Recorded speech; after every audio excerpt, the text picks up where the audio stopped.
then, I guess. Do it live. Yo! We're live. Is There Sneb... it is. Oh, wait.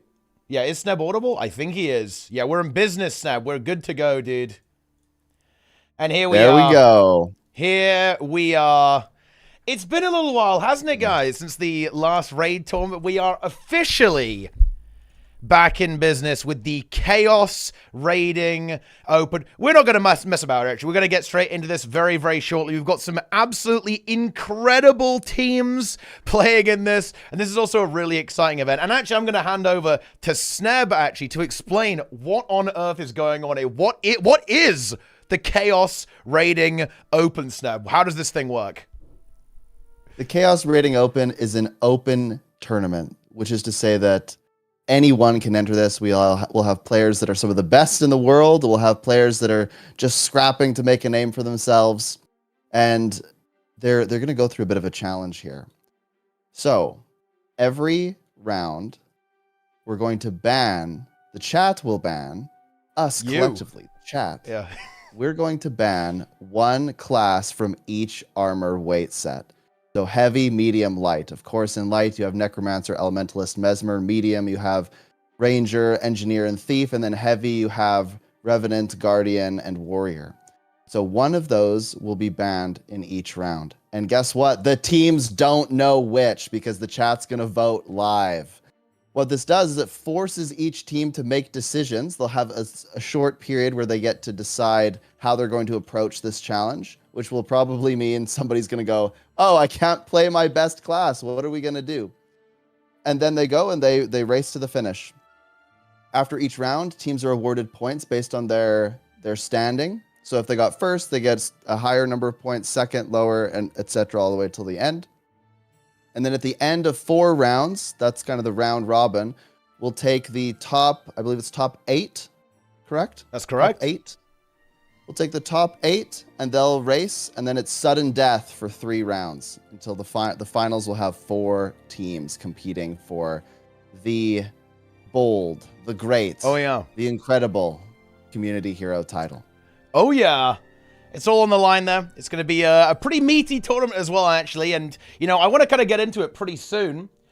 So I just want to show off the teams here, actually. Here we have, this is what the leaderboard is going to look like, guys. And I guess I'm going to give you the color-coded rundown. The blue teams are the teams that are going to be safe. Don't worry, everyone's on 0 points right now, so everyone's safe. But the blue teams are going to be safe, and then you have the bronze, silver, and, of course, gold up at the top. But we have got Corticus Ministry, Dozer Pals, Frozen, Swiss Engineering, Trouble, The Boiled Frogs, Crustians, My Chaotic Asylum, Wicked Frogs, Wonderful Ideas, Poor Execution, Snow Crows, Team, Retired Misfits, and Team 2B. So we've got a lot going on here, and, of course, I think some of those names are pretty damn recognizable there as well. So there's gonna be some pretty crazy stuff going on here. There really is some really wacky competition. I think there's gonna be a lot of key competition points for that top 8 cutoff.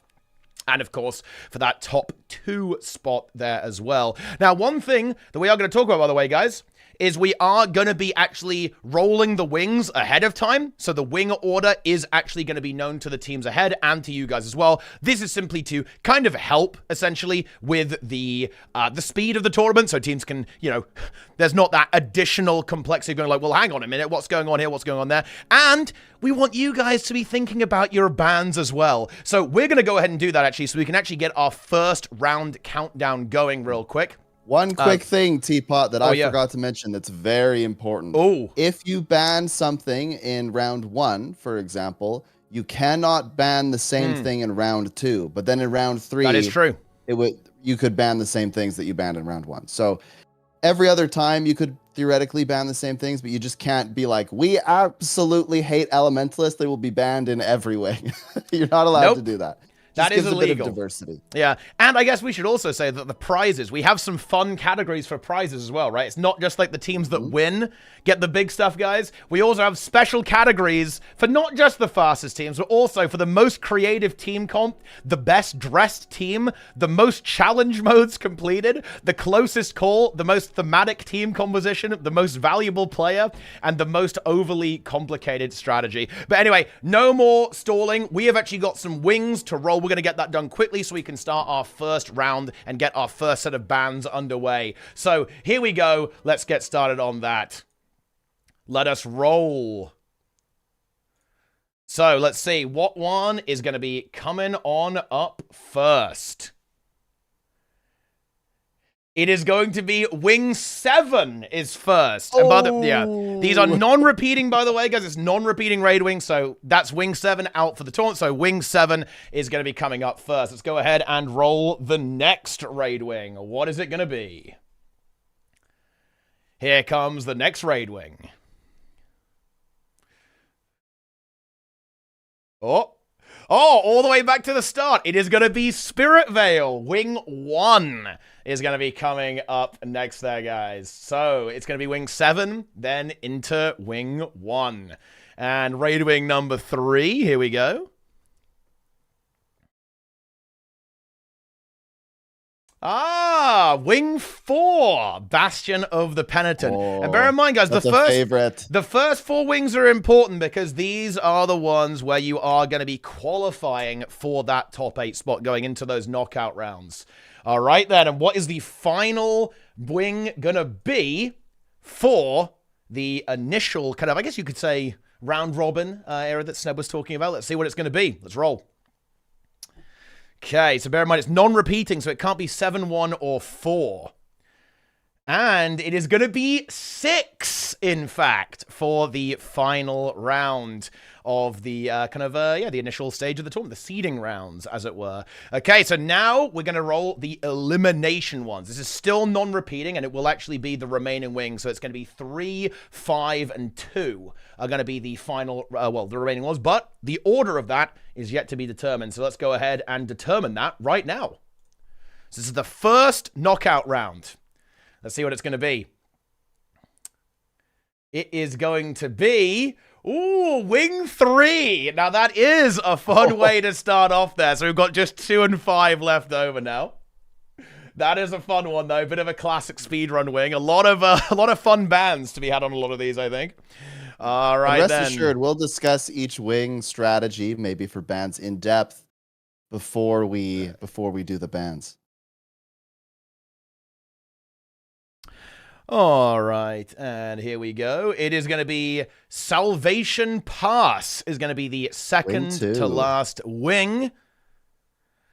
And then for the grand finale, that means it's going to be Wing 5. Okay, I don't need to roll this for you, obviously, but I mean, you know, I'll do it anyway.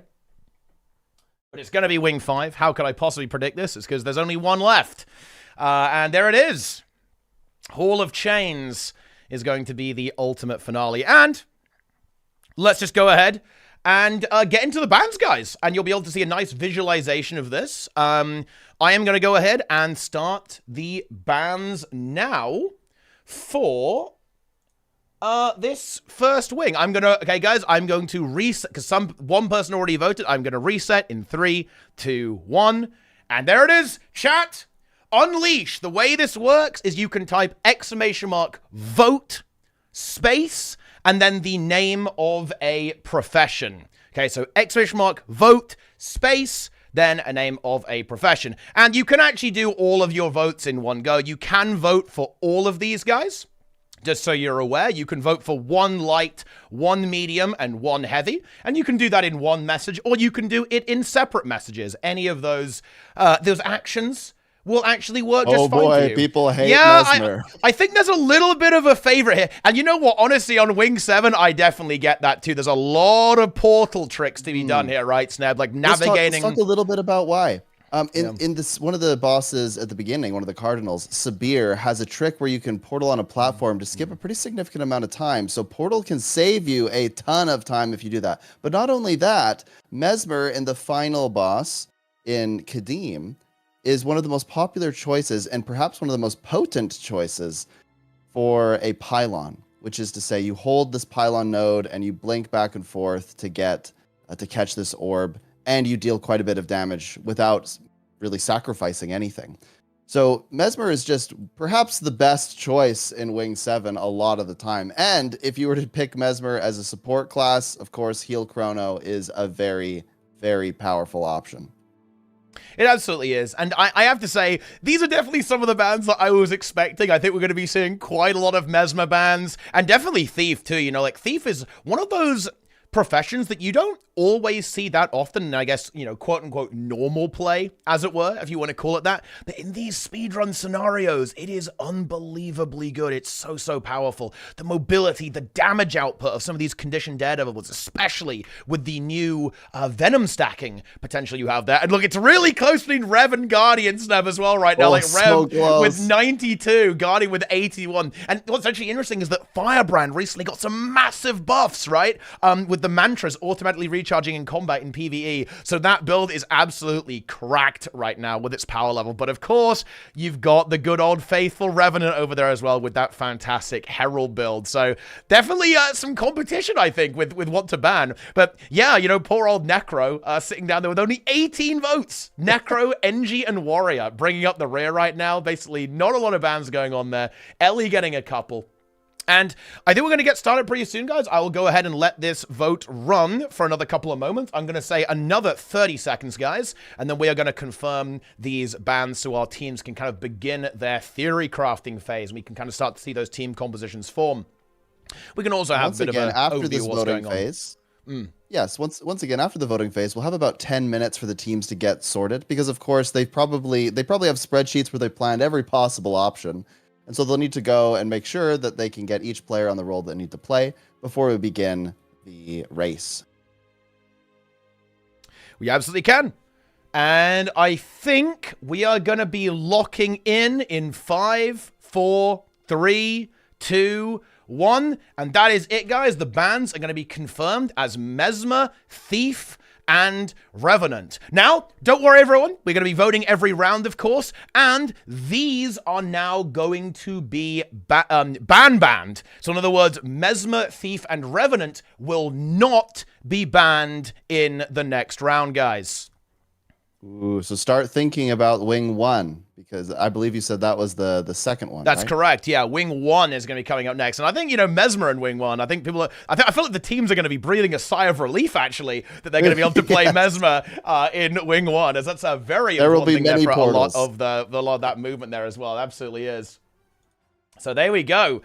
Already off to a good start, and the 10-minute timer is now beginning. And that means we have a little bit of time to actually kind of talk about, you know, maybe go over some of the teams. Maybe we can kind of talk about them a little bit and, you know, hype them up a little bit, Snap, I think. And start to look at maybe what they're kind of cooking up, right? Because of course, many of these teams are already live. Well, I hope so anyway. And that means we are going to be able to see kind of what they're cooking up, like what kind of strats they might be going for, actually. So actually, let me quickly type a message. Sneb, say something while I type a message. I will.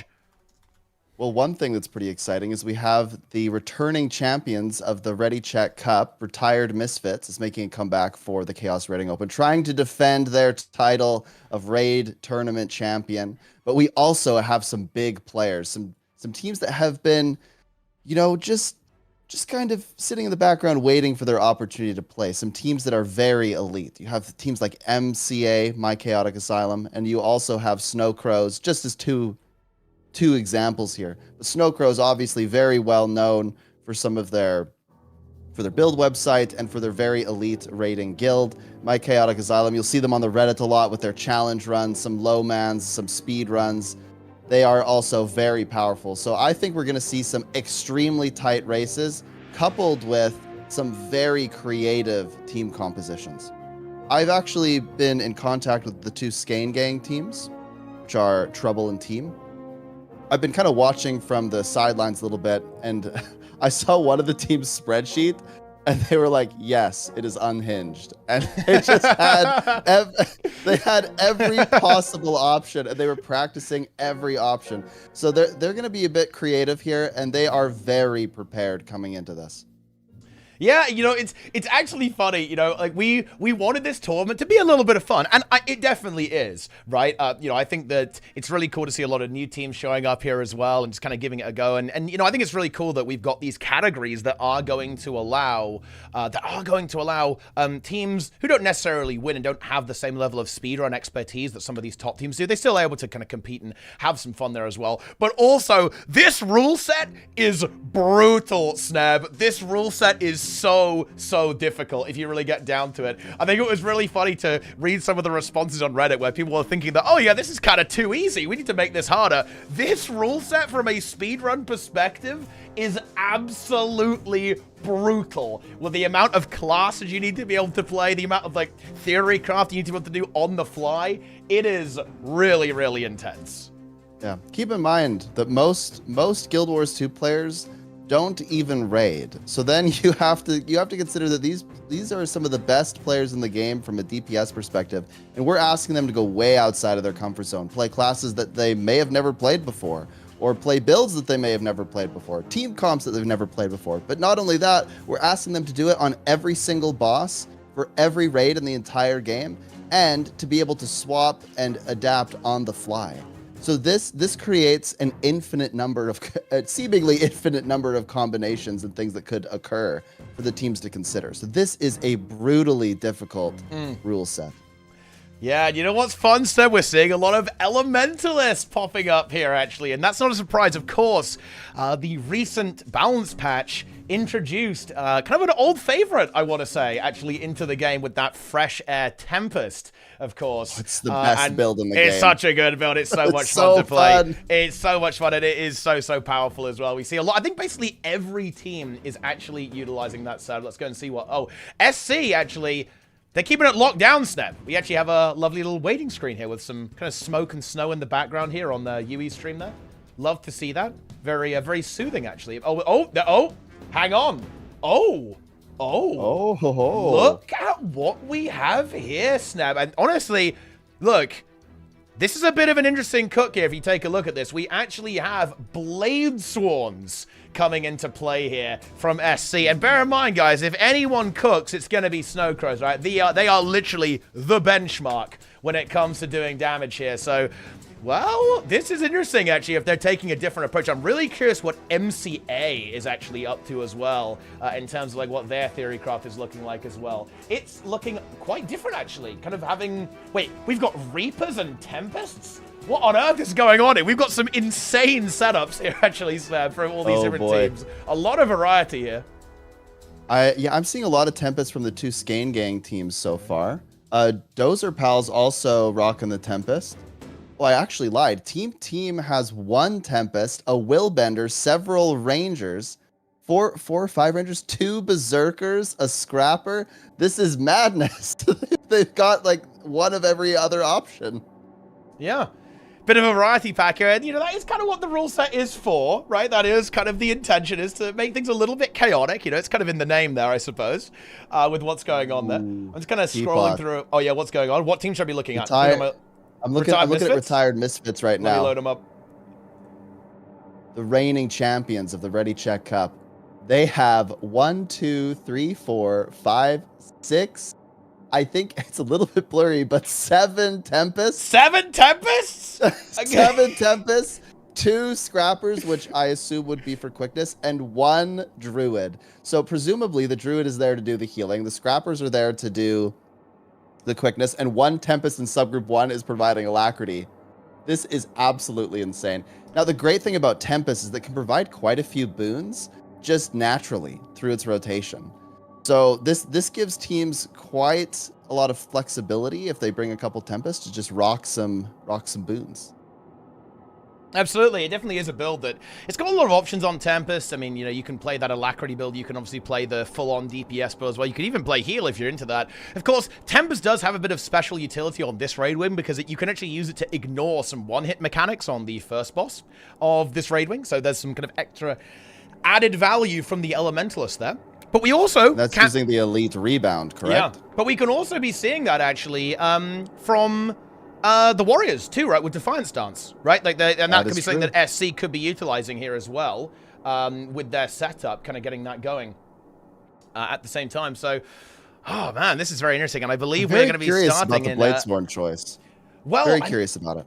I mean, it is a high DPS option that you can use there. And of course, it's huge burst. Yeah, burst damage. The burst damage is very potent here. You've got to bear that in mind, right? Like on this wing, you know, like burst damage is very good in raids in general because of the relatively low health pool of a lot of raid bosses. And stuff like Adina, very susceptible to burst. Sabir, very susceptible to burst there as well. So there's definitely a lot of interesting stuff that can actually be pulled off with this setup here as well. It's just not something that you see all the time, right? But I think that is something that you will be kind of witnessing with some of the more highly experienced teams that we see here, actually, from these rosters. Is that there's going to be a lot of re-rolling. Like, a lot of these players are more than capable of playing a lot of different things.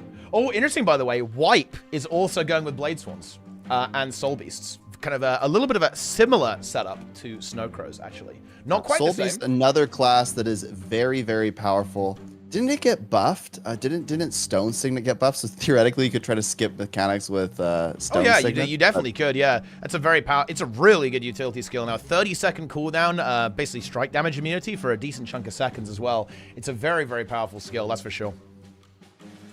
Yeah, I'm not sure if we'll see anyone try to implement that, but it's interesting because that was used for a time to defeat Ceres Legendary Challenge mode, I believe. Yeah, and that is correct. That was kind of concocted by the NA team, NA, right? yes, NA. Which a lot cooked. of the Dozer pals are in there, yeah. Yeah, Dozer pals. And honestly, I'm really excited to see NA play here, actually, because of course we did have a reigning champion. We've got Retard Misfits back in the mix here as well. But Dozer pals, you know, you might be thinking, what is this guild name? This is a dungeon-themed guild name, Snab. We've got some real old school NA players in there. I believe we've got Left in there as well that we can see. We've got Grimjack, obviously, in the mix there as well. So we've got we've got some gamers in here, and this is kind of I think what many would consider almost like the spiritual successor, or even the predecessor, in fact, to, of course, the Downstate Cucks, or even, you know, like the Diaxon Guild meta, of course, there as well. 30 seconds until we begin this first round, by the way, Seb. Right. I think this is going to be, it's going to be a bit of a lightning fast one, to be honest. Let's see what the hell's going on.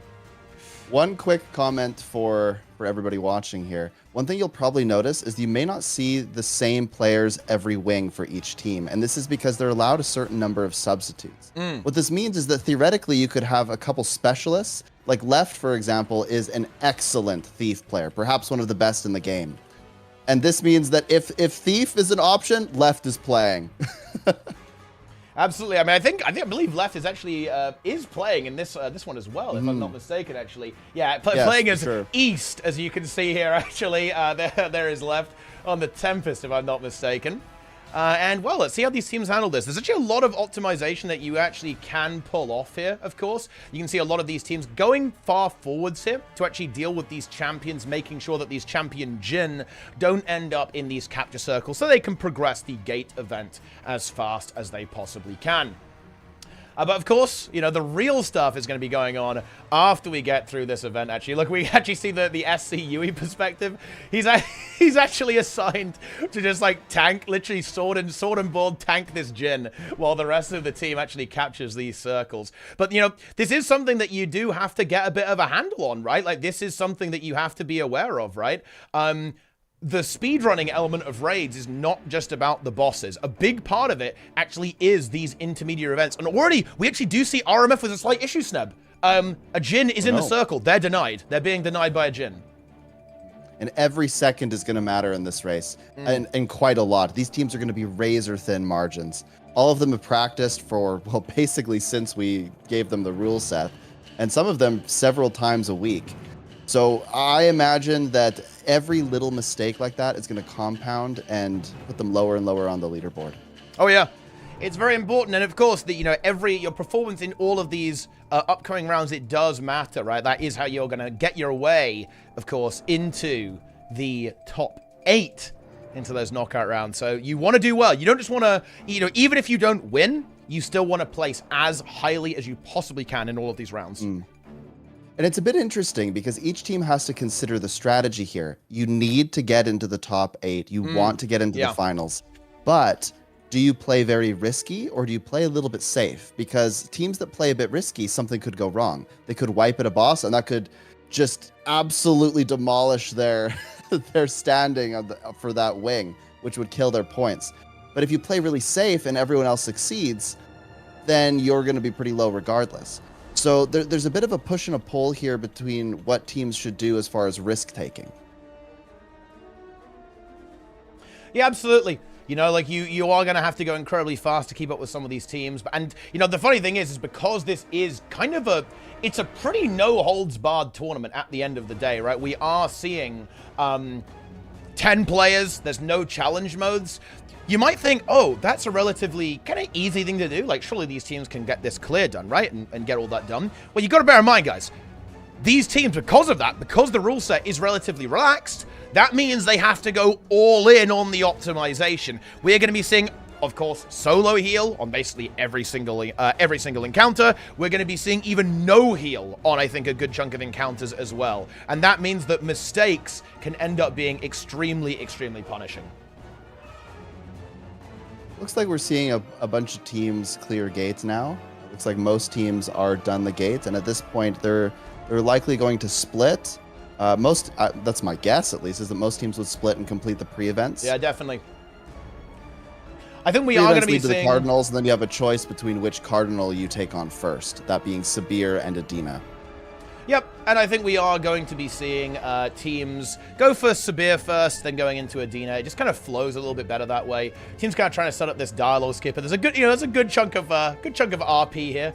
Absolutely love to see that, like in the raid. That's some good stuff. But yeah, we actually have the teams starting to get through now, just at the very, very end of that segment, and they'll be going on to the bosses very, very shortly, I believe. You want to explain the dialogue skip bit, maybe a bit for the viewers? Basically, here's the reality.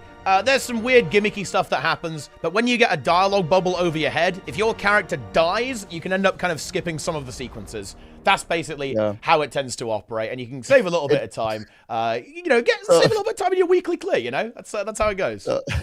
So essentially what you're saying is that if you hate the role play, you can just say, I'm not listening to it, and die. I would rather die. I would rather die than listen to this. Yeah, the NPCs are so shocked by immediate death in front of them that they just stop talking.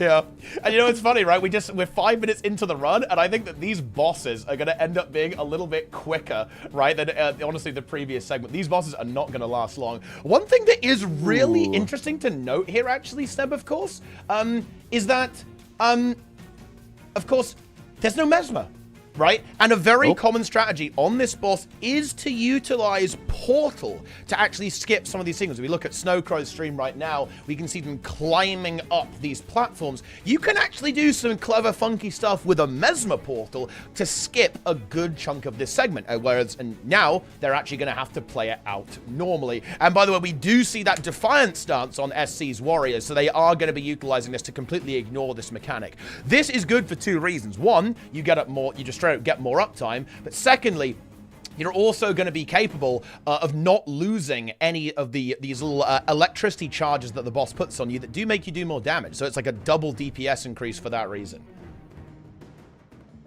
One thing I think is quite interesting is Team opted to actually go for Adina first. I think they're one of the only ones that I can see, at least from my perspective so far. So I wonder if that'll factor into anything or not. Nice. Okay, we'll have to ask Team to actually fix this, but I cannot watch their stream on my embedded player because they have the 18+ rating on. That is very funny, but good news, completely trash to the rescue, because I can watch that stream instead. As they absolutely power through Adina with a Blade Sworn Dragon Slash right as we appear here. Yeah. These are very hardcore in Scan Gang. 18+. Oh yeah, it's serious business there, and of course they're moving so fast that they have to put 18+ up. Yeah, exactly. It's from a Trojan. Look at that double blade sword there. Look, the positioning on the blade sword, hitting both of the hands at the same time, annihilating those hands. They go on to the next phase. A little bit slower though by Team on the other side. That other side is slacking. What are those guys up to? But of course, they're going back in. And we're going to be seeing that as well, 100% from SC. That is why you want those Blade Swans here. Not only to get to the next phase as quick as you possibly can, but also that intermission, right? That intermission phase on Adina, it can take some time, and having that ability to instantly kill them is going to lead to some unbelievably quick kill times. We actually have this really interesting parallel going on here. Team nearly at the end of Adina right now. Snowcrows nearly at the end of Sabir. Was a little Scourge portal there, by the way, from SC to get some DPS optimization there at the same time. Just blasting through all of that stuff as well. I want to check out some of these other teams as well. I can go and look at. What you'll notice with any of the teams that are playing Tempest on Sabir is that they're using rebound at particular times when a shockwave would go out. If you get hit by the shockwave, then you go into downstate, which of course is a massive DPS loss. So by playing at least one Tempest in each subgroup, you're able to subvert that at least once. So I think people will probably play 2 Tempests in each subgroup and then alternate rebound. I think that's probably the strategy for the Tempest enjoyers. Where are the streams for Swiss Engineering, by the way? I'm trying to load all 3 of them, and none of them are live right now. Did they just die or something? There's like a 4th stream I'm unaware of. What is happening here? Like, are they just not playing? We'll make sure that the mods are on that. Yeah. Maybe I've got the wrong ones. Maybe I typed the name in wrong. That's also another potential option. But regardless of that, now we actually have the teams kind of moving on there as well. We have Cortica's Ministry finishing off Sabir. MCA are actually now on Adina. I'm kind of curious about where SC is as well here, actually, because I'll tell you what, Sneb, it's actually really close. I've been trying to kind of keep a bit of a handle on what's been going on here, actually, but it is very close between some of these teams, actually, as it turns out.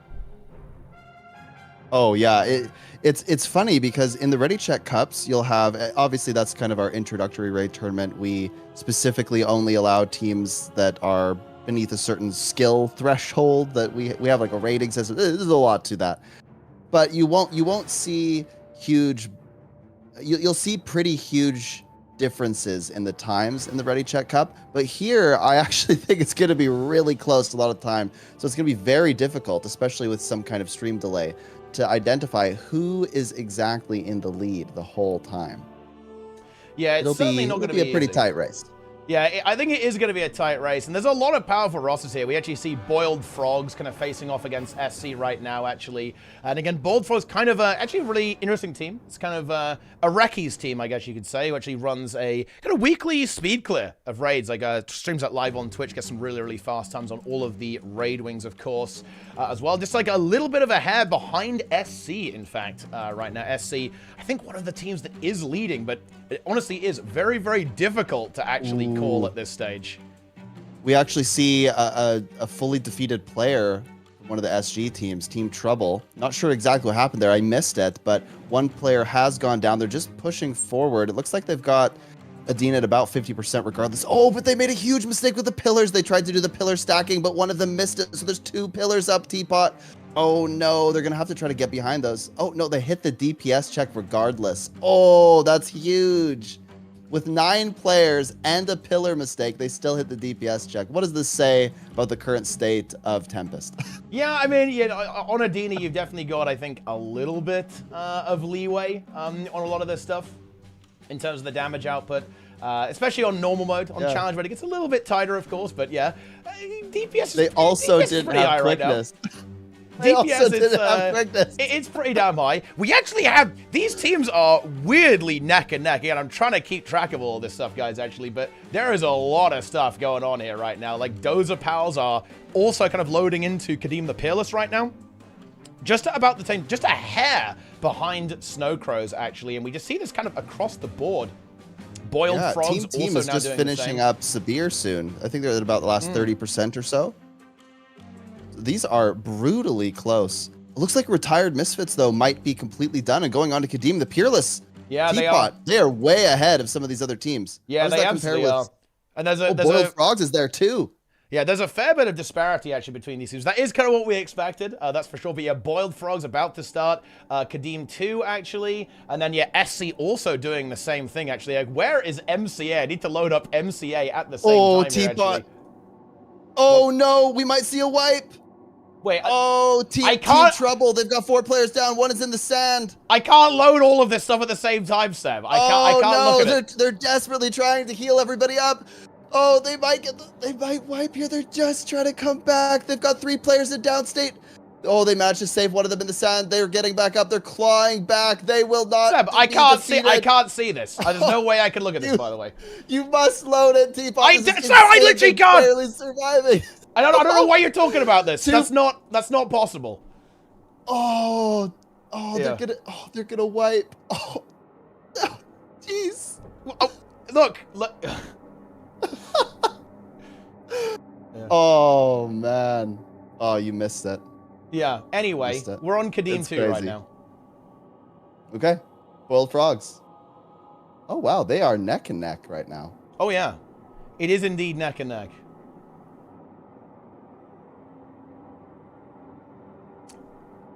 It's Kadim 2. And this is it's going to be a pretty fast time, actually, by the way, to actually clear this. It's 30 minutes on the clock. It's probably going to be very comfortably, I think, under 15 minutes, I think, or at least around that kind of 15-minute mark for a lot of these teams there as well. You can just see the damage output coming through here with this. There's a little bit of a difference in terms of the streams here, actually, because something has gone a little bit wrong with the timer. I will try and fix that after this time, by the way. The timer is accurate. It's that for some reason, it's not unloading streams properly. So in other words, I'm basically trying to watch every stream simultaneously right now, which is slightly having an adverse effect on my internet connection. But don't worry, I'll try and resolve that in the 10-minute break, actually. But we are approaching the end of the round, and the admins will be telling us who exactly is going to be winning in this regard. Pals has a defeated player as well at Kadim here. Oh, that's really not One good, player actually. down. It looks to be... Oh, no, I think it would probably be a DPS player. That's what I'm seeing. That will dramatically affect their speed here. Yeah, it definitely will. Like, losing a player is certainly not ideal. That is certainly going to be the case here as well. Like, losing that player means they just don't have the damage, and that's a shame too, because they were really competitive going into this, and I think that is going to have an adverse effect on their kind of leaderboard score here, unfortunately for them. Trouble's recovering after that wipe there. They're getting back into it at Adina. Indeed. Ooh, Retired Misfits as well is in the last 20% or so. The last phase of Kadim. Yep, they're just starting the last phase of Kadim here. This is insanely close, Teapot. Insanely close. It is indeed very, very, very close right now, actually. Boiled Frog's about to finish the boss off at, I think, a little bit over... They actually do have 3 downstates here. They do get that revive instantaneously. The Druid revive coming through there right at the last second. SC are also going to be in a very similar position here, moving on to the last couple of health points on Kadim here as well. Of course, the timer's a little bit different, but there you go. We actually have a kill for Boiled Frogs at around 15:20. I think SC is probably going to be a little bit faster as we travel through time, catching up to reality.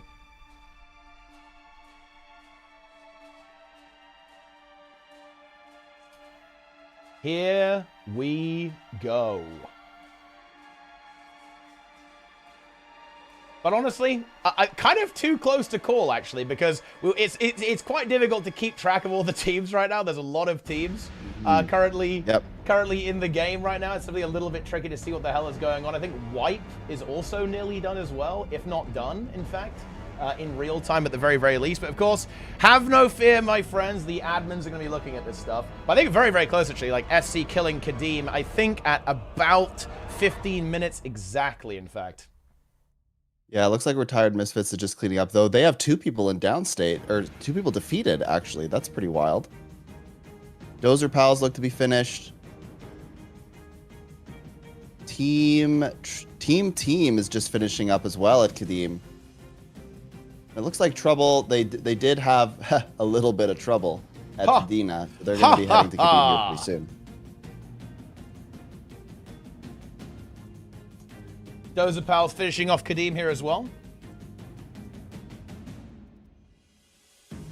I think we're going to get into just so that people are clear. I think the viewers are a little bit confused. I am watching 4 specific streams so that I can keep track of what these teams are doing, because it's very difficult for Teapot to... We'd be asking Teapot to have like 10 pairs of eyes so that he could watch all of the streams at once. So I'm keeping track of 4 teams specifically. And those teams will change as we progress through the different rounds. But we're trying to give attention to lots of different teams. And Teapot's trying to whip around as possible right now. There's a little bit of an internet connection problem. Is that correct? And no, I am not streaming it. Only Teapot is streaming it here. Yes. Okay, I have located the stream for Swiss engineering.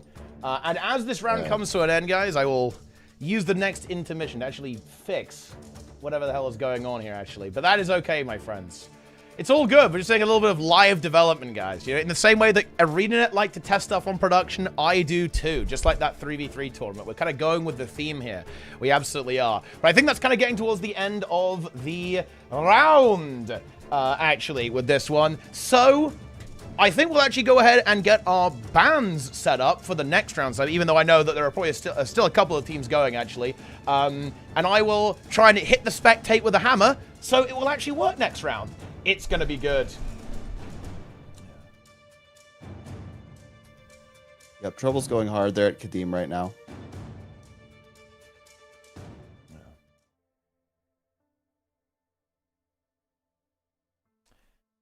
We will be saved. Let them cook. Yeah, listen, guys. We will cook. I'm also watching General Sharky, which is Team 2B, TNO. And they are currently at Sabir. So I assume that they did Adina first.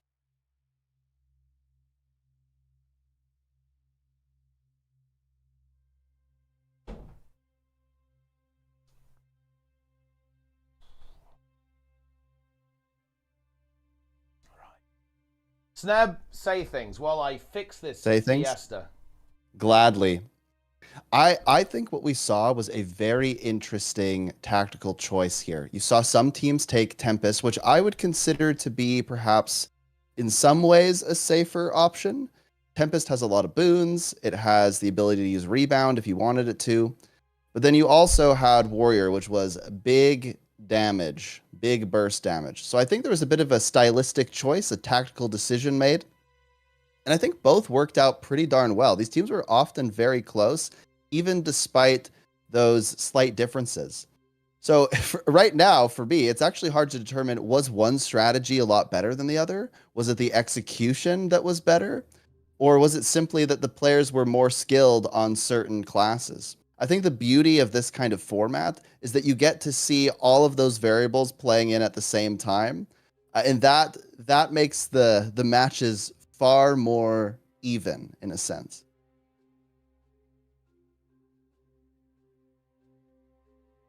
But you'll also get hard exposed if the chat bans all your favorite classes and you didn't practice the classes that you're allowed to play.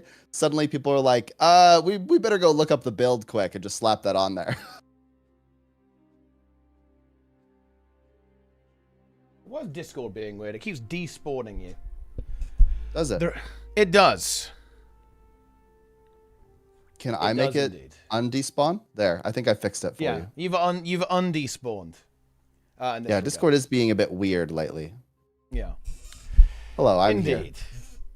Can we get Teapot to mention QT so we can cross it off our bingo card? I mean, well, look, there you go. I guess we mentioned QT in that regard. But anyway, I think all the teams are kind of finishing up here as well. Let me open up the spreadsheet real quick, actually, and let's see if we can see what's going on with the leaderboard. Because, of course, the results are not going to be in immediately. Although, actually, wait, are the results actually in? No, I believe a few are still being tallied up, if I'm not mistaken, actually. But we're definitely getting there right now. Oh, yeah. Oh, no, Teapot. Something happened with Team TNO, Team 2B. Oh, because they're just starting Adina. I was wrong. They didn't do Adina first. Something happened at Sabir or during Gate. Oh. I'm not sure.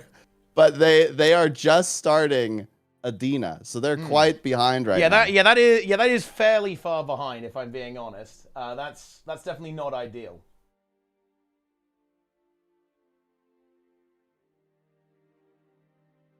It had to be during Gate, or it had to be during Sabir, because I just saw them beat Sabir.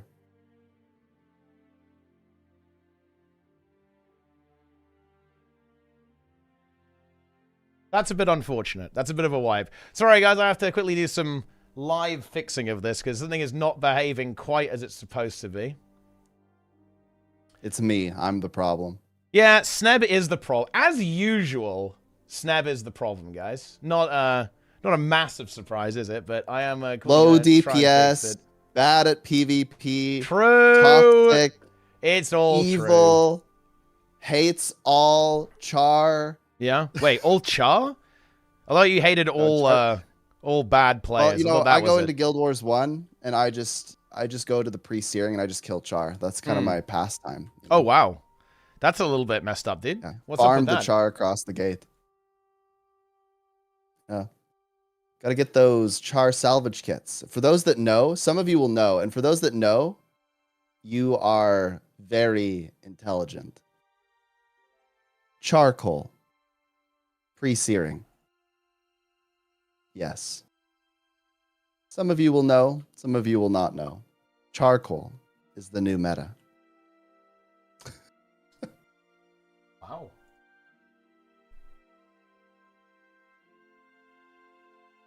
It's like 20k a kit now, I think, actually. Who should we ban for next wing? Oh, yeah, let's talk about this. Can they hear me? They can still hear me, yeah? They can hear you. Put a 1 in the chat if you can hear me. Put a 2 in the chat if you are a frog.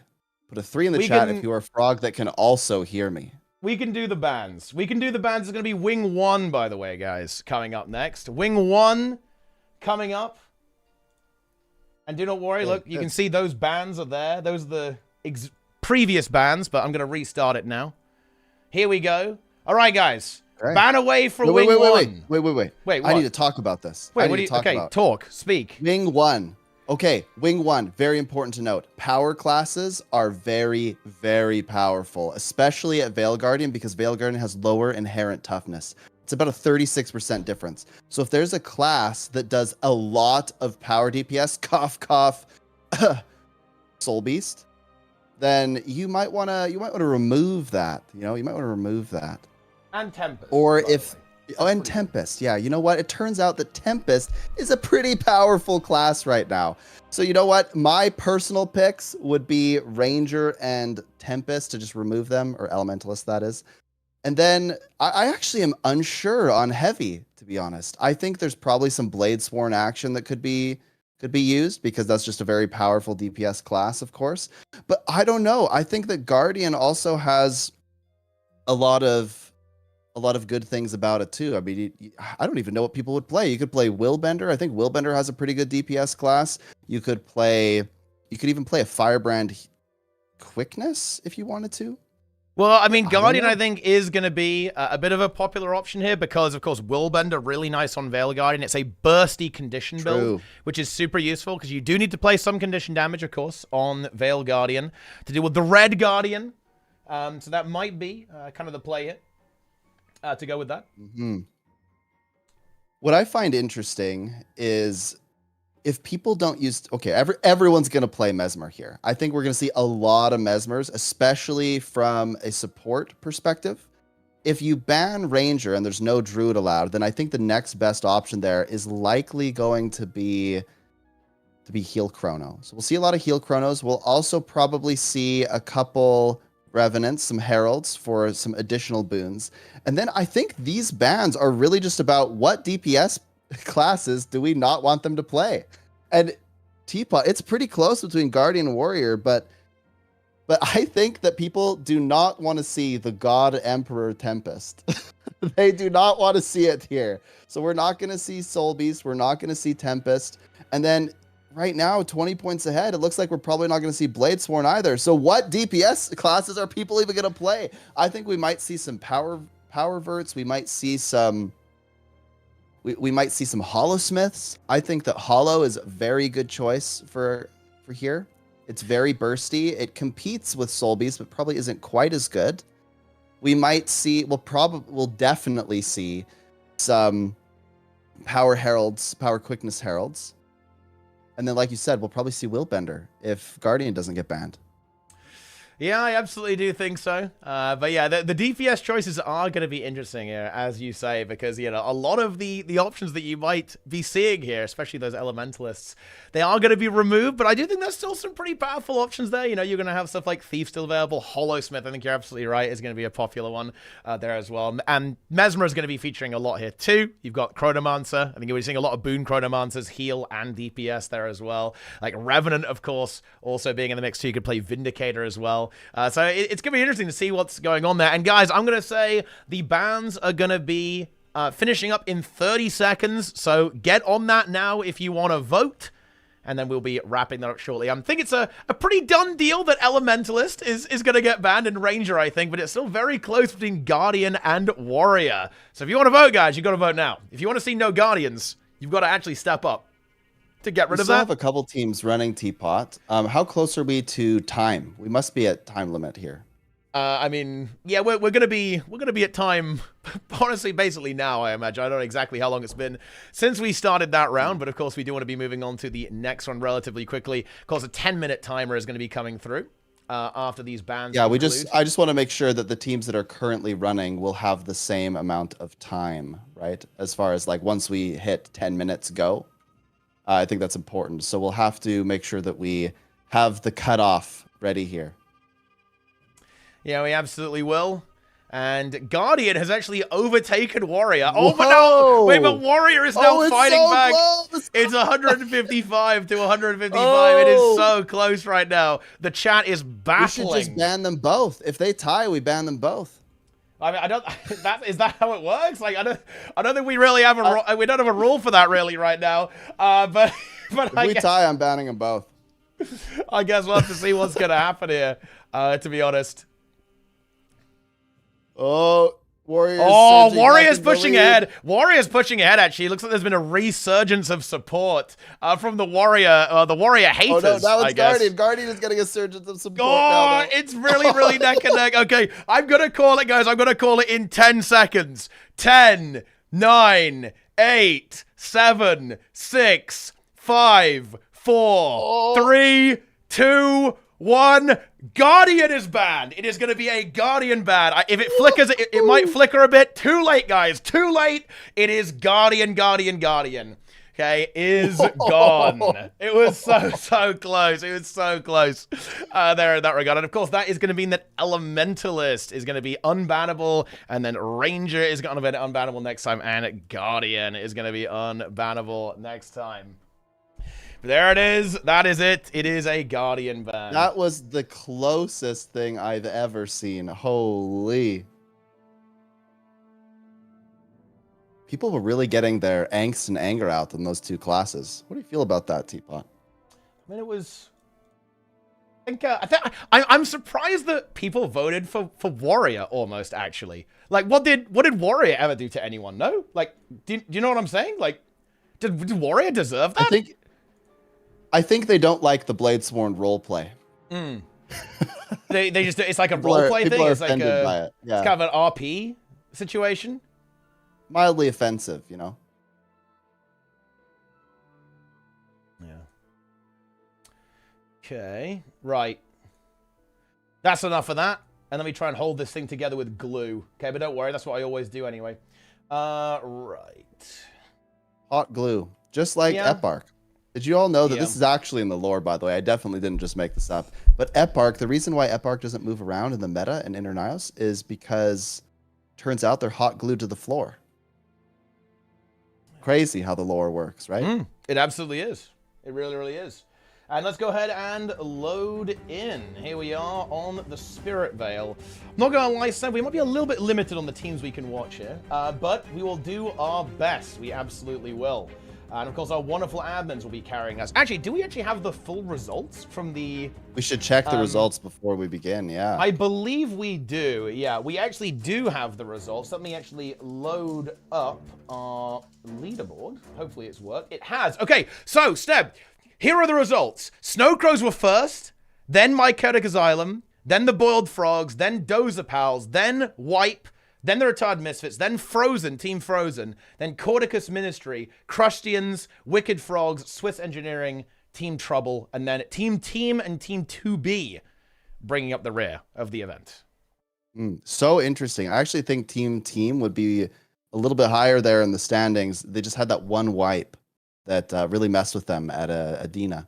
And I'm so sad you missed it. They were scrambling so hard to try to pull it out.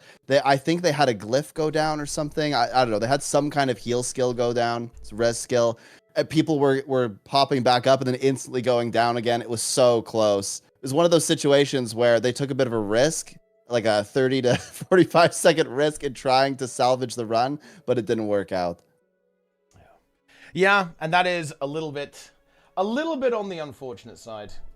It's wiping on one of these events. It is going to be very punishing, right? It's going to be very, very punishing. Oh, wait! Some news from the mods. Team would have been 6, but they played Mesmer on Q2. Oh, what? Wait, they disqualified themselves? No! Oh, you got to be kidding me. That's crazy. That is super interesting. Oh no, that is so unbelievably unfortunate. Yeah, caught. Yeah, they are unfortunately completely caught.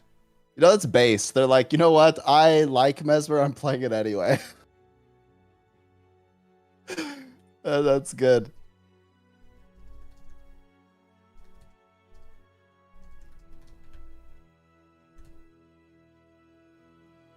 Yeah, that's a bit of an oops. Yeah, it's a little bit of an oopsie. It kind of makes sense. You know, it's in the moment, high stress, high pressure. Somebody's like, "Oh yeah, someone's got to go pylon. I'll just swap to vert quick," right? It is just one of those situations. Yeah, it absolutely is. I have 30 seconds of delay on Grimstream. That's crazy, actually. I'm in the past. Wow. I've transported. I've discovered time travel here as well, actually. What are you seeing from the teams there, Teapot? What are you seeing? So, it's gonna be... Oh, of course! Sneb! How did we forget about this? We were so blinded by Chronomancer, we forgot about Power Virtuoso! Do you remember that build's a thing now? Oh, I said that. I said Power Vert is very powerful. Yeah. Of course, they got a buff in one of the recent balance patches, right? And they made it just extremely good. So I imagine that'll be played in quite a lot of places. And of course, it has quite a bit of utility as well. So if you want to play a bit risky, you have the built-in Distort, which is very good. And if players wanted to, though I don't see them doing this because I think power is just the play, but if they wanted to, they could swap to Condi for that 3% healing that's just built in. But what I'm seeing now from a lot of the teams, wow, look at this.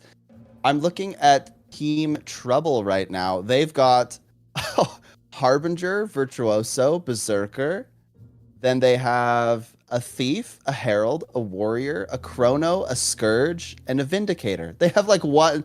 They are the rainbow. They have basically one of everything they're allowed to play. Which team is the rainbow? It's Team Trouble, SG Trouble. Let me load them up. They've got basically one of everything. They're all playing something different, except there's 2 verts. I think. Yeah. Oh, they've got Bladesworn, Berserker, Daredevil, Herald. I'm a happy boy. I fucking fixed it. Let's go. Okay. Let's go. I can actually watch the teams, guys. I can't believe it. But anyway, here we go. Yeah. Look, I'll actually, look, if you're a dev nerd, we had the project that runs this stuff. We had a bit of a merge situation recently. It kind of broke some shit. But don't worry, I fixed it. Okay, so here we go. Here we go. We're going to be starting it in 5 minutes. I do apologize for the technical difficulties there, guys, and my lack of commentary. I'm not going to lie, I am drenched in sweat now because I was like, fuck. Can I fix it? But Don't worry, I have got the commentary handled. I'll just say stuff like caught, bot, and tot, and everyone will spam those emotes, and they'll say that it was the greatest commentary of all time. Oh boy, oh boy, oh boy. Okay. Yes, we actually do have it streamed for Team Frozen. We're not going to have it this round, but we will have it for the next round, guys. 5 minutes to go, and we look at this. Let's take a look at our wonderful team that we didn't have last round. But here we have Swiss Engineering, and look at those Harbingers, Sneb. Because bear in mind, one thing you've got to remember, Power Harbor's a thing now, yeah? Remember that too. I always forget, honestly, but the sword roleplay is big. Well, do they even play sword? I think it might actually be a Condi setup here. for the condition damage to get through this alongside the Spectre, I think, actually. But yeah, we are going to be seeing some Harbingers. Very different approach here as well. Let's see what Snowcrows is cooking up. We can take a look at that at the same time. They, again, kind of a different setup, actually, from SC. Again, with those power bursts, not a surprise. But as we said, I think this is definitely, it's one of the rarer builds, I think, so it's not a surprise to see this being a little less common. I'm definitely expecting to see holos from SC, definitely expecting it from MCA as well, actually. And we do see it. We see the holos coming through here from Snowcrows. Teapot. This is incredible. There is a Mechanist from Dozer Pals. Ooh. And that's not terribly the robot. surprising. You know, Condi Mech is one of those builds that does exist, right? You know, that does kind of like maybe fly under the radar. It could be a heal mech as well, actually. We don't know exactly what the play is going to be here. Actually, can we see the mech arms? Because then we can actually see what type it is, right? We can see like what it's actually going to be running. You can see here we've got the food swapping being prepared here by, of course, the Dozer Pals at the same time. Let's see what Wicked Frogs have got cooked up here as well at the same time. I love Holosmith. It is my favorite class. So I'm excited that NG has some representation here and that it will absolutely blast. Yeah, we would certainly, we would love to see that. We absolutely would. Definitely one of the, but the all-time favorites, I think, is Holo, actually. It's fun to see it, and, you know, this rule set is already kind of putting in the work here, I feel like. It's definitely giving us a couple of pretty interesting compositions, right? I think that, you know, one thing that people do like to see is a little bit of variety, and, well, you're definitely seeing that here, right? We're definitely getting that variety. Let's see what Boiled Frogs have cooked up. Yeah, they're also going with some Holosmiths here, actually. Very, very good. Of course, Power Holo has, throughout history, had a couple different builds. One was the SQ build, and one was the PBM build. So essentially, one is where you would purposefully overheat to do some pretty big damage, and that used rifle. I think that's pretty much out of play at this point. And what a lot of teams do is they do the SQ build, where they're managing their heat. And of course, if you can manage your heat well and keep it at a high heat level, a lot of your skills will do a little bit more damage. And so that's kind of the goal there. But it takes a lot of skill and timing and precision to do that very well, to execute the burst well. And so that's why I think it's pretty evident there are some teams that are very highly skilled and have probably practiced this quite a bit so they can hit those timings. And that's why they're playing Holo. I would consider Holo in some ways, a slightly riskier thing to play just because of that added juggling of heat. Yeah, it definitely has that complexity to it, the resource management kind of dynamic that is going on there as well. And one thing you'll be noticing here, by the way, is the teams actually do always have the blue Guardian in the middle. That allows you to pull the extra Guardians here to the right all together, so you can DPS them down. If the blue is elsewhere, it becomes really, really awkward with managing that green circle at the same time as well, because you don't really want to be eating that. Don't want to be letting that kind of explode in this kind of first stage of the tournament here as well. Now, this wing is, in my opinion, in my mind, it's one of the absolute classics from a speedrun perspective, Sneb, actually. And I almost was hoping that we'd see Mesmer get banned on this one for that reason, because Mesmer being banned, it would really throw a spanner in the works, I think, for a lot of these teams, as we can actually see that we're going to be seeing all these Mesmer portals teleporting people directly onto the first boss here as well, and there's going to be a lot more of that later on here as well. But, you know what's interesting, Seb? This boss, I feel like, is actually one of the more dangerous ones. Even though this is very often one of the first bosses that new raiders encounter, this one can really get you when you try to do the speedrun strat, as you end up taking a lot of damage, the healing has to be on point, and people have to be precise with their rotations to get through this in time. Precisely. One of the big things about this boss is you're often running one healer when you're speedrunning, and keep in mind that in this tournament, we're limiting what they can play, and so we banned Ranger, right? So there's no Druid. Thankfully, there's Heal Mesmer, but these teams are playing very risky. If by accident one of them walks into one of the Seekers, that player's probably going down. Or if the healer doesn't heal at quite the right time, doesn't get the burst off, then a player's going to go down. And this can domino very, very quickly at Veil Guardian, especially if you don't handle some of the downstates in a prompt manner. And that's what makes this fight just such an interesting spectacle from a speedrun perspective. The DPS on SC, Sneb, is absolutely disgusting, by the way, just so you're aware. They are actually into the second intermission already. They're nearly a full phase ahead of some of even the really good teams, by the way. They're about to finish this off, finishing off the Red Guardian, and this boss's HP, it is about to completely disappear, as it appears for the last time. The power builds, you can see the Chronomancer here from Yui kind of ramping up, and look at that HP bar go down. Like, you'd almost think this is an open world trash mode with how quickly it is dying. Those Verts, the Vindicator, and the Holosmith unleashing onto the Veil Guardian and finishing off in very, very short order. Wow. Yeah, they're just done. Yep, they are absolutely done. I'm watching some of the other teams. Oh, Dozer Pals is actually done as well. They're actually neck and neck. Let me try and load up some NA over here. There might be a slight stream delay, but I mean, Grimjack, they're playing the Stand in a Circle simulator. Oh, they're right there with them. That's very exciting, and also MCA in that situation too. Swiss Engineering finishing up that boss too, and I think Wipe are done as well. Yeah, they absolutely are. This is a very, very close one, actually. A lot of these teams now pushing through into this state here. Yeah, Triple executing a portal to get into Spirit Woods as well, so they're just starting there. I'm also looking at Retired Misfits has been doing the Stand in a Circle simulator for a while. The reason I call this the Stand in the Circle simulator is because this part of the wing is you just standing in some circles. Not a lot of people know, but you really only need 5 people in the circle to get the max capture speed. But what people typically do here, if they do have a Mesmer or something with a portal, is they'll just portal around, abuse the adrenal mushrooms that recharge all of your skills, and have infinite portals all around the map. So it's a bit of a chill spot. You know, people don't even really have to kill anything if they don't want to. They just got to sit there, survive, stand in a circle.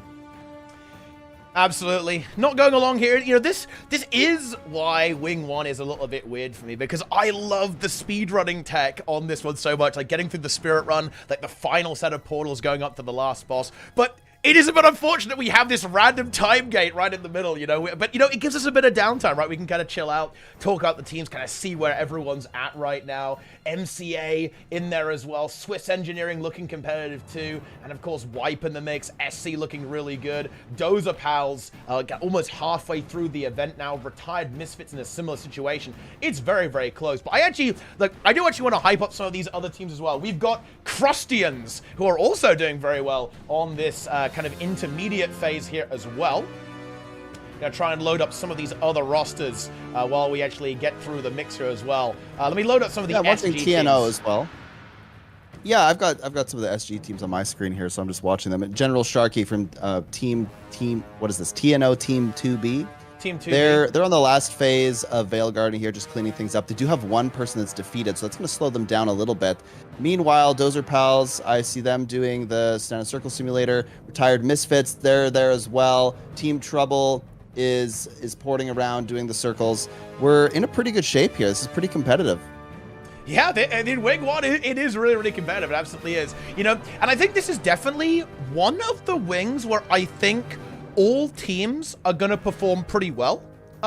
Because I feel like this is a bit of a favorite, I think, amongst a lot of rosters, but also one of the wings that people have probably played the most, right? You know, I think it's very common that a lot of people have done a lot of Wing 1, a lot of people have done a lot of Wing 2, Wing 3, Wing 4. I think people are going to be a little bit less familiar, right, with the Path of Fire raids, right? I think that's very common. I think you see that in SG, right, to the point where you have different categories, right, for HOT and Path of Fire because of the fact that people tend to do the HOT ones first and then move on, right, to the Path of Fire ones. So there's an experience differential there. So I think Wing 1, it is going to be tighter just because that you know, a lot of these rosters are going to be more familiar with this more wing. Reps. Exactly. In fact, in SG, there's about double the HOT progression teams, or HOT experience teams even, relative to Path of Fire. It's very, very interesting how that works out. But yeah, all the teams on my screen are all just on the circles, or they're finishing. It looks like Team is actually going to the next room. They're going to stand behind one of those pillars and kill some bandits. That's exactly right. Moving through here, and of course, this is kind of a weird one, right? This champion that spawns here is kind of a little bit of a bait. You don't really have to kill that, right? Like, you actually have to kill the small ones to open the gate, pretty much, and you can see them now doing that, and they're going to be running forwards there, right there as well. So the game tricking you with how that's operating there, and there's going to be some cool portals. Wait, Steb, team streamers' food's run out. Well, you got to get on them. You got to tell them about this. Oh my goodness. Oh no! Oh, they noticed. There we go. There we go. Commentator help right there. Commentator help. You know, one thing I think that's really important for the viewers to understand here is that the way that a lot of these things work in Wing 1 is that there are essentially invisible tripwires that activate certain mechanics. So when people are going through Spirit Woods and they're running away from the ghosts or whatever, you have to trigger or not trigger certain things. If you don't trigger the tripwire, then those orbs won't spawn, which can be a good thing. But there's also parts in this fight, as we saw in a previous Ready Chat Cup tournament, where if you don't cross the tripwire, the boss literally won't spawn. So there's going to be some tactical portals here that essentially make it so you don't have to wait and stand in a portal or stand in one of those circles to capture the orb. But you also have to be mindful that you do need to stand in, you do need to cross these invisible tripwires, or you're not going to finish the wing. Yeah, absolutely. I mean, that's, you know, I really hope it doesn't happen on Wing 2, Sneb, but I feel like it's happened in every tournament. You can soft lock yourself, right, on Wing 2 by getting this wrong. And it might happen. Well, of course, that's kind of assuming that some classes don't get banned, honestly, to be honest. But, yeah, that's kind of another thing entirely. But, yeah, there are some things, it's some tricky little things that you've got to be aware of for the speedrun. But I think we're seeing teams beginning to go to Gorseville right now. And, well, this boss is going to get absolutely crushed, to be honest. So we actually have, wait, do my eyes deceive me, Sneb? We do in fact Dozer Pals is like halfway through Gorseville already. Well, holy. I just want to quickly point out that we actually see Areki playing something that isn't Druid, okay? Like, that's like remarkable in and of itself. But yeah, I'm going to be loading up, you know, the NA team over there from Dozer Pals very shortly to see where they're at. I've got an ad playing, but Boiled Froze going on to Gorseville into the first intermission right now. Where on earth is Snow Crows right now? We've got to take a look at those guys too. But yeah, you're absolutely right. Dozer Pals coming up to 50% on Gorseville right now. NA could be leading the charge here. I want to see where they're at compared to Snow Crows. Boiled Frogs in hot pursuit, coming up to 50% very, very shortly. Retired Misfits just went into the first ghost phase of Gorseville as well. Team also right behind there, and I believe it's Team Trouble is just ported into Gorseville, so they're just starting. Lots on the move here. Teams are neck and neck trying to get to Gorseville.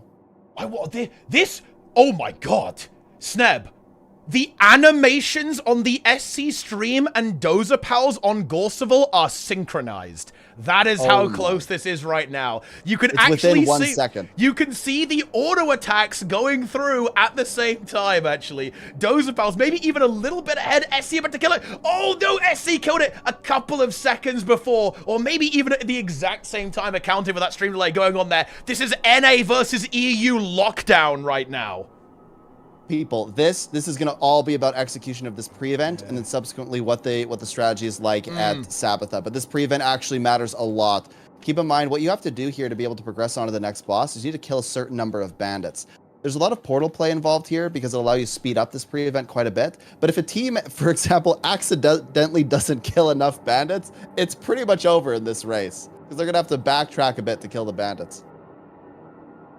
Absolutely, and this is going to be another boss where mechanics are entirely optional, believe me. Whereas MCA actually a little bit behind here as well. Boiled Frogs now going on the Sabbath, but I do believe this is going to be the big showdown here between Snow Crows and the Dozer Pals. Moving on to it, the Mesoport is coming through. There's going to be one more to the boss, by the way, or at least there should be.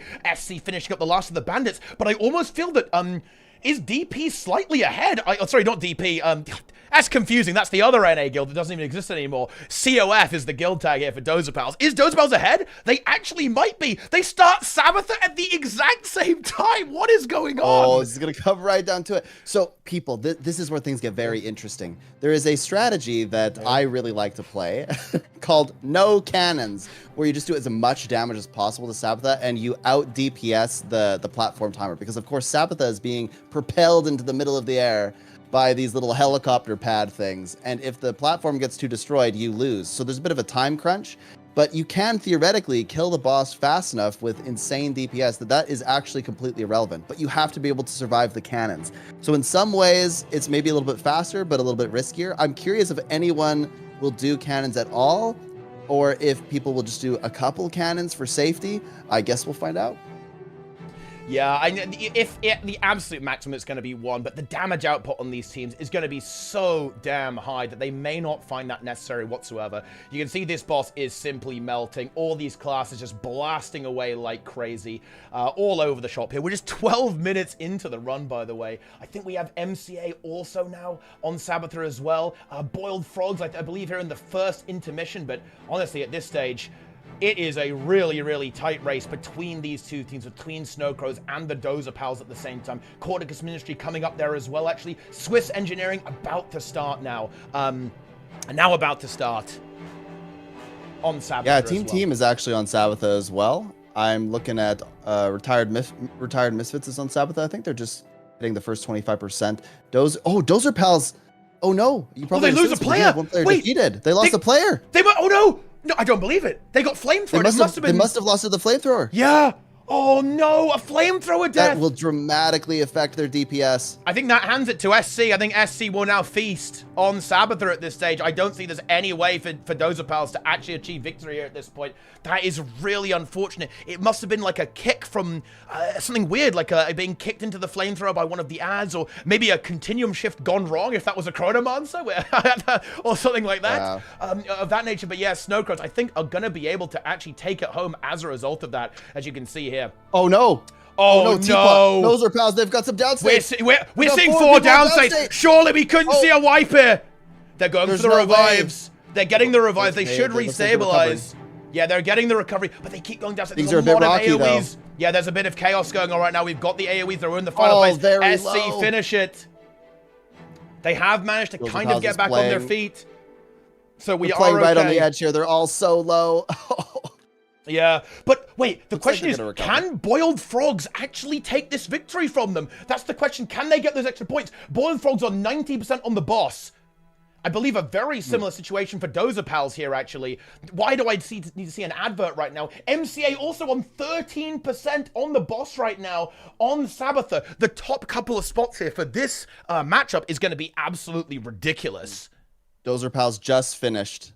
Right, they're right on the edge there. It was so close to a full wipe. And of course, every time somebody goes into downstate, or every time there's some kind of like horrible moment where somebody wipes, that of course affects your total standings, right? Because even if you don't get first, you really want to get second, because those additional points matter at the end of the round robin. Think of this a bit like Mario Kart. It essentially uses the same point system. First, second, third, you're vying for every way to get ahead of just whoever's in front of you. Absolutely. I mean, you can see the teams kind of finishing up here as well. Wipe kind of finishing the job here as well. Swiss Engineering also about to get it done. Why is there Retired Misfits just completed.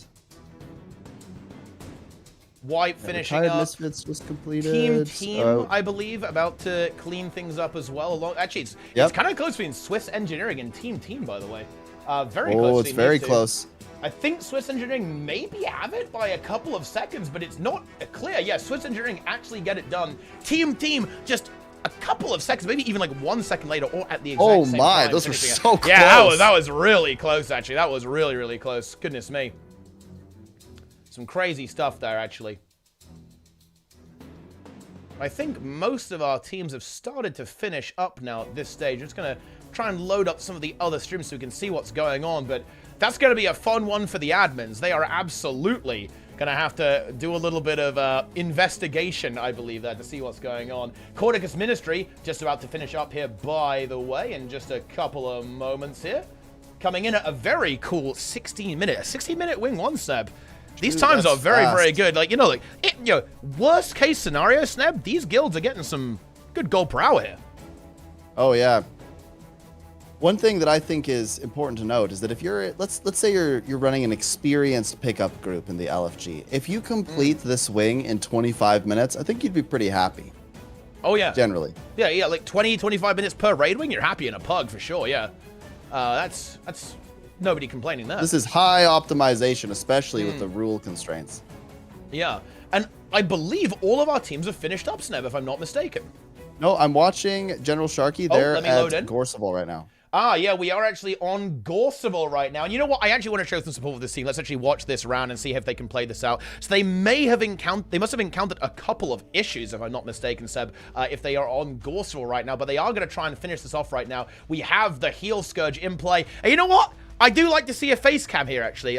This really reminds me, do you remember in some of the older raid tournaments where Wipe, I believe it was Amaranthine, was showing his webcam? He had the sunglasses on, had the shades on as well towards the end of that, kind of looking pretty high energy. Love to see a little bit of that actually on the stream here from Team 2B. I assume also Kuma's as well, actually, seeing as I imagine this is a reference to the character, actually, from Nier Automata. Could be.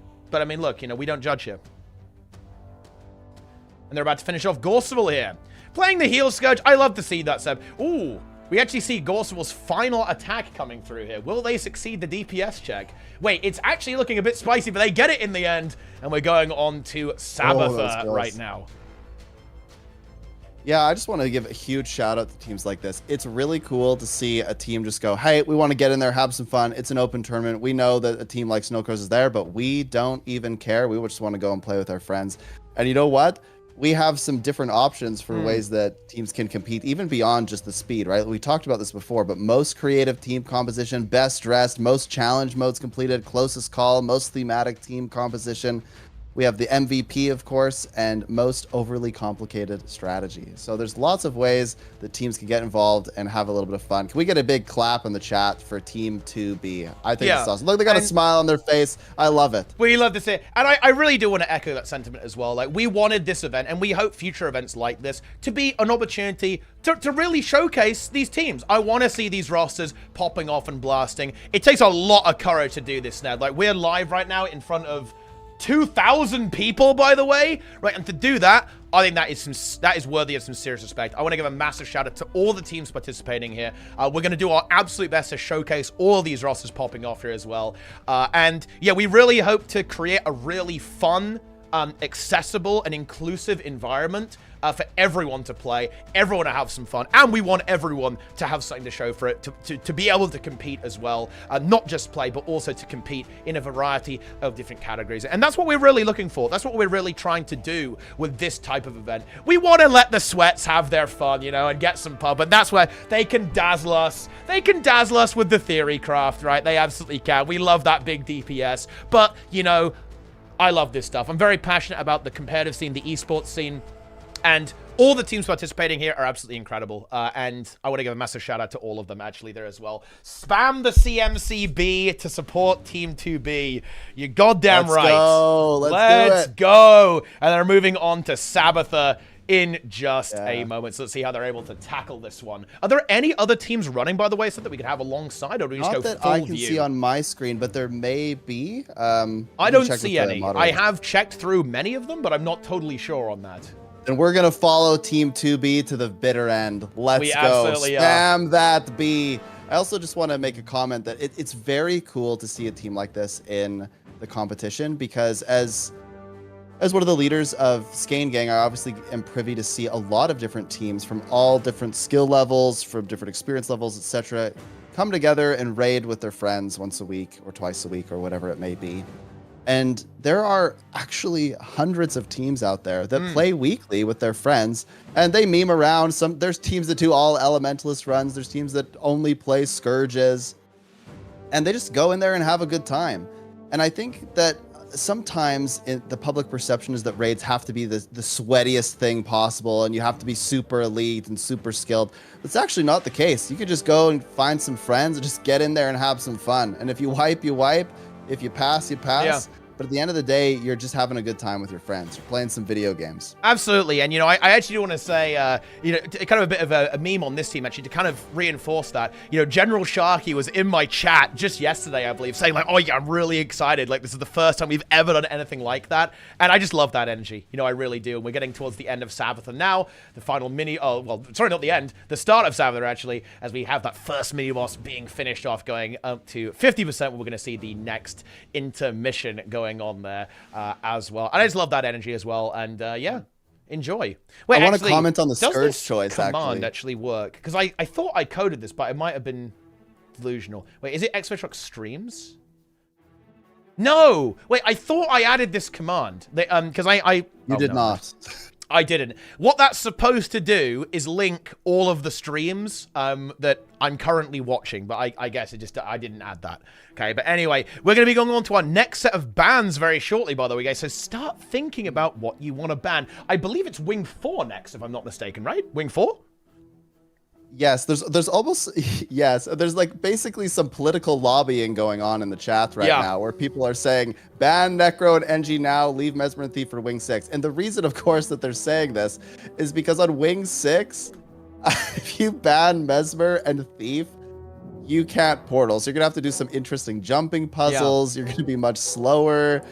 Overall, it will dramatically shift how teams have to problem solve. Steb, we have 2 deaths actually on Team 2B right now. We have 2 deaths. They need to get the CC on this mob as well. Are they going to get the CC? There's a heavy bomb going off too. Boss is now back with the flamethrower. They've got to be a little bit careful. They've got to push through here. Boss is at 50%. But yeah, going back to that, there is some pretty good potential to troll on the next 2 wings. I think you're absolutely right. But like, think about banning Thief on Wing 4, Snap. Teams are going to have to do the puzzle, right? Like, they're going to have to actually open the door normally instead of having Thief to open it.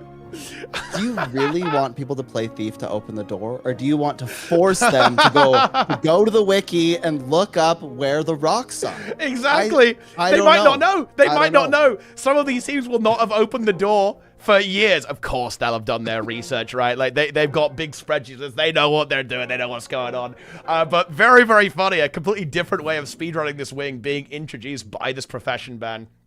There as well. Yeah, I wanted to comment on the Scourge choice here because this is something that I do in a lot of pug runs. For those that don't know, your F2 skill on Scourge allows you to convert a condition on you and theoretically some people around your shade or you into a boon. And it turns out that if you convert burning, it turns into Aegis. So see all those little fire puddles on the ground? Well, what you can do is you can just make it so that you have infinite Aegis by playing a whole bunch of Scourges, and people just run around in a circle and you convert their burning on them constantly into Aegis, so that those cannons basically do nothing.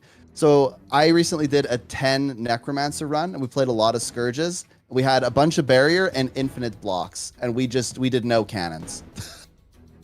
So in your next pug run, people, just consider bringing a few Scourges to ensure that you never lose. Yeah, Scourge, pretty good. Pretty good build overall, I'd say. And we're now seeing Team 2B about to finish up Sabbather. And I'll tell you what, as they're finishing that off, I think we'll get our band started, actually, Sneb, so we can have that kind of running at the same time as this match. I am going to start the voting in just a moment, guys. And bear in mind, Elementalist, Ranger, and Guardian are unbannable, and the voting actually begins now. I will scroll over to that screen in just a few moments. But yeah, the bans begin now, guys. Remember, ! Vote, and then space, and then a profession to ban it. And remember, you can vote in all 3 of those votes as well. So you can vote for 1 from each weight. Let's go. I'm very curious. Like, chat, are you on team open the door or team leave the door closed? That's really going to be the question here with Thief. Because I think Mesmer's basically an auto ban for people. I think so, at least. Because they're going to want to save that ban for something like Wing 6. But Thief, do you want to go really hard on the teams for Wing 6? Or do you want to kind of even this out a little bit? That's really the question here. Oh boy. Well, it looks like Thief isn't going to make it this time around. That's for sure. People are banning Necromancer, Sneb, though, actually. Looks like Necro is actually having a bit of a tough time here versus the Mesmer. And then Revenant and Warrior really close as well. Look, I have to talk about Revenant here. Look, people, if you ban Revenant on Wing 6, you'll make it so people can't use Chalice, which would be interesting. So that they can't have just one person providing stability. That would slow the DPS down on the first boss at least. But if you ban Revenant here, then you'll have maybe a slightly... It might affect kind of the damage and boon composition a bit. Man, it's actually quite close. I think they'd both be equally rough on teams. we're gonna come down to the wire on the heavy class every single time. Whoa! Look how close it is. Yeah, Necro is really close as well. With Mesmer, like this is a very interesting ban. Like to ban Necromancer, I do think that Necro one of the less impactful bans overall. I think, to be honest, it is obviously a very powerful class. It's going to get rid of the Scourge. That's going to mean you can't have the Scourge portal, right? Like Reaper, obviously a good DPS option as well. There, you can 100% do that. In that regard as well. But Necro actually really looking like it might be eliminated from this setup here as well. I do think, as you say, Sneb, it's almost like a tactical ban so that people can ban Mesmer on Wing 6, right? I think that's they're 100% doing that. I feel the chat has gone like high intelligence. Like the chat is trying to mentally activate here to cleanse Mesmer from Wing 6. Yeah, if you put like 2,000 people's brains together, it turns into some kind of supercomputer. Yeah. Exactly right. Yeah. Why are the numbers unrelated to the size of the bars? They aren't. They scale locally. So in other words, the biggest bar overall is not relevant. The size of the bar is local to the profession. Because I think it looks better that way. In fact, trust me, it does look better that way. So in other words, the Thief, Ranger, and Engie bars all compare to each other, and so do the Warrior, Rev, and Guardian ones, so do the Mesmer, Necro, and Ellie ones. Vote Revenant now, so there's no bubble for Kadim. Ooh. Well, wait, bubble? What are you talking about?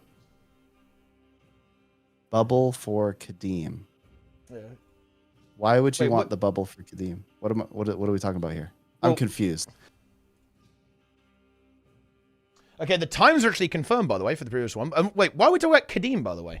Oh, you're talking about like, the Warrior. You're talking about Wing 6. We're thinking ahead here. Yeah. I'm trying to look at like a couple of different screens. Yeah, it's because I'm just reading the chat. The chat is hyper. Why are people? The chat is like people are making fun of me for that. That was one of you. I was reading your comments. Yeah.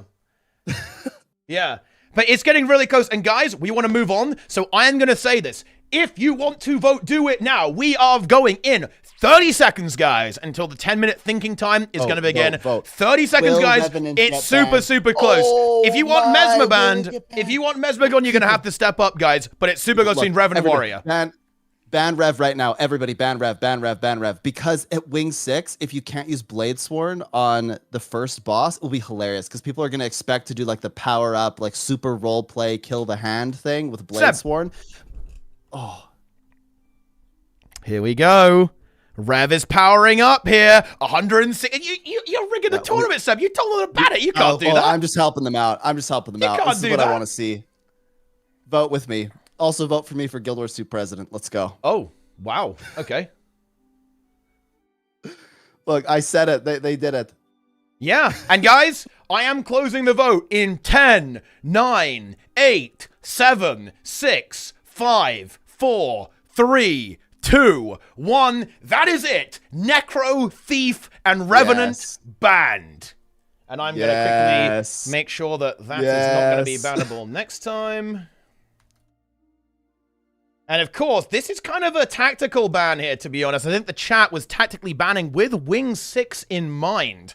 I think to kind of deny, basically to deny Mesmer and Warrior from Wing 6, I think, is what they're trying to do here as well. So there we go. In that regard, so those are now the confirmed things. And let's actually have a look at the leaderboards. So here are the scores, Snab. Snowcrows kind of dominating right now, actually, with 2 wins back-to-back with 30 points. My Chaotic Asylum coming in second, staying in second, by the way. You can see we have some arrows here, guys. If there's a dash, they stayed in the same position. If it's a green arrow, they moved up a position. And if there's a red arrow, then they've gone down a position there, as we can see. So we've got Snowcrows in first with 30 points. MCA, 22 at second. Dozer Pals in third with 21. Very close there. The Boiled Frogs, 19 points in fourth. Wonderful Ideas Pro Execution with 16 points. Misfits over on NA with 15. Crustians with 10. Corticus Ministry with 7. Swiss Engineering also with 7. Frozen with 6. Wicked Frogs with 6. Team with 4. Boy. Team Trouble with 2. And Team 2B with 0 points. Man, it's going to come right down to the wire to try to fight for that 8th spot, I think.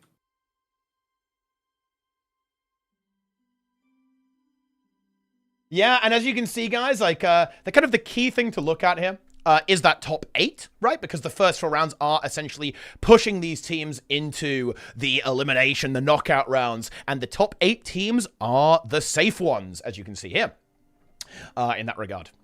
So there's still all to play for, really, because if you actually look at the kind of around the 8th position, Sneb, it's very close, right? Corticus Ministry with 7, Crustians with 10, right? And then Wicked Frogs with 6, Team with 4, and Trouble with 2. It's still very much all to play for there, in my opinion, with potentially qualifying. If these teams can get the next 2 rounds pretty good, like get kind of halfway up the field, they can still absolutely be able to qualify and get into that top 8. Absolutely. And once you get into the top 8, I mean, anything could happen at that point because it truly is chaos. It's sudden death.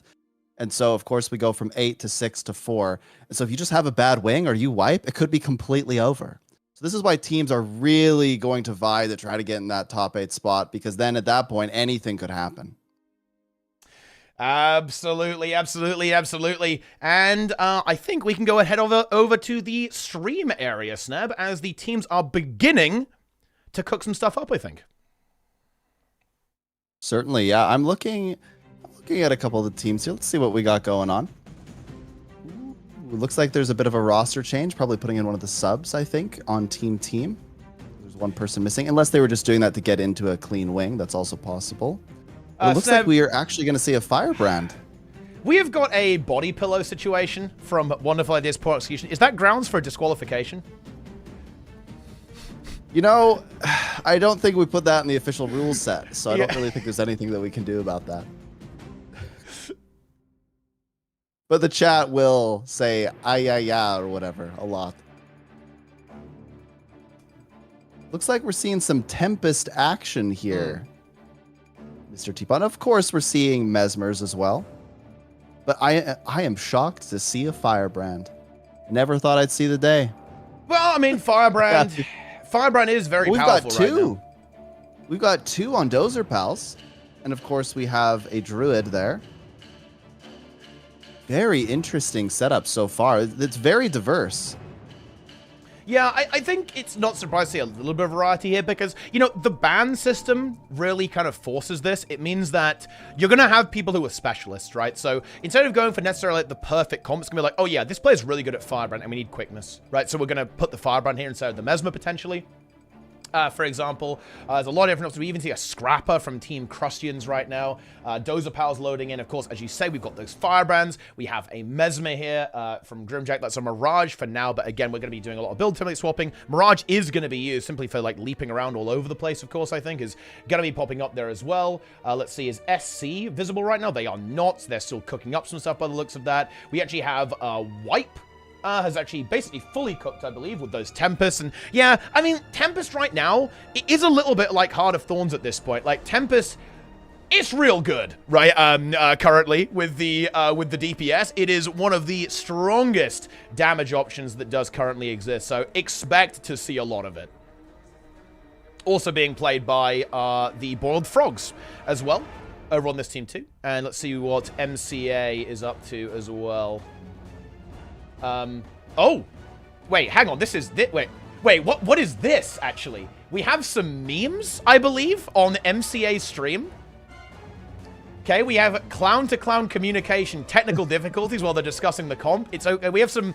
Wait, what is going on here? What?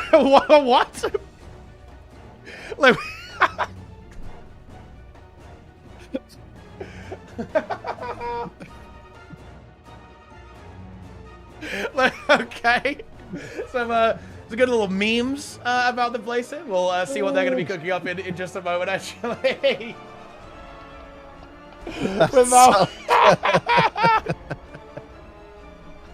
Okay. Wow. Yeah. Oh, goodness me. We actually do have the SC. Oh, we actually have, here he is, Mr. Marcus himself. Okay, we have Yui Also with the camo, I'd love to see that. And we got a Willbender in for SC here as well. A lot of Tempest as well. This is a lot of Tempest. I mean, Tempest is basically... Tempest is fantastic on every single boss here, by the way, guys, too, with the damage output. Especially on the end boss, right? Like, because the boss gets a damage modifier on it, having builds that have very high burst damage is fantastic on that encounter, and that is where Tempest can really, really excel and shine. The burst damage on this build is fantastic. It's not just about that high DPS that it can bring to the table, it's also about that opener. That first number that you see on the golem is fantastic. You get some huge damage value out of this on a lot of these encounters, and certainly power damage in general, very, very strong here. This is going to be a quick wing, by the way, Seb. This is going to be really quick. It'll be so fast. Sub 15 minutes for sure, right? It'll be really fast. Yeah. This is going to be very, very fast. I think one of the fastest wings, like this and Wing 2, are lightning fast with how quickly they go by. I'm noticing a lot of druids, but not every team has a druid. I figured that a lot of people would play druid healer because, well, one, it's just a really good solo heal. There are some shenanigans you can do if you're really, really skilled to give both subgroups alacrity. I believe that's still in play. So theoretically, you could potentially do that, but that's a bit risky. And then, of course, Druid has just so much CC, which is important at Samurag. So I figured a lot of people would play Druid, but it looks like Team... What is this? Trouble? Oh, no, Trouble has swapped to Druid as well. Ah, very interesting. I think we're going to see Druid from almost everybody. And Druid is definitely a bit of a classic. Again, that powerful CC... it's just fantastic. The amount of defiance bar it brings to the table is huge. But we do have a lot of mesmers as well, right? And these mesmers, the damage mesmers, that can kind of come here now, are also going to do that a good job there too. And of course, if you are playing Chronomancer, that's also another one of those specs that is kind of almost rivaling the Druid, right? With the amount of crowd control that it can bring to the table, right? You know, with the Mower, you can continuum shift Mower there as well. It is a big powerhouse, especially if you go for like the CC build that's using like all the different relics and sigils and stuff that's going to give you even more crowd control than you normally have. And actually, I'm going to quickly be right back, guys. We're starting in 2 minutes. Sneb, entertain the stream. Take it away here. Okay, yeah, Team is running no Druid. And TNO is also running no Druid. So Team's composition, they have 5 Tempests, 1 Virtuoso, 3 Chronomancers, and 1 Firebrand. I am super curious about what the Firebrand is playing. Is this like a quickness Firebrand, a DPS Firebrand? It's actually very hard to tell nowadays what kind of class or which class is playing which boon, because when you have a Tempest, a Chrono, and a Firebrand, the Chrono could play Alacrity or Quickness. One of the Tempests could be playing Alacrity, and the Firebrand could be playing Quickness. So I actually have absolutely no idea who's providing the boons in that subgroup, but I guess we'll be able to find out when the DPS meter goes up. Very, very interesting. I'm wondering... do they have a DPS Chrono in there too? Or do they have... Oh, they might have 2 DPS Tempests and then 1 DPS Boon Chrono and then 1 Heal Chrono. Very, very interesting theory craft there. I wonder how the theory craft will affect things in this swing. I think it'll be really, really impactful. What is so interesting to me is because there are so many builds now, right? Like, this is something that I think is so underappreciated about the current state of balance in Guild Wars 2, Sneb. Almost every class can do every role. There are so many different ways it's so that hard you can to tell go if about people are doing playing. this. Yeah, it's so difficult. Well, it's Whoa, so stop many... the press. What? Yeah, we're Stop going. the press. Wait, what do you mean? What's We're going on? and we have a Weaver and a Catalyst. Retired Misfits are playing Weaver, Catalyst, Mechanist, Firebrand, Tempest in one subgroup. I thought that was unplayable. Sneb, I went on the internet and people told me that Weaver is unplayable garbage. I Googled it and people said, if you play Elementalist, you are noob. And I had a really sad face. In fact, I put the blue face. Are you familiar with the blue face? Yeah, oh, I am. It's a common one. People like to use that one. Yeah. I was in shock. I thought that for sure Elementalist was the greatest class in the entire game. That the Fire Wizard could never be stopped. Fire Wizard. Here we go. We're going in. We absolutely are. course, there's a little bit of a delay on the spawn of that boss. And, you know, this guy, poor old Ken, he's going to be having a bit of a rough one, to be honest. The teams are going to basically ignore every single mechanic that this guy has got to throw at them and burn it down very, very quickly. This boss is only going to live less than a minute, even like 30 seconds, I think. Bit of an error there by Retired Misfits. I'm not sure if you're watching them, but I'm looking at Retired Misfits. Somebody actually got ported and knocked down, so it's going to affect their DPS a little bit. Yeah, a little bit clumsy there. Looking at Team as well. They are bursting down this boss. They're sub 50% already. I think every single team is going to be in a similar situation. Team Trouble also seeing similar results there. The numbers are going down so quickly. It's unbelievable. Oh, 2 downstates on Karen, though. 3 downstates on Karen for Team Trouble. Yeah, I see Oh, it. boy. I think they're okay, though. They're Oh, boy. restabilizing. They're getting those revives. The damage is big, and even if they do end up losing a player, they'll be able to go through. But some teams already making it through. Bald Frogs and Snow Crows have finished off the job done here. I believe... Wait, what happened? Wait. Oh, no, never mind. White Stream is a little bit delayed. That's what's going on there in that regard. But don't worry. We'll catch up with that at some point there as well. Corticus Ministry now done there as well. Retired Misfits moving on at the same time. I just saw a swap, Teapot. Somebody swapped. Okay. They went, they played I believe I just saw a swap. It was to Scrapper. Retired Misfits now has a Scrapper. Oh, well, Scrapper also a very high damage option there as well. Has some fantastic bursts. And here we see the little navigation. Now, there's no Thief, and usually you would use a Thief portal here actually for this. That is not an option, of course, this time around. A bit of swapping going on. We have this Mesmer portal being used instead. We'll be taking that, grabbing the shovel, then going back there to get through the door as quickly as possible. Dozer Pals getting that done very, very quickly. Snow Crows, I believe, are already done with that. Yep, they absolutely are. And they are moving on to Mercer Overseer. And they start it incredibly quickly. This boss is a literal DPS golem, so not much to talk about here. But Sneb, look at the timer. We're 3 minutes in, and we're already on the second boss. That's halfway through this raid wing, to be honest. And this boss is also not going to live very long whatsoever. I wonder if there's a universe where this wing is actually done in under 10 minutes. That actually might be possible, to be honest. Yeah. Because these bosses are very, very quick. You know, you might even say that the teams are going to checkmate Mercer Overseer here. Oh, Sneb! No. Okay, no, hang on. I'm not holding for that. That was rubbish. Okay, that's like 0 out of 10, bro. That's a dies of cringe right there. Yeah, the chat agrees. We're getting a couple of dies of cringe in there. That was... I can't believe you did that, Sneb. How could you do that to us? That was brutal. Ah, yes. I am a dad, and therefore I must make dad Yeah, jokes. that's true. He's got the dad jokes ready. He absolutely does. And actually, SC get through the Mercer Overseer alongside Dozer Pals as well. They're done. Whereas MCA, just a couple of seconds behind by the looks of that. SG Trouble also pumping through. Let's see if we can load into a couple of these other teams to see what on earth is going on. Let's load in.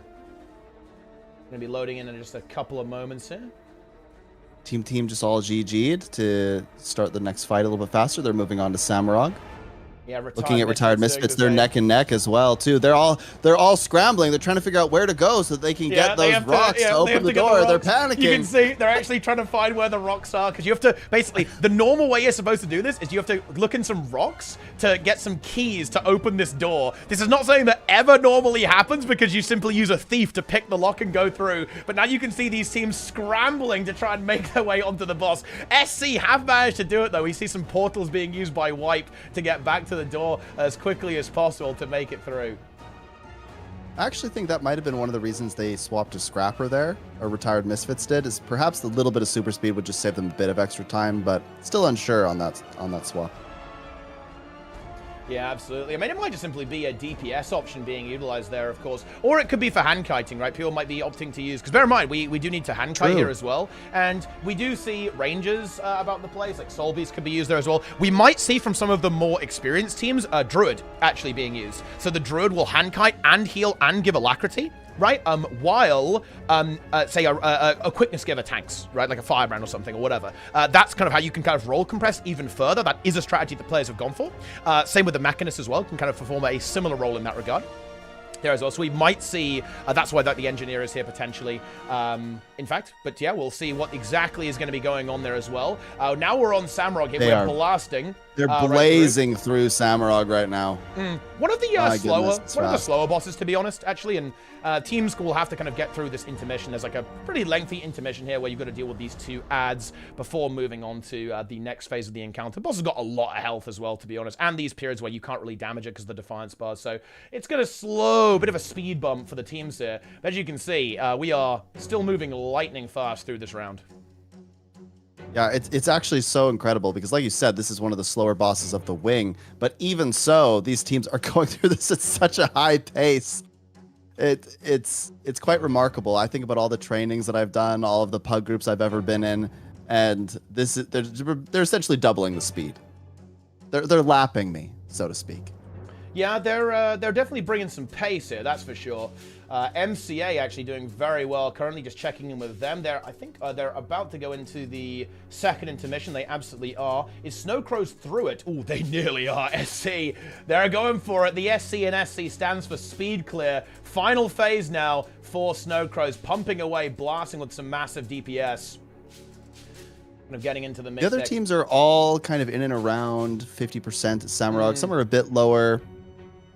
It's going to be pretty neck and neck. And of course, things can get pretty wild at Deimos because you can play pretty risky there. And all it takes is one big mistake, one oil to be touched, and it's all over. Absolutely, absolutely, absolutely. And, you could see some wipes. SC about to finish off Samrog here. There we go. There's the GG for the last Defiance bar, and that is the end of that. But, yeah, this is actually one of the bosses where we could even see wipes from very good players, in my opinion, because the strategies that are going to be used here are very aggressive, right? We're going to be seeing probably double sacrifice strats. So in other words, you're supposed to kind of go to the Shadow Realm to deal with an intermission at 75 and 50%. We're probably going to see the 50% and 25% one skipped entirely, I think, by these teams just to get more damage uptime on the boss so you can just like phase it quicker. But that does introduce some level of volatility into the strategy, of course, and all of that kind of stuff there as well. So there's a lot going on here, to be honest. Like, this could get dangerous even for the best teams in the world. But SC definitely having a bit of an advantage going into this. Where are Dozer Pals? Let me load up that stream real quick, and we'll see what's going on. I'm taking a look at Retired Misfits right now, and they're just about to kill Samurog, so they're in the race for Deimos here. Okay, yep, Samrog now being finished up there as well. Dozer Pals are at Deimos as well. Yeah, I'm just loading in now.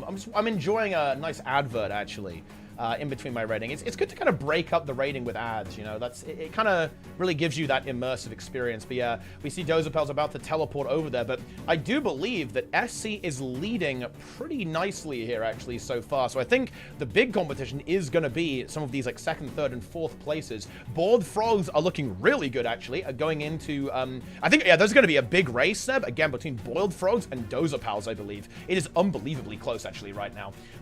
They're both entering the kind of pre-event, the pre-phase of Deimos here, almost simultaneously. And they're going to have to burn... Do they get all of them? Oh, no. Oh, no! Seb! Boiled Frogs didn't get the one burn! Oh, to explain, you've got to kill these chains, right? All 4 chains have to be destroyed in order to spawn the boss. Dozer Pals were able to actually burn them in one go, but Boiled Frogs were not able to do that, unfortunately. As a result, that they do actually suffer quite a hefty time loss. As you can see, Dozer Pals already at 75% on the boss. Yeah, if I were to guess, that's probably a 20 to 30 second time loss, something like that. It's a bit rough. Snowcrows are at 5%. They're at 10% health on Deimos. Yeah, they're about to phase 10%. Yep, they're phasing 10% now. We actually just moved away just to check on the other teams, and SC have actually finished off the boss, as you can see here. They're just about done with this, going into the final phase there. Again, yeah, that Druid in play there from SC, of course. Big damage coming through from all of these players. People are bleeding out in the Shadow Realm. They should be able to res them. Yeah, they're going to be able to get that revive real quick there as well. And now here comes the final burn, and this is about to be over very, very soon. Dozer Pals kind of in hot pursuit there as well. Where are Retired Misfits at? They're at 50% there. SC about to finish off the boss in just a couple of 10 minutes and 20 seconds, by the way. Oh my goodness me. That is a wild time. My goodness. Yeah, that was so fast. There's going to be a bit of a fight for these next spots right now, though. Dozer Pal's obviously very close. Meanwhile, Team is at about 40%. There's a bit of chaos going on, of course, because on your screen you'll notice that there's Saul there, there's Damo stomping, there's there's oils everywhere. Like things get pretty chaotic in this fight pretty quickly. I think Dozer Pals is about to go into the 10%. Some insanity is absolutely happening right there. To be honest, in that regard. MCA just finished off the boss, by the way. I believe Dozer Pals are going to be doing so very, very quickly as well. Very, very shortly. Both of Wipe's streams are kind of like lagging like hell for me, so it's very difficult for me to even have any kind of understanding of where they are. Teapot. Team is at 10%. They're just about to phase. I'm loading in. I'm on Team. Yeah, I see it now. Oh, I actually have Dean's quite stream. big. He's hopping around all over the place there. At the same time here. I believe we are Retired Misfits is just about to kill the boss as well. They all just got hit. Yeah, they had a downside did have stab there for a second, but they got it. Kind of get it done there as well a little bit. Team blasting away. One of their firebands did get ported. Now all of the players are coming up for 10% here. They're going to be able to finish that off. I want to see where Team 2B is at, Sneb. I'm loading them up. I'm loading up General Sharky. They are at Samurag. Oh, Samurag. So another boss to go there. But they are getting towards the end, actually. But they're in the last phase of Samurag, finishing that off there as well. Dragon Hunter representation. Big Guardian game. Dragon Hunter. Four Guardians. You know, that is actually a pretty interesting setup, actually, there. Like, Dragon Hunter is not something we've seen so far, but yeah, the teams are starting to come through right now. Team Trouble has 2 deaths, but they're about to go in the last 10% here. Yeah, let me load them up. Team Trouble. Would you say they're in trouble? I think they're going to be fine now. Yeah, I think they're going to be fine. There's a lot of boons happening because of Chronomancers, so I think they're going to be just fine here with 8th, but that obviously did slow them down a little bit at the end. Yeah, they managed to pull through. Fine. There it is. They're getting it done, finishing the job here. Boss about to go down. Team 2B. Let's say I think most of the teams are going to be finishing by now. Let's see, where's Cordicus Ministry? Well, they're in an ad break currently, but I think most of the teams have actually now been able to get the job done. Very well played. It absolutely is. We love to see that. We really do. Try and make a couple of more adjustments. And we should be good to go for the next round. But yep, the teams are kind of finishing up here in just a moment.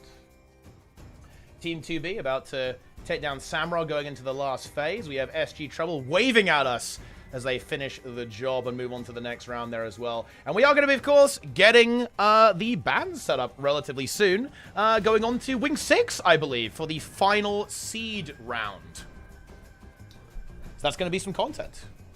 All right, chat. You should really be discussing the strategy here. What are you going to ban for Wing 6? You can't ban Revenant. You can't ban Thief. Wait, no, you can ban Thief now. Wait. Yes, you can't. Wait, did they? No, they banned Thief. Okay, you can't ban Thief. You cannot ban. Okay, look, I'll tell you what you can't do. You cannot ban Necro, Thief, and Rev. There you go. Boom. My brain did not brain there. It was like, no. Oh, apparently, it would not work. Are Team Crustians still going? Hang on, I'm loading up Team Crustians. Oh, no, they killed. Never mind. Yeah, I know there's going to be some disappointed people in the chat. But what? They're disappointed. They can't ban Thief again. They wanted to ban Thief again. Okay, so chat, start discussing it. I am actually going to get the ban started in just a moment, actually, so that we can keep marching forwards in this tournament.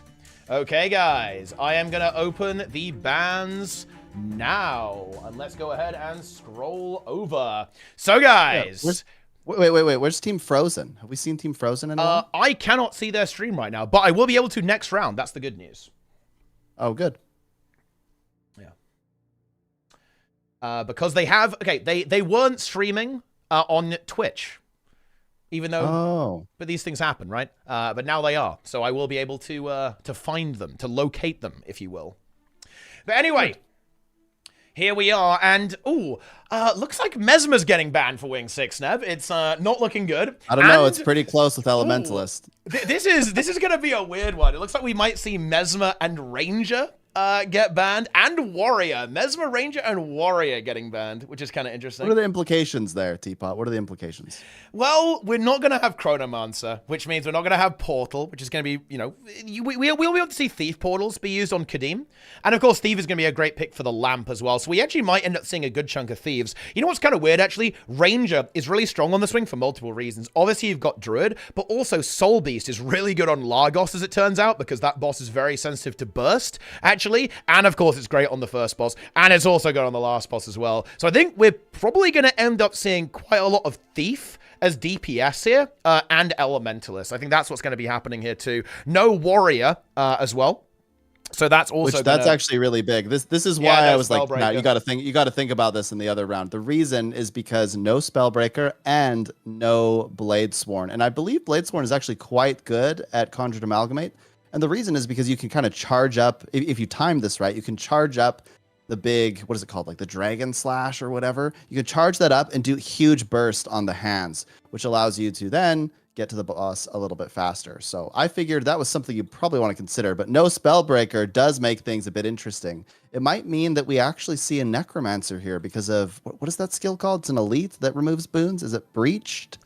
Something? The thing is, I'm going to be honest here. I don't, on normal mode, I don't think actually, yeah, it's normal, so that it won't matter. Yeah, it's not really that relevant. Like, so high, the DPS check is not going to be relevant. Like, even on CM, I think a lot of these teams will be capable of making that check without too much of a problem. But yeah, for sure. Like, this is, you know, like, it's not going to be the end of the world here to not have the spell break here. I forgot it's not going to be, if it were CM, I think it'd be slightly more relevant, but these folks are going to be so fast, it won't matter. Yeah, absolutely. And there's still a lot of good choices again. You've got the Vindicator for DPS here, the Thief DPS choices as well. The Tempest is going to be there for the DPS. So I think teams will have a good amount of freedom to kind of pick what they want here, I think. And guys, these votes are looking pretty decisive. So we're going to wrap this up very quickly so we can get started on our next round. So guys, you've got 30 seconds to ban. Maybe loads of you guys really hate Elementalists and you can somehow manage to find like nearly 200 votes. Do that now. If you want. You have got 30 seconds, guys. You've got 30 seconds to finish up voting. So get on it. But yeah, Wing 6. This is an interesting wing because there's a couple of things you can optimize here. In terms of the pre-events, but I think the really big one is going to be like the final part, right? You can do some kind of crazy, you can do a weird thing to double spawn one of the fire elementals to get through the Kadim pre-event incredibly quickly. We're definitely going to be seeing teams do that. But a lot of the other stuff here is kind of straightforward. It's quite a linear raid wing actually, and also not exactly time-gated, but you're a little bit on rails. This is going to come down to boss strategy and boss theorycraft composition quite a lot, I think, Sneb. It's all going to be about like who's found who can come up with the most efficient compositions for these encounters most of the time.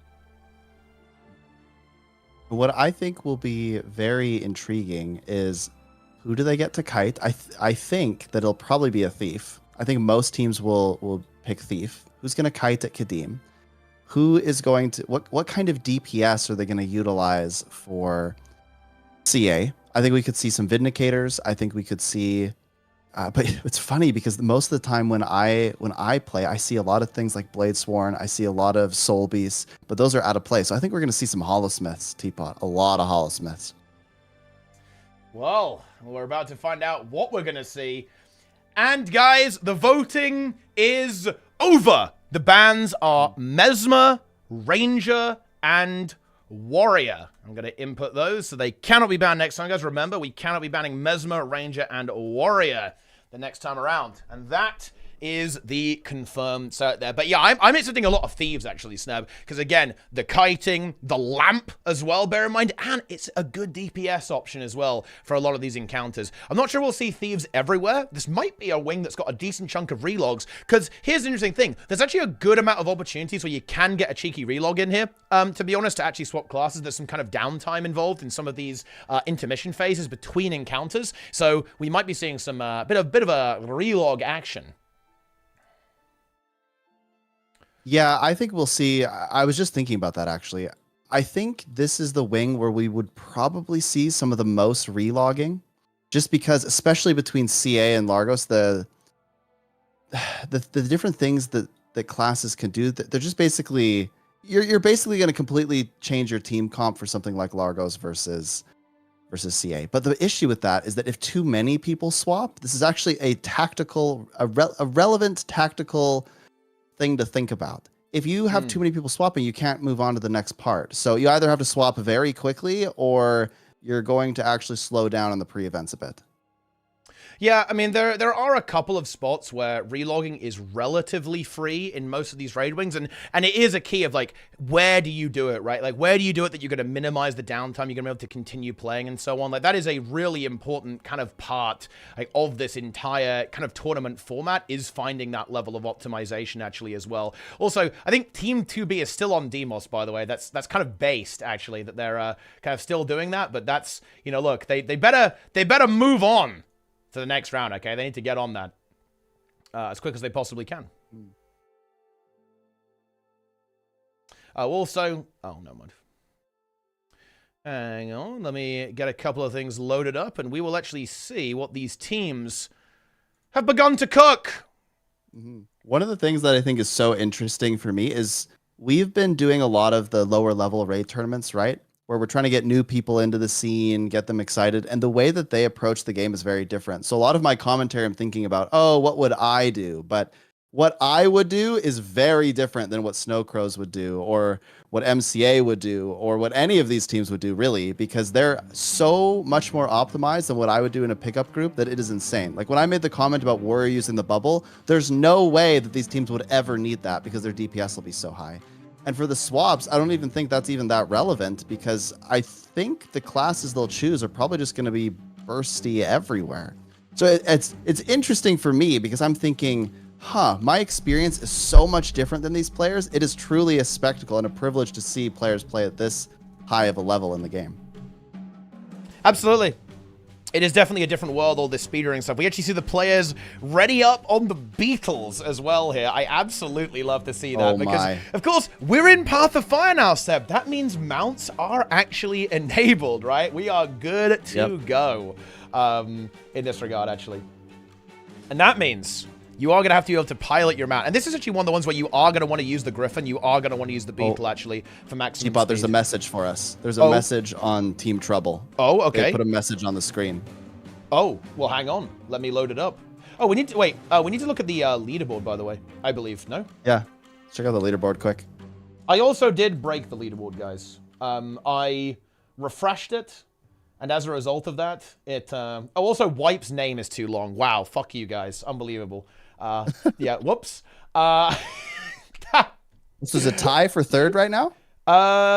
No, it is... Okay, so in first place, we have Snow Crows with 45 points. In second, that's 3 wins, Snap. They've won 3 times in a row now. Jeez. We have MCA in second place with 34 points. Dozer Pals in third place with 31. Wipe in fourth place with 25. The Boiled Frogs with 24 points in place number 5. Retired Misfits in 6th. Swiss Engineering have ascended to the top 8 with 14 points. And Crustians have 14 points to their name as well. Then we have Team with 10 points. Cordicus Ministry with 8 points. Wicked Frogs with 8 points. Frozen and Trouble with 6 points apiece. And Team 2B keeping it chill in 14th place there as well. It's getting spicy here. So let's actually think about this a little bit. This is actually the last round of the seeding rounds, guys. So after this, the teams that are outside the top 8 are going to be eliminated. Okay? That is it. This is it. Oh, so close. The really big ones here to look at, in my mind, Sneb, is actually Team, Cordicus Ministry, and Wicked Frogs. They need to put on a massive performance to make it into that top 8. Team or is probably we need to see a massive choke from Swiss and Crustians. Yeah, exactly. Yeah, if Crustians and Swiss Engineering choke insanely hard, then they could be in trouble. The team, I think Team in particular should be a focus point for this round, actually, because they can make it, but they're gonna have to really perform. Oh yes, this is gonna come right down to it. Yeah, and I think the top 6, I want to say, are pretty safe here.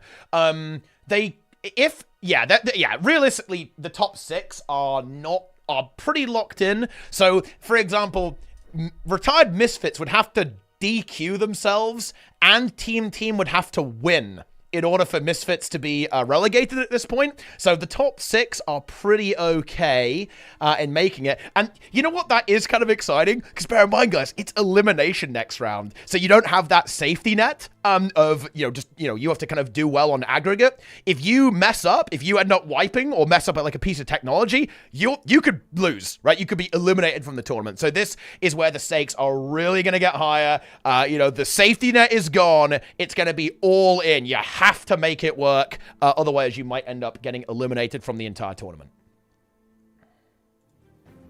Oh, yes.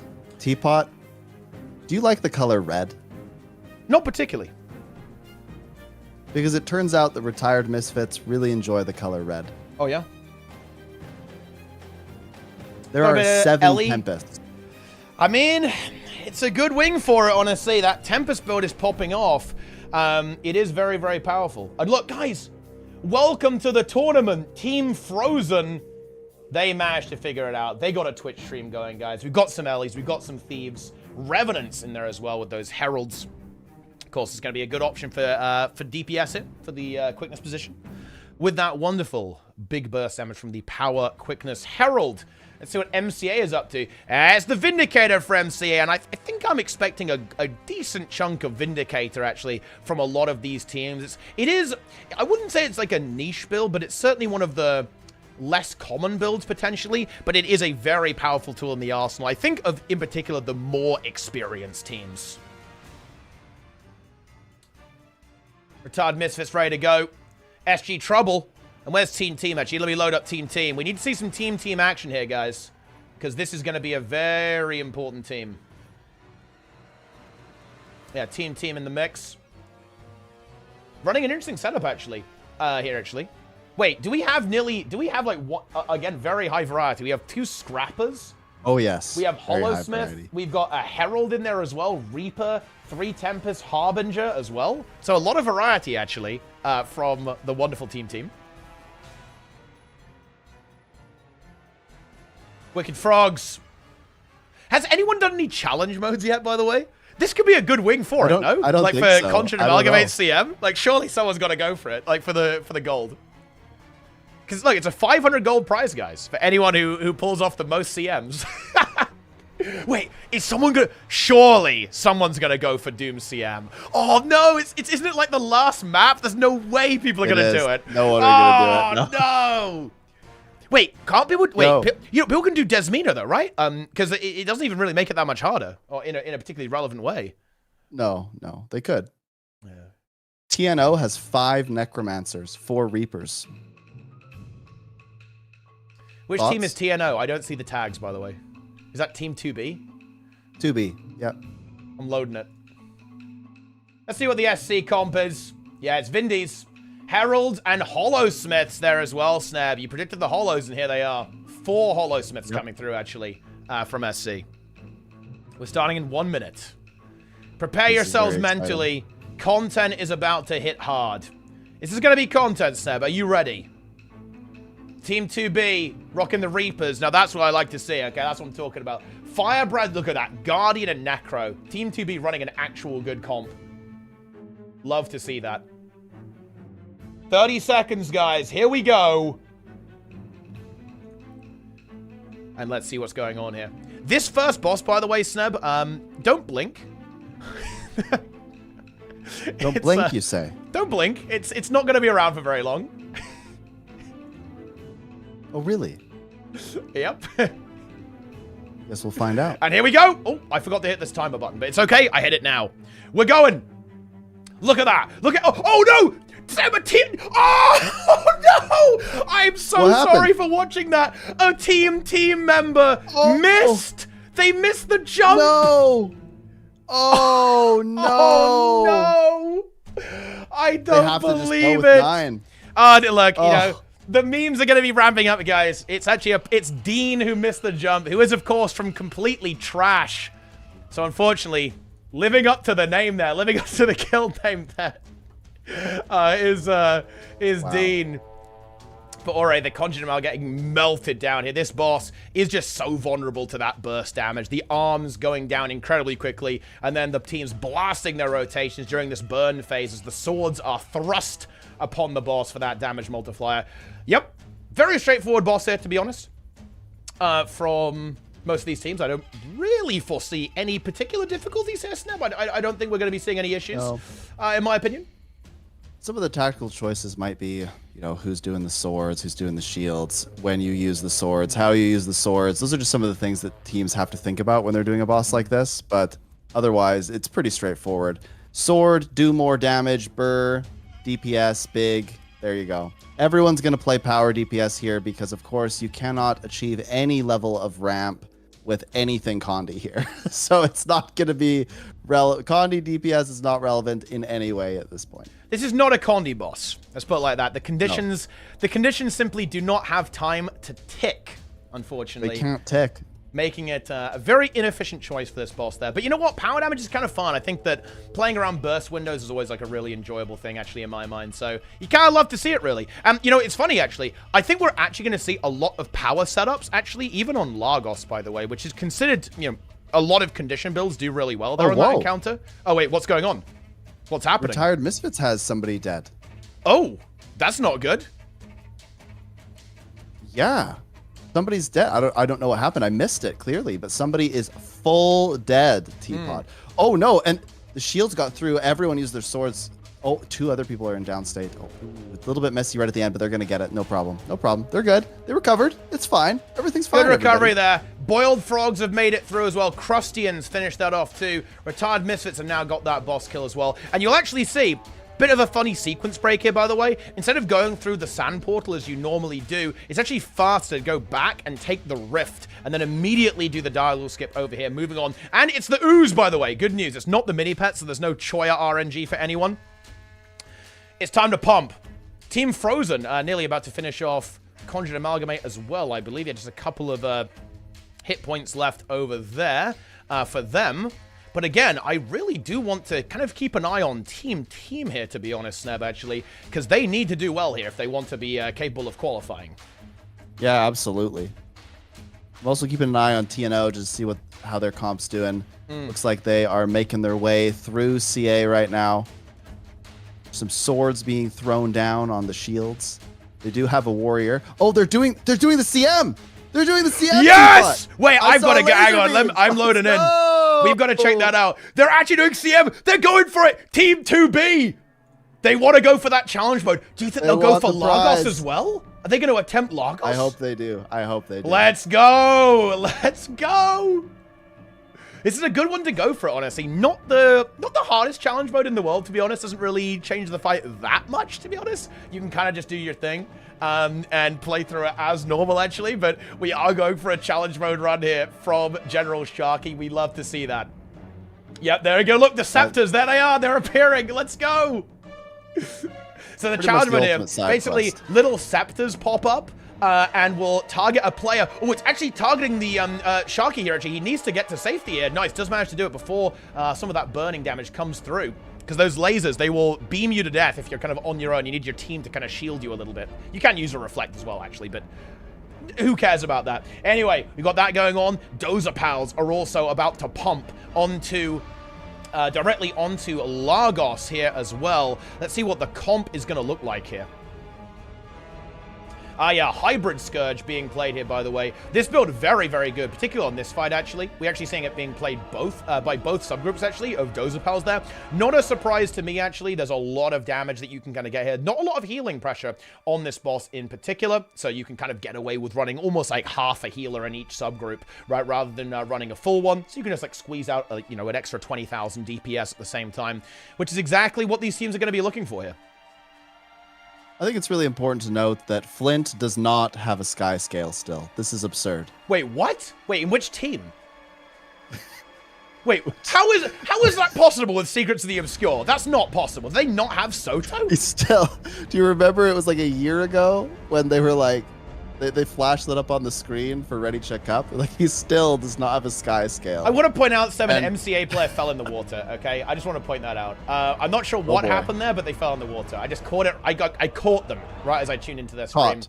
Yeah, cool. It's actually really close, by the way, between some of these teams there. Yeah, we have Dozer Pals going into 50% on Canute going into the split phase here. Snowcrows narrowly ahead, actually, just by about 5 to 10 seconds, already in that split phase at this point. I don't want to be clear, guys. One of my favorite bosses. It's so interesting. Anything could happen. The boss could even just not work. It could break. Just to be clear, guys, if you see any, any HP percentage appearing, that is a visual bug, actually. You honestly hate to see that. Bit of a visual bug snap, right, when you see those extra numbers popping up on the health bar in the game. Definitely nothing going on there. But anyway. Teapot, what's your favorite kind of candy? That's a great question, actually. I'm not sure I can answer that right now, though. But anyway, we're moving on into the final stages of this encounter. Where are the boiled frogs at right now? They've got to be pumping as well. Yep, they are actually also very much in hot pursuit, actually, about to finish off the final stage of this encounter, moving on to the final platform. Team 2B, I think, wiped. Oh, wait, no, wait, on the CM? Wait, where do they wipe? I think they did, and now another player's dead. I'm not sure what's going on. I just missed it. They did wipe. Yeah, they did wipe, actually. And they've lost a player already, and there's a down state. That is not looking good for Team 2B. It was looking good for them on that challenge, but they have not been able to close it out, unfortunately. Meanwhile, we have Team getting towards the end of Lagos as well. Boiled frogs in the final platform. Dozer Pals, and, of course, Snowcrows done. Yeah, we're actually going to the final encounter just 7 minutes in, and we're already headed to Kadim for Snowcrows. The pace here is pretty intense. Yeah, this is really, really fast. Here comes the roller beetles from Snowcrows. They push through. Will anyone die? Oh, Yui nearly died. That's funny. But he was able to leap off his mount just in the nick of time there. And hold on. And now they're going to be burning down these Pyre Guardians to get up to the next boss and spawn that very, very quickly indeed. Where's MCA? MCA in a similar situation, really bringing in the rear there with some of these strats there, loading into the map again. What the hell is going on here on this screen? I have no idea what's happening here. There's the load in. There we go. Roller Beetle in there from MCA as well. Dozer Pal's doing the same. One Pyre Guardian down. I believe Snowcrows about to spawn the boss. There is the boss spawned. How far behind is Dozer Pal's? Actually, a little bit. Yeah, Snowcrows with a very good transition there. And here are the thieves. There they are, the Daredevils. Fantastic on this fight there for a multitude of reasons, honestly. To be honest. A lot of stuff you can do here. And there we go. Yeah, those thieves going into the lamp, of course, to burn down this Hydra as quickly as they can. Now, I do want to keep an eye on Team here, to be honest. Let's see. Let's try and load up a couple more. Where are the Crustians? Like they're heading into Kadim here pretty soon. Crustians are as well, by the way. Crustians. Teapot. What? Wait. You need to go to Trouble. I think. Ooh, 2 people are down at Trouble. Oh no, they're gonna get it. They're barely gonna get it. They had. They almost. They almost had tragedy. They almost had absolute tragedy, but they just subverted it. Looks like they're gonna get through Lagos here and head on to Kadim. Oh, yep, they get it. Yep, it goes down. Some people were in downstate there, and you know, at Lagos, you might get tricked into rezzing your teammate, and then Lagos goes, "I'm just gonna kill you too." And then the whole side. That Enrage, it can actually be pretty scary, to be honest, with that Enrage. It's a little bit spooky there. And of course, the thing is... Look at the Grimjack POV for Dozer Pals. He's playing Willbender Kite.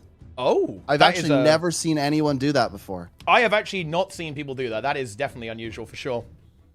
Oh, well, that's up there as well. And, you know, this is the interesting thing, right? Like, because Thief wasn't banned this round, the impact of the Mesmer ban is actually lessened a lot, right? Because they can just use the Thief portal instead, right? Like, Thief portal has also been changed, so it's 10 players now. So it kind of is like a worthy replacement, a good chunk of the time for that Mesmer portal, actually, in that regard.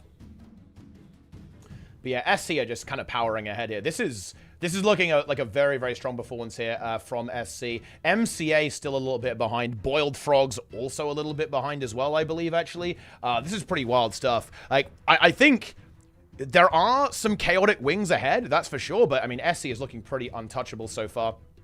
In this one, yeah, we can see Grim on this Willbender Kite POV here as well. Definitely a very interesting setup here as well. Just like running around. Of course, basically anything can do this, right? You don't really need to take any damage. Like, if you play correctly, you will avoid all of the damage coming through here from these teams. I just find that so creative, because using Sword 2 to sort of port around to the different little slubs, and then using Sword 3 for a bit of range, that's just creative. I like that. I wouldn't have thought of that personally. Yeah, it is a really, really cool idea, actually. I completely agree. I don't think I've ever seen anyone do that before, to be honest, with that exact type of setup there. Now, I need to load up a wipe stream. We need some body pillow in our life, guys, right now. Let me see where they're at as well. They're kind of like getting into the second burn phase. No, the second ad phase of Kadim there as well. Snowcrow's kind of getting into the final phase. They are very, very far ahead of some of these rosters there. SG Trouble battling the Hydra. Crustians also getting into the first boss phase of Kadim there. Dozapals finishing the burn there. And I think they're actually second, I believe, behind Snowcrows right now, going into that final set of ads. Now, there's some potential for chaos here, I think, but it is fairly controlled on the challenge, on the norm mode rather. I don't expect any shenanigans to be going on here right now. For SC, they should be pretty locked in with this, to be honest. But we will of course see what's going on here. Maybe a very quick lamp. Oh boy, from one of these teams. Oh, what's going on? Oh boy, TNO wants that CM so bad. Wait, are they wiped into it again though? They may have, because they're still there. Oh dear. They gotta get the CM. Yeah. Putting the shields down. This is definitely a bit unfortunate. Yeah, they have gone into it again. They're 11 minutes in. They have not been able to get it done, but they just need to... They've got to play safe. They have to find their way through this. They're breaking down that arm. But yeah, they have not been able to claim this challenge mode, unfortunately. Snowcrow is about to go to the grand finale of this encounter. Where is MCA? MCA is actually very much in contention. I think MCA versus Dozapals is actually very competitive right now, actually. Both of them kind of finishing up this phase here as well. Yeah, Dozapals is now done. They're going to the final stage of the boss. Wait, actually, hang on. We might have actually seen a bit of... Ooh. Oh dear, Sneb. It's very close. Dozapals and Snowcrows on this Wing 6 are neck and neck currently, actually. Is SC slightly ahead? I think they are, as the platforms blew up a little bit quicker. But that was a very fast kind of final phase there for Dozapals. Yes, Snowcrows, they immediately pull up. There's the Thief Portal, and there they go. Is there any way for Dozapals to find a victory here? I'm not sure if there is. So, I don't know. They're just a little bit behind. They're not going to start the DPS fast enough, I think. Look at the burst. SC kill it. 13 minutes, 8 seconds. What a time there. And Dozapals are going to be, I think, less than 10 seconds behind here. Yeah, 13 seconds. 13 minutes and about 14 seconds, actually, from Dozapals there. So SC and COF within a hair's breadth. Team Trouble has 2 people dead at Kadim, around 50%. Ooh, will they wipe here? That's actually scary. Where? Somebody DC'd. Somebody DC'd. That is not what you want right now. That is not what you want. That might have been their healer. They're all going down. We actually have a bit of a mini race here. MCA. I missed MCA's finish. They just finished the boss, actually, as I tuned into that. And actually, Wipe is also kind of about to get the job done here as well, moving on to the final encounter. But MCA is done. SC is done there as well. A wide variety of bikini characters there. Lots of mesmers there for you. A big fan of that stuff as well. Let's load up some of these other rosters, actually. But you have to go to Trouble right now. They are trying to 6-man Kadim at this point. That, I will say that sounds a little bit ambitious to me, if I'm being honest, Nev. I'm not sure if that's going to be the play.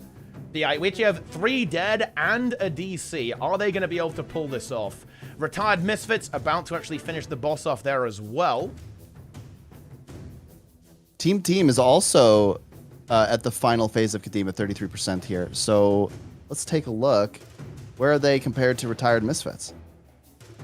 And bear in mind, this is... it's very close. We do see the wipe from Trouble, by the way, unfortunately. That's the wipe from Trouble. And that's going to allow Corticus Ministry to actually probably seal the deal here over their opponents. Teapot, Team beat Retired Misfits, unless there's a massive stream delay that I don't know about. But it's either very close or Team was able to pull ahead of Retired Misfits there. That's big. Yeah, I think you might be right there, actually, Seb, because, yeah, we actually do have Team finishing the job there. That is actually very relevant for Team. I don't know exactly what the score computation looks like, but that could even be a potential qualification for Team, actually, there. I'm not sure if that's going to be enough points to actually get them above some of the other teams. Wait, they got the kill? They did it! Spam the B! Spam the B! The B has achieved victory. We still have a couple of these teams trying to finish the job here as well. Cordicus Ministry is getting the job done here as well. I'm loading up Team 2B as well so we can celebrate that wonderful victory. I think we must have seen a completion from... I think we must have seen a completion from Swiss Engineering. Yeah, Swiss Engineering is also done there as well. Man, it's a little bit difficult to keep track of 14 teams raiding at the same time, guys, especially when it's this fast. This is some absolute madness. But Team 2B have made it through. But the thing is, Sneb, I think we could be in trouble here because they only have another 14 minutes to finish the raid wing at this point in order for this to actually go through. Oh, come on. They can do it. I believe. I believe. Well, let's see if they're able to pull that off. Hey, you know what? They did the CM, so honestly, I'll give them that, right? Like, they did the challenge mode, but they do need to finish if they want to actually make it happen. Crustian's done. Crustian's goated. I mean, yeah, maybe.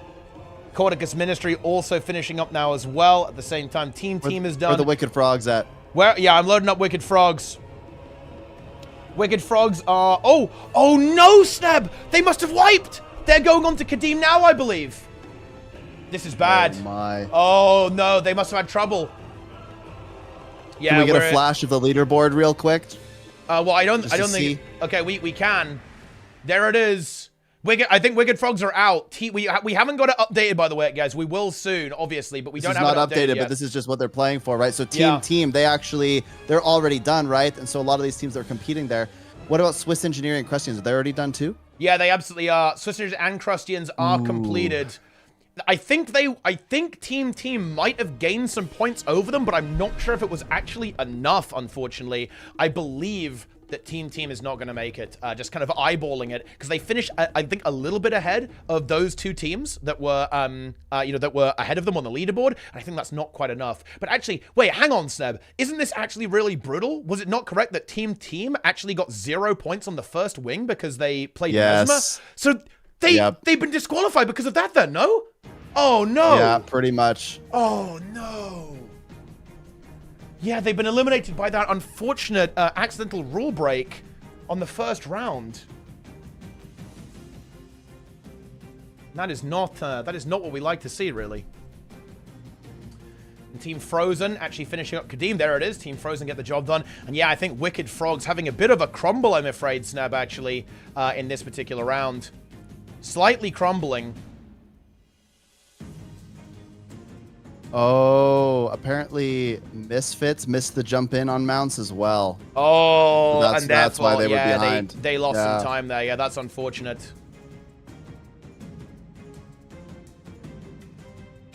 And it's going to be Wing 3 next, I believe. Oh, that's going to be a fun one. Oh, my God. Largos, let's go. That is going to be insane, actually. Holy. That is going to get wild. But we see those teams starting to load in there as well. Wicked Frogs trying to finish off But they don't even have, don't have the bands. Well, they can still be in the instance, right? No, it's just, I think they're kind of assuming, you know? Well, they're probably assuming, but they're also probably just setting up the instance, right? So they don't have to, like, stress about that, right? Like, they just want to play it chill. They want to be relaxed. And they want to just have that set up, like, already ready to go. I think the only two teams still going, if I'm not mistaken, is actually Team 2B and Wicked Frogs. So we can actually kind of see that through. And I think Wicked Frogs are hopefully going to be able to actually get this clear here. I'm going to check Cordicus Ministry. I think they're done, though. I'm almost certain they are, but I will quickly check on that as well. And we're going to be getting our bands set up, guys, very, very shortly. The vote is not open yet. I will say when it is, guys. We are banning for Wing 3 in just a moment, and it's going to be Mesmer, Ranger, and Warrior are immune, okay? They are immune. You cannot ban those. So we'll be setting them up very, very shortly. I think we'll maybe just watch a little bit of this round there. But actually, I'll tell you what, guys. Get ready for the votes. We are going to be voting in 5, 4, 3, 2, 1. The vote is open. I'm banning Paragon. Yeah? Guild Wars 1? Yeah. That makes sense. Spears. Yeah. So let's see what it's going to be. Oh, yeah? Next time, we should ban weapons. Entire weapon groups? That would be pretty funny, actually. A little bit tricky to enforce, though, not gonna lie. But yeah, this looks like it is gonna be our first NG ban, by the way. That makes sense. That's gonna be a lot of super speed application. This is actually where NG really shines because of that special utility that it has. That super speed, moving the escort event, the first event of this raid, is actually like you have to help your NPC get through. And of course, the Scrapper is gonna be a fantastic choice for that, of course, with the super speed application. Oh boy. And yeah, Ellie's not looking so good here as well. And that makes a lot of sense. Tempest is absolutely brilliant on this wing for that damage output. So strong on all of these encounters, like on Zera, on Keep Construct. Not a surprise people will go for that, Ellie. Yeah, what's up? Teapot, if on wing 3, Keep Construct, isn't it if you stand like directly in the middle of the hitbox that you'll multi-hit with Tempest? Wait, is it? I didn't know that. I don't know.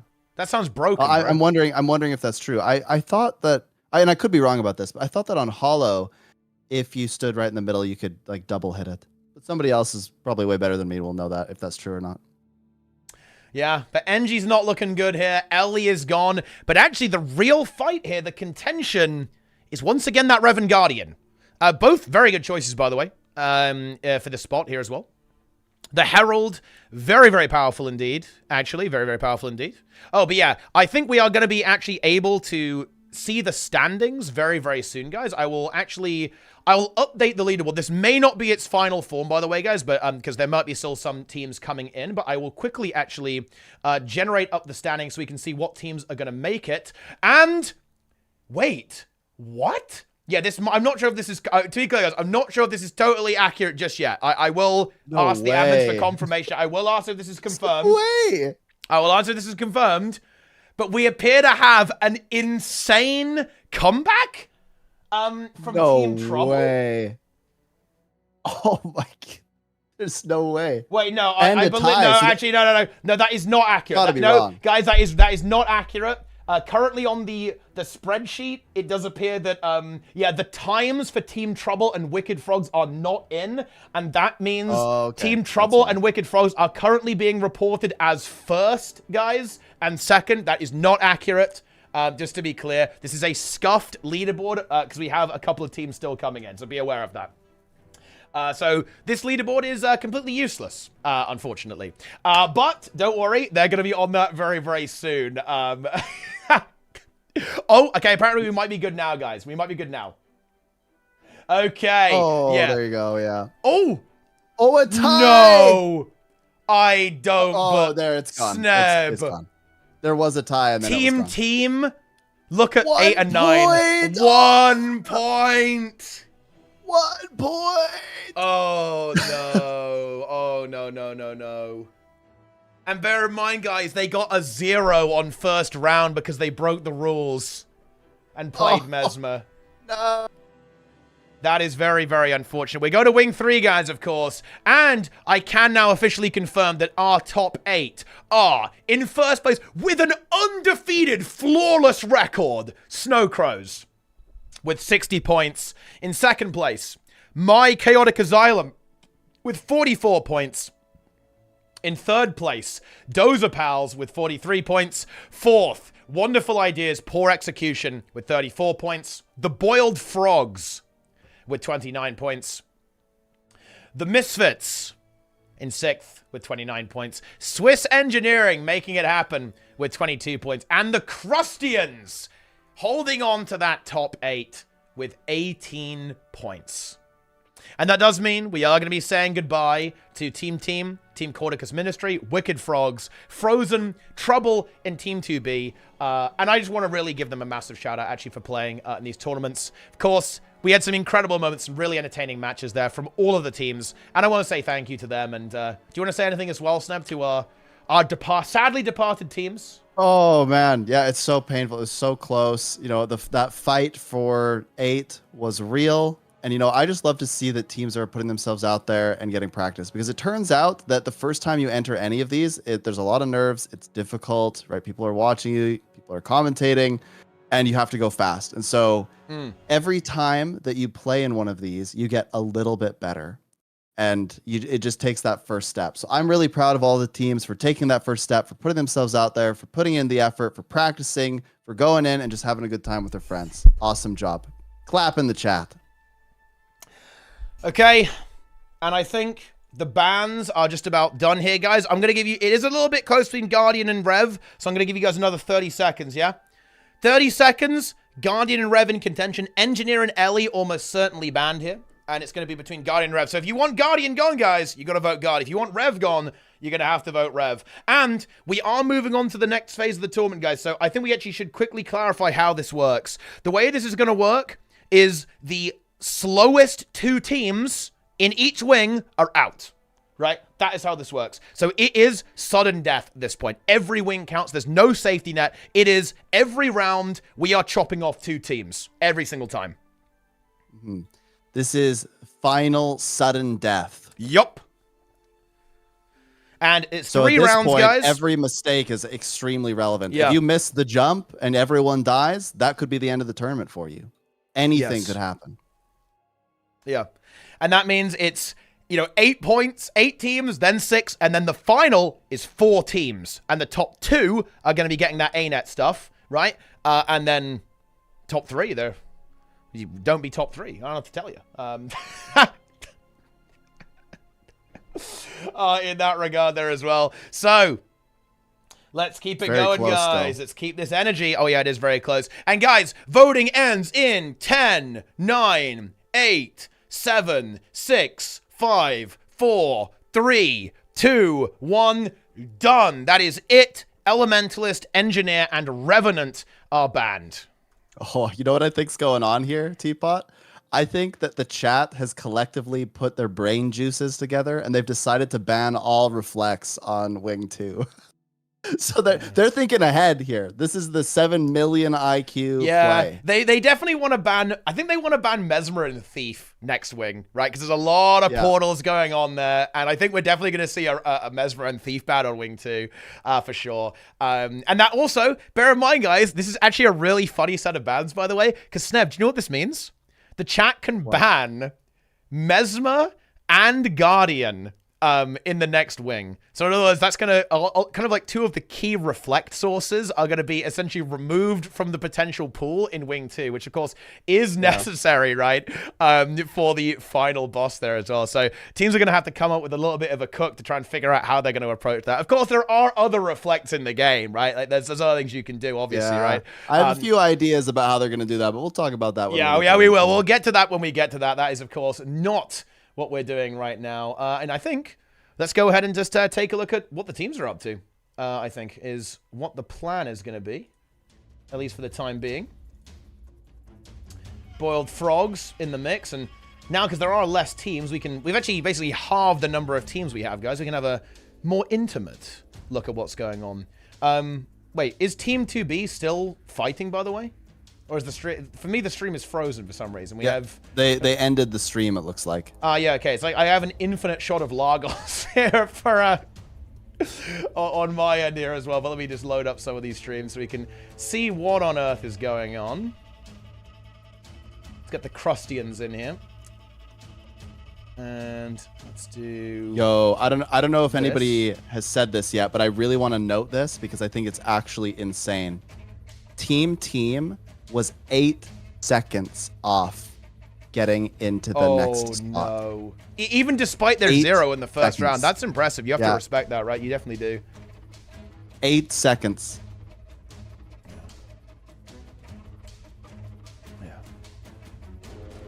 Yeah. It's wild. I'm just loading up some streams here. I don't know about you, Teapot. Oh, yeah. I just want to say, actually, a quick note about, like, the fun prizing, guys. Kind of like the community-style prizing.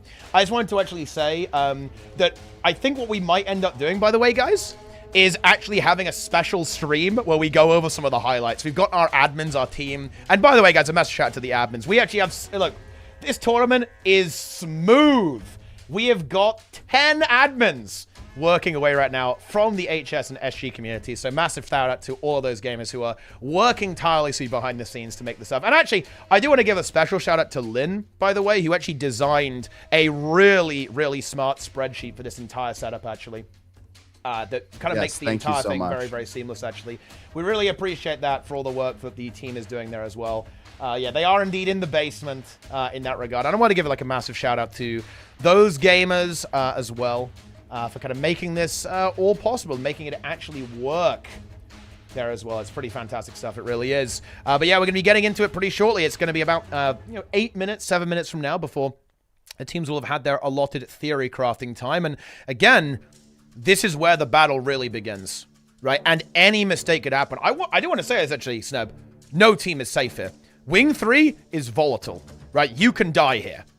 This is some of the scariest bosses, I think, to speedrun that are out there. You can definitely make mistakes, so you can definitely wipe. No team is going to be completely 100% secure on any of these wings, okay? Like, of course, there's definitely a range here. Like, some teams performing incredibly well, and others are going to have to really fight for their lives, but anyone can make it through.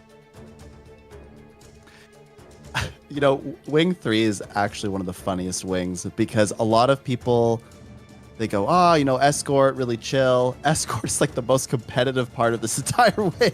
It's like, escort is the most risky, but yet it tries to lull you into this, it's totally fine. You're leading Glenna through this thing. But no, people will hit the gas on escort and play as risky as possible.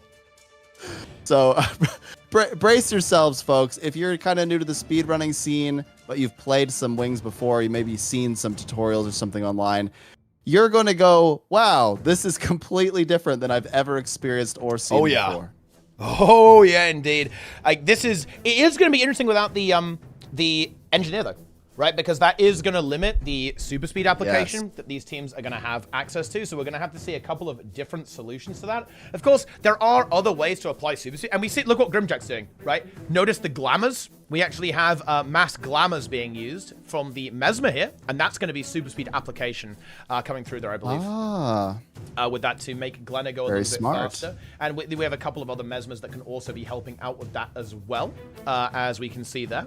I think we're going to see kind of a similar setup here from the Boiled Frog, which is very different, actually. We have Reapers coming through here from Boiled Frogs. Of course, having Reaper here is honestly pretty good because you can blind stuff. There are going to be dogs trying to kill your NPC, and that means you do want that blind application, and that's where Necromancer can really come in handy there too.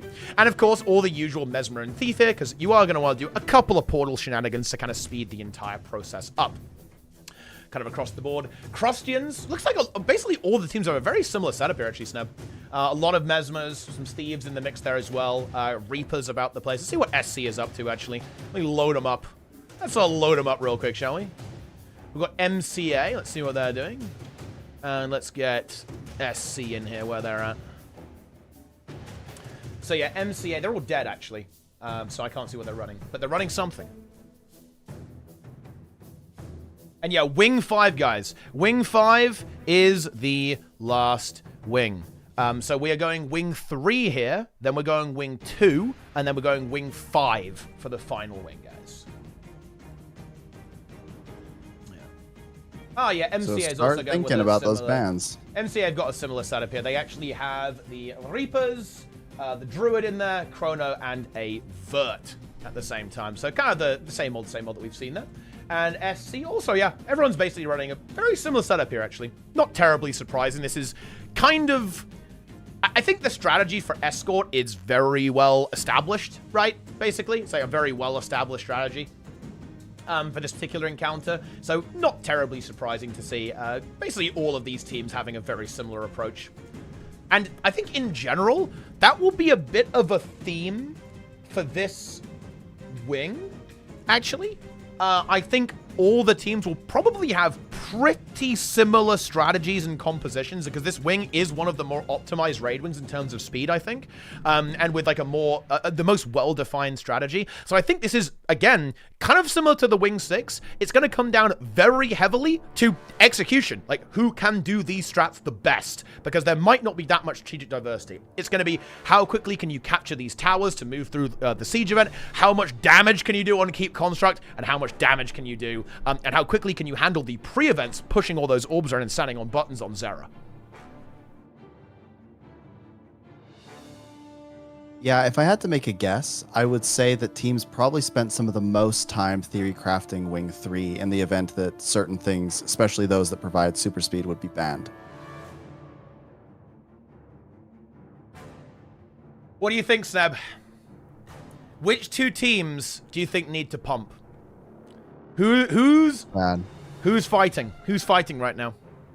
When I look at the leaderboard, hold on, I'm bringing it up again. When I look at the leaderboard, oh man, all it takes is one wipe or like one bad escort and a team is done.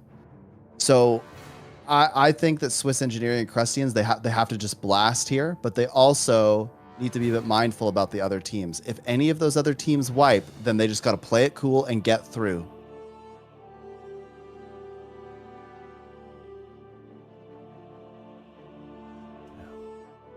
I have a feeling someone's going to wipe big here. I think people are going to play risky, and that somebody's going to make a mistake. I am inclined to agree. This is a scary wing. I think we could very easily see a mistake on this first boss. There's a lot of situations, I think, that can be a little bit spooky. And bear in mind, there's a lot of complex skips that need to be done in Twisted Castle as well. There's a lot of stuff that can go wrong there. I would almost say... Oh, honestly, these next 3 wing steps feel dangerous to me, to be honest. There's a lot of small things that can go pretty badly wrong, to be honest, on these wings. Like, you split statues on wing 5 can go horribly, horribly wrong. You can have the Spirit Road fast strat go horribly, horribly wrong. Even Desmina can go pear-shaped very, very quickly, actually. Then in wing 2, you've got the stealth at the start. You've got, well, I mean, they can't really do any... They can't really do anything to do with any portals or any kind of crazy skips. You know what actually might happen? Oh my god.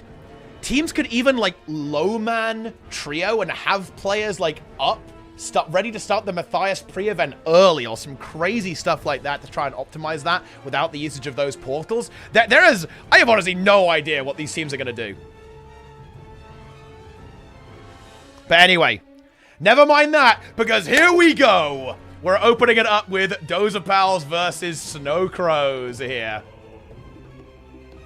And again, you're going to be seeing some weird stuff going on here. Basically, what they're doing here, this is allowed in the rules, by the way, guys. It's like a speedrun rule set. You're allowed to basically wipe almost deliberately, and that kind of does a bunch of dialogue skips, and then you can start the fight again. And it actually saves a lot of time to do this. And we see both teams essentially opting for a very similar strategy here. A lot of people don't know that you can blink up there. Yeah. A lot. Now you know. Whenever I do it on my stream, people are like, whoa, whoa, snap, that's crazy. They're blinking. I am gonna blink. Ah! Now, the big strat here that you'll see, and this is almost, it's funny actually, this is kind of what you used to do when the wing came out. Then everyone said, oh, we'll just use a portal to go up and down. And when you speedrun, it comes full circle. What you want to do is you want to split into 2 teams. One team up top on these towers, another team down below. You don't need your entire team to kill all the mobs right down below. So you have 2 teams. So you can capture these towers even faster while you move that Glenna along as quick as you can. And we see a lot of knockback abilities. This recently buffed Virtuoso knock is really strong, by the way, that we see being played by the Virtuoso from Yui here over on Snow Crow. We actually do have a death on Snow Crow, so something went a little bit wrong there. Yeah, I think a mine killed one of the Snow Crow's members. I don't think that's actually a crazy big deal, if I'm being honest here. It would depend on who it's on, really, yeah, right? If it was like a pusher, then that could be problematic, or if it was like super speed, but I believe it was a DPS. So I don't think that's actually the end of the world. I mean, who knows? They might have even done it on purpose. They just didn't want to play escort. Yeah, they just didn't want to do it. I mean, that's obviously fair as well. But of course, that's going to be a mild inconvenience for them. But again, not the end of the world. Like, their tower team is still completely intact here. They're able to capture this very, very quickly and move on through. Retired Misfits also going around the corner there. Dozer Pals, I think, going around to the final stretchers. Though they do have a player in downstate, but they're able to quickly revive them. And this is the scary part, right? Look, they have to run their NPC through these dogs, right? They've got to run past all of the dogs right now without that NPC dying. This is where those blind fields really come in use. So you have to keep these NPCs blinded, or you will end up seeing essentially Glenna being instantly killed here if you're not careful. Teapot, do you have eyes on Swiss Engineering? Let me actually load them up right now. I'm about to. I've got them. Wait, what? Are they done? I'm confused. Yeah, I don't see them in the raid wing right now. Have they somehow managed to complete this already? Oh, are they just relogging ahead of time or something? Wait, what? No, they haven't started. Wait, okay.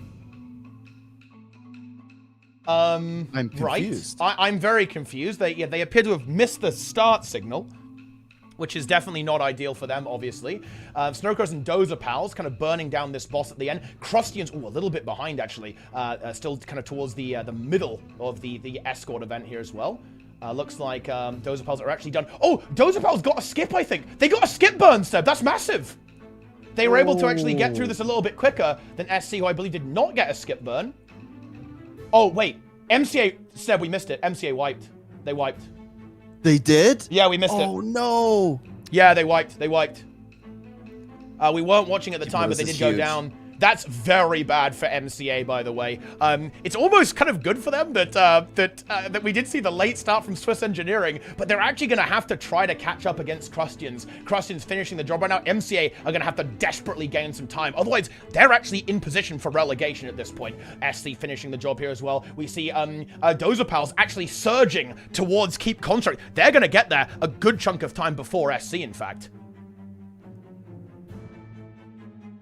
Wow, this see, I knew it. I knew someone would wipe. Yeah, it always happens on Escort. Escort going is down insanity. There. Yeah, that's definitely a little bit rough. Let me try and bring in another team here, actually. Let me load up Wipe. Let's see what Wipe's up to in just a moment. Oh, yeah, Wipe, they're actually burning down the finale of that Escort event. So, yeah, it looks like there's almost two groups here.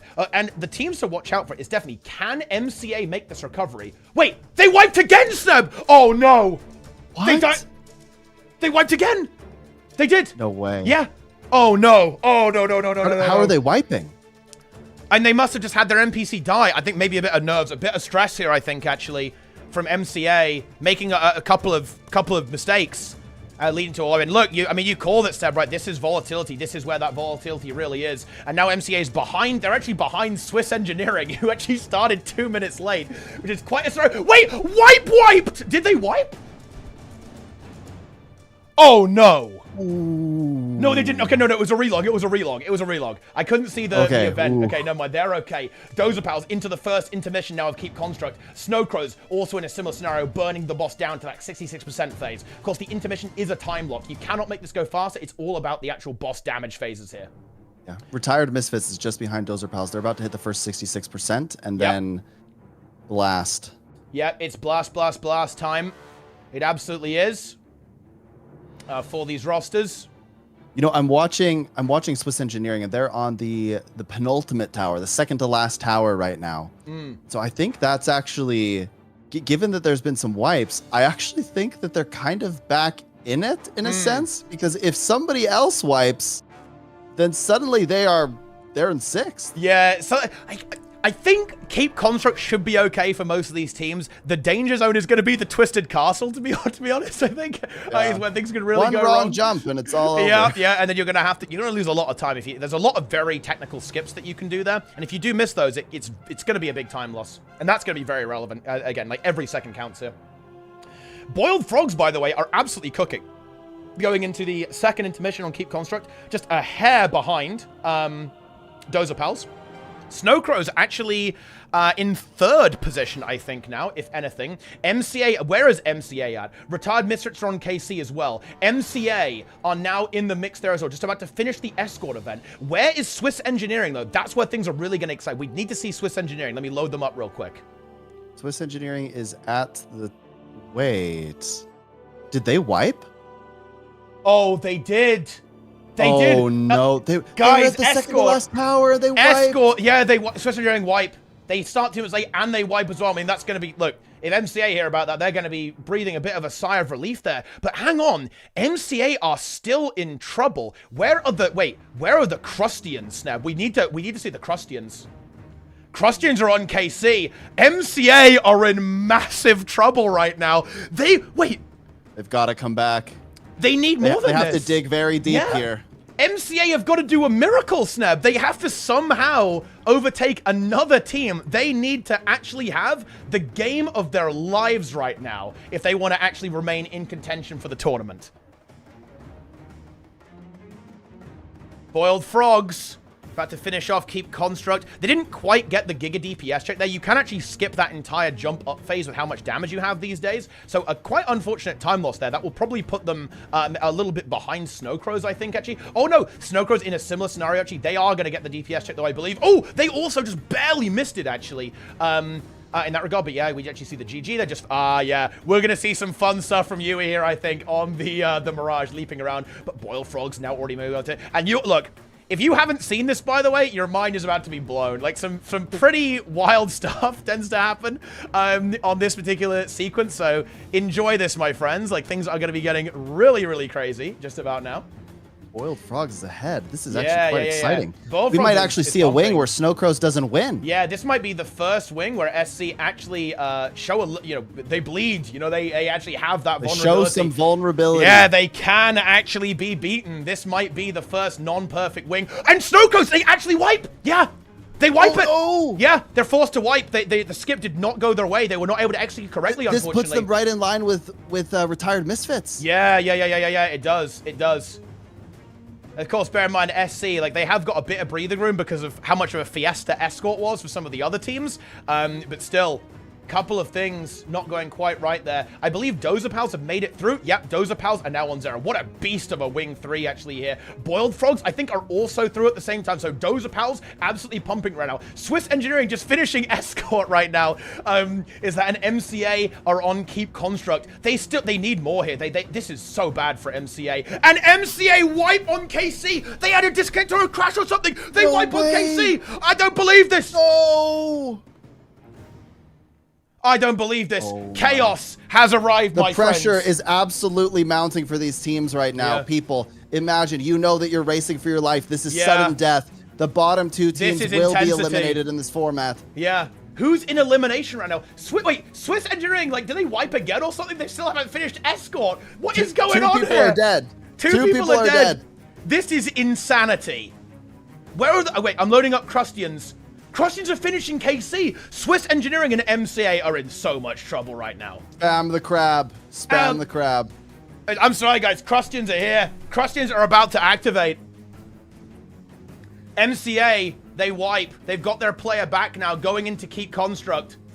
SC, I think, have finished the Twisted Gods. Yep, they're on to Zera right now, so they are looking good in this regard. Boiled Frogs pumping through. I'm pretty sure we won't be seeing any wipes on Zera. It's a very straightforward boss for teams of this caliber. It should really not be an issue whatsoever. Retired Misfits seeming to have a little bit of a messy, twisted castle, but they're almost done. Meanwhile, Dozer Pals are blasting Zera. Let's go. Team NA. Any NA enjoyers? Dude, NA. NA is activated, dude. NA is fully ready to pump. Crustian's going into the Twisted Castle right now.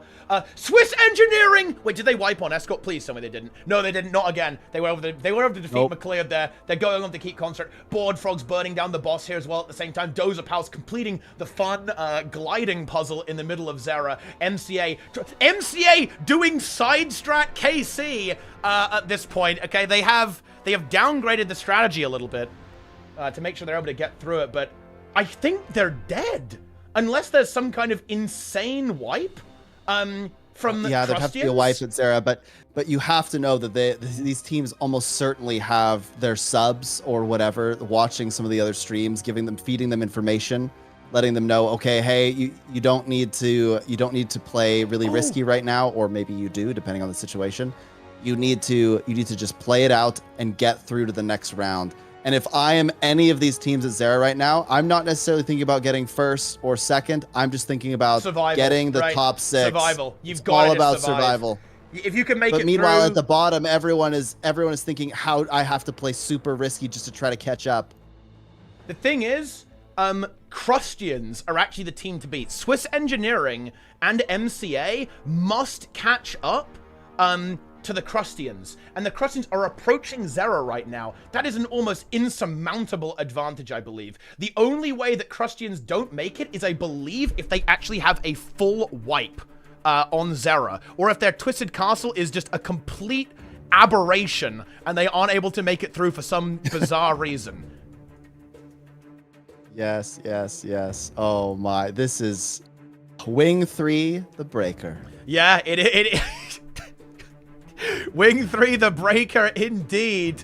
Swiss Engineering, a little bit behind, actually, onto... Wait, what the hell was that? I had a Windows sound. That was horrific. But anyway, Swiss Engineering a little bit behind right now. MCA on KC as well. Crustians have made it onto Zera, and I think they have to just play safe, and they can actually lock in their position here. Retired Misfits going into the final part of Zera at the same time. I believe Snowcrows should be finishing up very, very shortly as well. I'm going to load them up. After that ad break there, guys. Very nice. And Dozer Pals... Zera's dead. 13 minutes, 15 seconds. Retired Miss is going to get the job done as well. Boiled Frogs also in the final stretch of Zera, getting to the last kind of 30% hit points there as well. Now we have the SC stream. They're about to go into the last 50% of Zera. So even though a couple of mishaps here for SC, the first kind of mistakes we see from them in the entire tournament, they're still going to remain safe. Sneb, imagine if Wing 3 had been last. Snowcrows would have missed out on the title. Because they're going to come third here. My goodness. They would have actually missed it. My goodness. This is so close. Are you watching Wipe at all, too? Oh, let me load them in. Where are they at? Where are they at? The body pillow in the background. They are just about to hit the latter half of Zera. They're going to the final 50%. So I think they survive here. They survive. And SC, yeah, just nuking Zera. Look at the burst damage. You've got the Rangers just nuking there with those Soul Beasts. The Power Chronomancers also blasting away like lunatics. Insane DPS going through. Boiled Frogs finished the kill, I believe, coming through in second place there as well. Retired Misfits going into the last 50%. SC getting the job done here as well. I believe in just a couple of moments. And that, weirdly enough, is kind of getting towards the end of the round. SC lock it in with a fantastic time of 40 minutes and 30 seconds. Swiss Engineering about to finish off KC. But where are the Crustians? I need to load these Crustians, guys. I'm bringing the Crustians into the mix.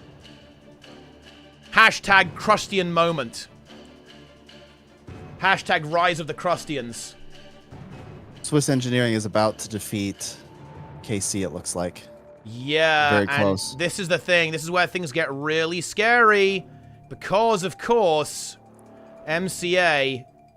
where is MCA at? Yeah, they're on Twisted Castle. But again, unless Crustians die...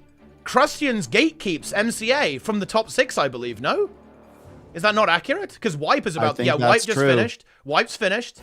About 15 minutes and 15 seconds. We might see one of the greatest upsets in tournament history. That's a crazy upset. This is a ridiculous upset if this comes through. Crustians, and honestly, I'm zooming in. This is the only thing that matters right now, is the Crustians. Apparently, there's some new information about the boiled frogs. Their chrono was stuck in the platform since the part 1 or something. Wait, what? That's weird. But I guess they made it work anyway. So, you know, fair play to them. You've got to respect that in that regard. But here we go. We're pushing through. Oh, this is content. What an amusing turn of events. My main PC has crashed. But don't worry, I will restart it.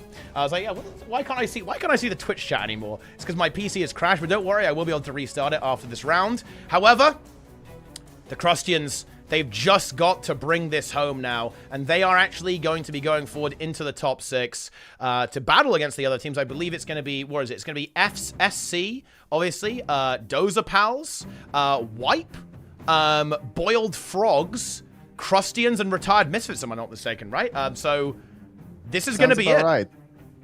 If Swiss Engineering, if Crustians don't wipe here, Swiss Engineering, and of course MCA are going to be eliminated. And MCA is actually Swiss Engineering. They're still actually on Twisted Castle, in fact. A bit of a portal situation going on there, which is not exactly what we like to see in that regard. But Crustians, 10% left. They're going to have this. And chat, if you're enjoying this tournament, make sure that you share this on all the social medias. We're about to go into the semifinals after this round. So please do what you can. Share with your friends. Let people know that there's some extremely high-level gaming going on. And that's it. I can't believe it. I mean, what an upset we have here, Sneb.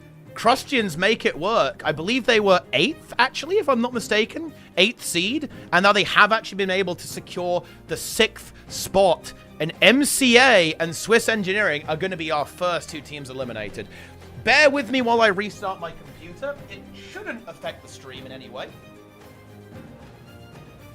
Hold on.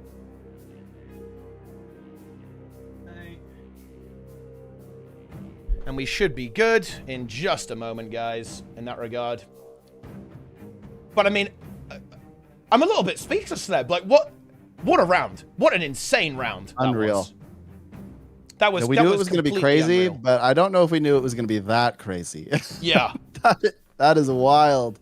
And the craziness could continue onto the Wing 2 as well. You know, the Wing 2, you can't disrespect it, right? Well, we definitely have some pretty volatile raid wings for our kind of like last 3 rounds here as well. A lot of little micro things can go wrong. And I'm definitely very interested to see the actual strategy that ends up being used by these teams, in fact, actually, on how they're going to handle this. Because let's be honest, like, spoiler alert, guys, people are going to ban Mesmer and Thief here. And Wing 2 is a very portal-heavy, portal-sensitive round in terms of optimization. Perhaps the most so even. In particular, the event before the last boss is incredibly heavy on very fast movement, utilizing both Thief and Mesmer portals. So watching that dynamic unfold is going to be really interesting.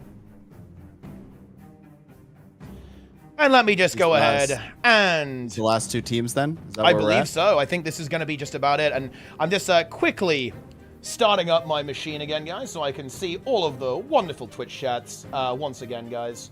I love you all so much. It's really cool to see so many people out here, by the way, guys. We've been away for a while, and, you know, this tournament was kind of a bit of a... I felt like this tournament was a little bit word of mouth. You know, we didn't go super hard on, like, the mega promo. We didn't go for a video trailer. A little bit of a warm-up, right? Bit of a warm-up, guys, coming back to running tournaments in this game. Haven't done one for a while, and honestly, especially for the teams like SC and so on, they haven't been able to play in a tournament for a very long time, actually. This is, like, the first one for a very decent chunk of time that they've been actually able to participate in fact, actually. So, yeah. It's cool to see so many people out here, actually, guys. We've got 2,356 people watching, 2,000 on Twitch, and 300 on YouTube. So, shout out to YouTube as well, guys.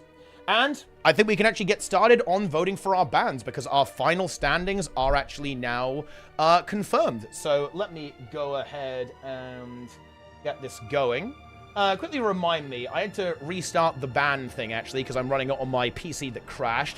What are we not allowed to ban this time? It was Elementalist, right? Elementalist. I can tell you what people are playing, and that was... Yeah, it was Elementalist and then Engineer, right? Engineer and Warrior, I think? Or was it, yeah, was it Warrior that got banned? I think so, right? I think it was Rev. Oh, was it Rev? Okay, Revenant. Yeah, okay, hang on. Let me get the votes going in just a second then. Could be wrong about that, but pretty sure it was Rev. Yeah. Yeah, that sounds about right. But yeah, MCA and Swiss Engineering finishing up. The MCA coming in at 7th, I believe, and Swiss Engineering with... yeah, I mean, it's definitely very unfortunate, but it is worth noting, guys, that it can happen, right? It can happen. These are very high-pressure scenarios, very high pressure. You've got to perform. You've got to get it right. And when things start to go wrong, it can be a very nerve-wracking, very intense experience, right? It absolutely can. So Chat. A huge shout-out to the I have a teams here for message kind for of the pushing chat. through, right? For pushing through and continuing. Big respect to all of these rosters. Help them finish strong, chat. Cheer them on. You know, there's a lot of pressure. It's right down at the end here. You know, we're really proud of them for entering and making it this far. They made it, think about it, they made it top 8. That's huge. Big, big kudos to this team. Absolutely. And, guys, I am going to open the bans now, actually. The bans are now open, guys. This is a Wing 2 ban, and we cannot ban Elementalist, Engineer, and Revenant this time around. Let's go ahead and take a look at how those are shaping up now. And you know what? I don't think these bans are going to be much of a surprise. I will be unbelievably surprised if it isn't Mesmer, Thief, and Guardian. And in fact, nobody so far has voted for anything that isn't those 3, except for like a couple of like, oh, I'm a rebel, I'm voting for Warrior and Necro. Woo. Yeah, so we have that going on in that regard. Let's talk a little bit about why, Teapot. You see, at Matthias, there is a reflection that's needed. And it turns out that the most common reflection classes would be Mesmer and Guardian. So if you ban Mesmer and Guardian, the reflection gets just a little bit more complicated. Complicated enough where it will probably torture the teams a little bit, and we'll see some really creative things. Now, I have a couple ideas of what we're going to see, given that Mesmer is very given that Elementalist is very, very powerful DPS. I think we're going to see a whole bunch of people play Elementalist and then do the Earth Aura to reflect. That's my guess. I suppose you could also have some crazy things with Scrapper using Hammer 2, or you could see some relic changes. But if I had to wager, I would say that most of these top teams are probably going to utilize something like Elementalist. If I'm wrong, then I am a noob, and that could be the case. There's definitely a couple of other options. You could do it on Ranger, right? Of course. There's definitely some potential there for that. And yeah, the Elementalist is also a good option. Like, Relic is also a potential. Although that Relic is really weird, by the way, Sneb, apparently. It is affected by quickness. So if you have quickness, the reflect duration is shorter, I think, or something like that. It is very weird, the way that one actually operates. So not sure if that's going to be the most reliable thing in the universe with that. But yeah, I think it'll be very interesting to see what these teams come up with there as well. Because again, as you say, basically like all of the really common reflects have actually been locked out of usage here. So we're definitely going to see a little bit of creativity coming through here for this one as well.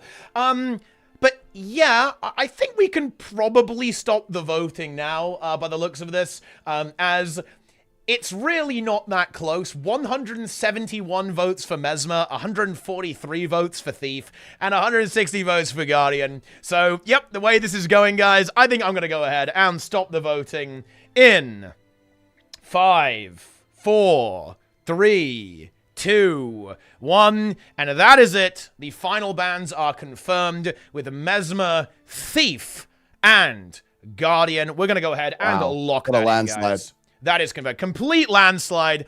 And of course, that means that none of these can be banned, by the way, in the final wing, which is going to be Wing 5. So the interesting thing is, actually, Sam, is that teams can almost like think about Wing 5 a little bit now, right? Because they know they're going to have access to this. I think we're probably, and the thing is, they can actually go like 5-head here, because realistically, people are going to ban Ranger, right, in Wing 5 to make Desmina annoying, right, for people, for sure. I think the chat might even ban Necro. I'm not... If the chat hive minds too much, they'd ban Necro. I'm not sure if the Necro ban is that relevant. To be honest, there's like definitely ways around like handling Desmina, I think, and so on. But we'll see what people come up with. But oh yeah, getting rid of the heal Scourge would be kind of annoying, actually. That's also a build that might pop up as well. So that would also be pretty limiting. But anyway, enough rambling about the next round, guys. We've got to handle this round, in fact, for now. And well, we are down to the final 6, Sneb. The final 6. The grand... Or final 6. Yeah. The final 6 are... Well, actually, let's see if... I think the leaderboard should work for this, I think. I'm not sure if it will, though. No, it isn't going to work properly. But I can tell you that the final 6 are Snowcrows, Dozer Pals, Wonderful Ideas, Poor Execution, the Boiled Frogs, the Retired Misfits, and the Crustians. Those are our top 6. Very, very good. I'm curious. Retired Misfits, they took the Ready Check Cup last time. And they, so far, are defending their position. Will we see them get to the finals again? They just need to make it through one more round. They absolutely do. The beautiful thing here is we do have NA representation. Two NA teams. Pals, double NA. Retired Misfits, and look, yeah. Bear in mind, good. Dozer Pals won the last round, Sneb. If they activate, they could win. If they could be activating here. I have to say, it's not clear to me who's going to end up winning. It could really go either way, I think, for a lot of these teams. But top 2, Sneb, is going to be brutal, I think. It is going to be brutal. Between all of these rosters. They all want to get there. They all want to find their way to that top 2, because that's where that ArenaNet pricing is. That's where the community hero is lying. Because, gold is gold. Everyone loves a bit of gold, but that is what people really, really want here. And it's going to be hard to get it. Like, the top 4 here is going to be insane between all of these In particular, teams. I think that the community hero title is one of the only titles that Grimjack does not have. God of World versus World, God of PvP, God of the Arena, I think he's got all of them, right? I think if he's a true title completionist, this is one of the only titles that Grimjack doesn't have. So there's a lot riding on the line for Dozer Pals here. Grimjack wants this. They've been practicing pretty hard. Also, random thing, just to make sure, I think that Wipe we have to look at a different stream because the main stream that I have there, yeah, they're not playing for this wing. Just as a heads up, you might have to set that up. Yeah, I need to do some jiggling real quick. Hold on. Hold on. We need Jake Hunter. Do you have Jake Hunter? That's who you need, I think. Yeah, you need Jake Hunter. Right, need to do some stuff. Like a underscore in there or something? No, it's hang on. It's the stream name is Jake Hunter 1999. And there's a lot of scrappers going on. Let me pull out that. Oh boy. Oh yeah, there is. Got some scrappers in the mix. Right, hang on. I need to do some. I like it. Let's do a little bit of jiggling real quick, guys.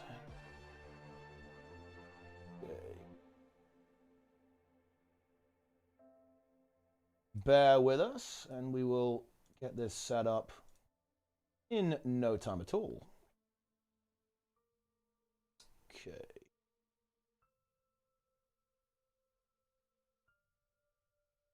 Snabby, you hyped for this round?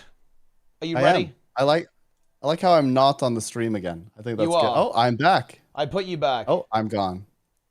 I'm back. Yeah. Hi. Couple of things I need to optimize, guys. Got to optimize the couple of things about this setup. It's a little bit elaborate. Let me put it like that, guys. There's a little bit of elaborate stuff. You know, first tour I'm back for a while, guys. You guys know how it is. You guys know how it is. Right. Let me load up these teams.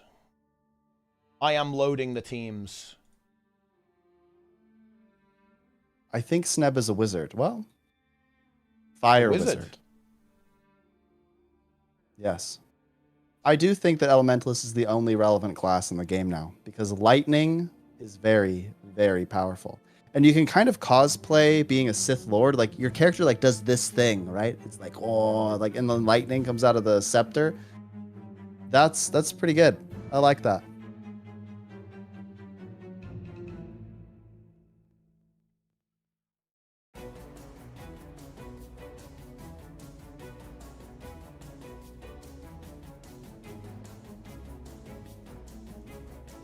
Right, hang on.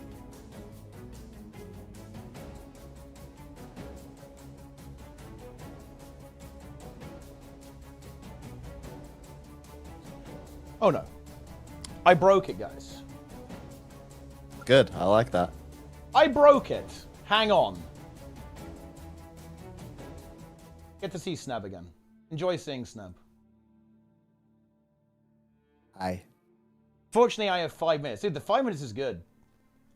5 minutes is good for me. You know, this is very, very convenient. For me to unbreak things. Entertain the stream, Snab. Sure. Entertain the frogman. Shout out the team. Shout out to MC and Swiss Engineering. Chat, I have a question for you. Who do you think is going to win? Just this round. Can the chat put some goddamn work in and actually, like, make some content, guys? Can you guys come up with some good copy paste to support these teams? Are you guys actually putting in any effort? Step up, please. Yes? Come on, guys. I want to see some memes. Where are the memes at? Well, yeah, I need some copy pastas or I actually have no energy. I need some extreme copy pastas. Would you say that you're currently drained mentally? I am. Like, the Wing 3, that took a lot of brain power. Wow. Yeah. That was incredible. It was actually probably some of the best tournament play I've seen. It was crazy. However, I think Wing 2 is like, Wing 2 can be very funny if people miss the reflect. I think all the teams will kind of have no problem with Sloth, you know, and the next part is kind of whatever. But Matthias can be an absolute disaster. Yeah, that's going to be where I think some kind of tactical innovation is going to be needed, if we can kind of put it that way, to be honest. For sure to get through this, but we have all the teams lined up and ready to go here. Retired Misfits in the mix. What have we actually got set up here? Do we see any kind of running themes, actually? We see a lot of Necros, actually, for the Retired Misfits here, by the way, Sneb. Some Really? Reapers over here as well. Yeah, we've got some Tempers as well. see We've got that. Reapers. Crustians with this Scrapper setup. And I really like the Warriors. Scrapper setup. Well, the Warrior setup going through for SC as well. They're very focused on that CC, right? Berserker not only has that damage output, but also it has the CC, and you need a lot. Like the first boss here, it's all about breaking those Defiance bars as quickly as possible, and then pumping it down. The Scrappers are also in play there as well. That's going to be for stealth to get past the Slublings at the start, but also for their fantastic damage output and very respectable crowd control at the same time, by the way. So you've got that going on there. I think the super speed is quite relevant as well, especially just getting to the start of the fight and then in between phases. If you're not going to have a ton of portaling, right? There's no portals, so here we go. Oh yeah, absolutely. And Dozer Pals, this is the other team definitely looking at here, is also kind of running. They've got the Scrapper in there. We've got Scourges too, some Necros popping up about the place here as well. And again, that Scrapper in the mix there too, those double Scrappers with the Temper. So there's a lot of potential. You'll notice that a lot of the teams, they have a lot of ways they can reflect here, a lot of different options that they can actually end up going for with how to handle the last boss here. And we could obviously see relogs too, right? 30 seconds to go here, Sneb. And once again, I want to bring this up. This is again a sudden death. Only 4 teams are going to Wing 5. So you must go all in. And we saw from that Wing 3 that even the top teams can make a couple little mistakes that can potentially be disastrous for their placement here. 2 teams are going out. The time begins now. The tournament is on the line. And here we go. Teapot, I have a prediction. I think that something insane is going to happen at Matthias. I really believe it definitely could. I think these teams are playing with razor-thin margins when it comes to the reflex, unless they maybe overcompensate a bit. But I don't know. I think that if you're really gunning for a fast time, that you're probably going to have to play very precise with the reflex. I think some of the people are going to be using the Tempest in conjunction with the Scrappers. That's my prediction so far. Unless they relog. And here comes the Sloth. You can see, look how much they're not moving the boss. Look how much space they're leaving completely covered by mushrooms here as well. Teams are going to be going all in with their damage output, trying to minimize the boss movements so they can keep that DPS. Look at those Defiance bars, Seb. Why doesn't that happen in my pugs, dude? Have you seen this stuff? My goodness. What the hell is going on deleted. here? There was no bar. Yeah, there was absolutely nothing going on there as well. Retired Misfits getting through the first bar. And once again, we see this big contention between Snowcrows and Dozer Pals, actually. Like, this is going to be one of the really big battles that manifests here as well. Boiled Frogs also pushing through. They're moving the boss into the center of the area. The Slublings getting cleaved down within milliseconds here as well. Wipe in a similar scenario. The boss getting towards that 50% area there as well. The damage output is absolutely colossal from these teams. SC going for the ultimate burst, getting the CC, landing it again as they go into that, that 40% Defiance bar. The boss is barely having any opportunity to even use any of its abilities. It's just not living long enough. SC are going to have to move the boss. Having an occasional down state, however, that'll slow them down just a little bit, but it looks like they're recovering very well. Yeah. What I'm most interested to see with Sloth is how risky are people really going to play here? Sloth has also been known as a boss where people can wipe pretty frequently, and I believe we actually saw a few devastating losses in some of the Ready Check Cups where teams just completely wiped right at the end of Sloth. SC nearly got the burn, by the way. They nearly managed to actually skip the last. They missed it by 1%, and then they kill it. That is kind of annoying for them, honestly. I think they're not going to be happy with that, because that is a neat little time that you can get. Dozer Pals in a similar situation, missing it by just 2% there as well, so bit of a similar one. Same with the Board Frogs. They're also kind of pushing through, moving out of the cave here as well. Now, this is weird, because normally what you would do, I am fascinated to see what they're going to do here. Normally what you would do... Oh, what's going on? Two people on Retired Misfits down. Ooh, and Crustians They're also slowed down quite a lot. Yeah, oh, this is actually really scary for Retired Misfits, actually. This is really scary. They do have some space left over. They've got to get the CC. They've got 2 full deaths here. Can they make this through? There's the CC check. I think they have this. They should be able to finish the job. They still have some space on the floor. The DPS is coming through, but definitely a little bit slower. They're going to have to make some time later on. But what I was saying was that what are the teams gonna do here? And this is actually kind of what I was expecting. We see Snowcrows actually sending 2 of their players up, and I think they're almost gonna be dedicated here purely to start the pre-event quicker, right? That's all they're gonna be here. They're not participating in the main fight, and they're banking on the fact they can squeeze out a little bit more speed by having players up here ahead of time. Because basically, where these players are now from SC, it's kind of the next step almost, right, of where they need to go. And after they kill the second boss, which is just basically a straight time gate, more or less, loads of bandits are going to spawn in these ruins, and they need to clear all of those before they get to the next boss. So I think what we're going to see here is that players from Snowcrows, actually no, they're just actually going to go down. They're going to go down. They're just going to clear and then go down, actually. I was almost expecting them to stay up here, actually, and like almost be pre-positioned, ready to eliminate all of the bandits. But I think that is what, by the way, that's... oh, yeah, sorry, go ahead. I was going to say, that is what gw2 is doing by the looks of this. Yeah, and it's interesting because I don't think any of the other teams are really doing that. I can't quite tell. It's difficult as the mini-maps are quite small, but I don't think the other teams have really considered doing something like that. So what this means is I think that tech could be a massive advantage for those 2 teams, and then we're going to have a big competition for 3rd and 4th as a result. Absolutely, yeah. It's going to be very, very intense, very, very close. Like, basically, all of the teams are on this event now, so I guess we should just briefly explain how this actually works. So this is kind of an interesting encounter. Wait, Wipe have a dead player, by the way. That's awkward, but not the end of the world. I noticed that as well. Yeah, that again, because of how tight 3rd is going to be, I think, that's kind of relevant. I take it back. Like, they need every second. They're not going to be happy with that. They are not going to be happy with that whatsoever. But yeah, so what's happening here? Well, actually, Sneb, why don't you explain Bandit Trio? Tell us about Bandit Trio while we kind of wait for this to finish. Bandit Trio is one of the few encounters and raids that is completely on train tracks, which is to say that it is a set timer and there's nothing you can really do to speed it up. So what a lot of teams are doing here is they're thinking about the next step. They're trying to play true chess here and think a couple steps ahead. This is why we're saying that teams are moving on and sending a couple players up top to sort of take out some of the enemies that would be required to kill for the next round. So what happens is essentially there's a few very minor mechanics that are occurring. There are bandits coming. Some of them are trying to shoot mortars. You're defending a cage. And as long as that cage survives and you subsequently kill the 3 champions that spawn on a specific timer, you will clear this part of the wing. But there's no real way to speed it up other than thinking about what's happening next. So that's why you see this. It's almost like a bit of downtime. Like, obviously they care about killing these champions, but they're not going to be super stressed about killing them too quickly, other than the last one, which really can only save you a few seconds. Absolutely. That is exactly what's going on here. It really is. And that's where things are really going to kick in, right? We're going to have to wait until we actually get to the end of this encounter to see what kind of optimizations these teams have kind of got in mind there. So kind of going back over to, yeah, Grim is actually just waiting here. Like, he's ready to pump and will be clearing out some of these enemies, saving a little bit of time.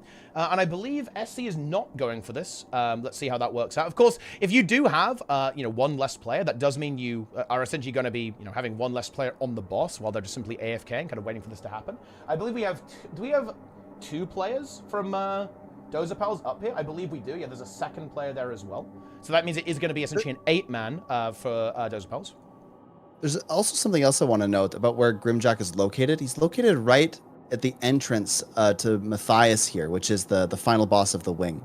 What's important to note is that, as I mentioned in Wing 1, there are sometimes these tripwires, these invisible tripwires that are activated that will give mechanics to certain people or activate certain mechanics.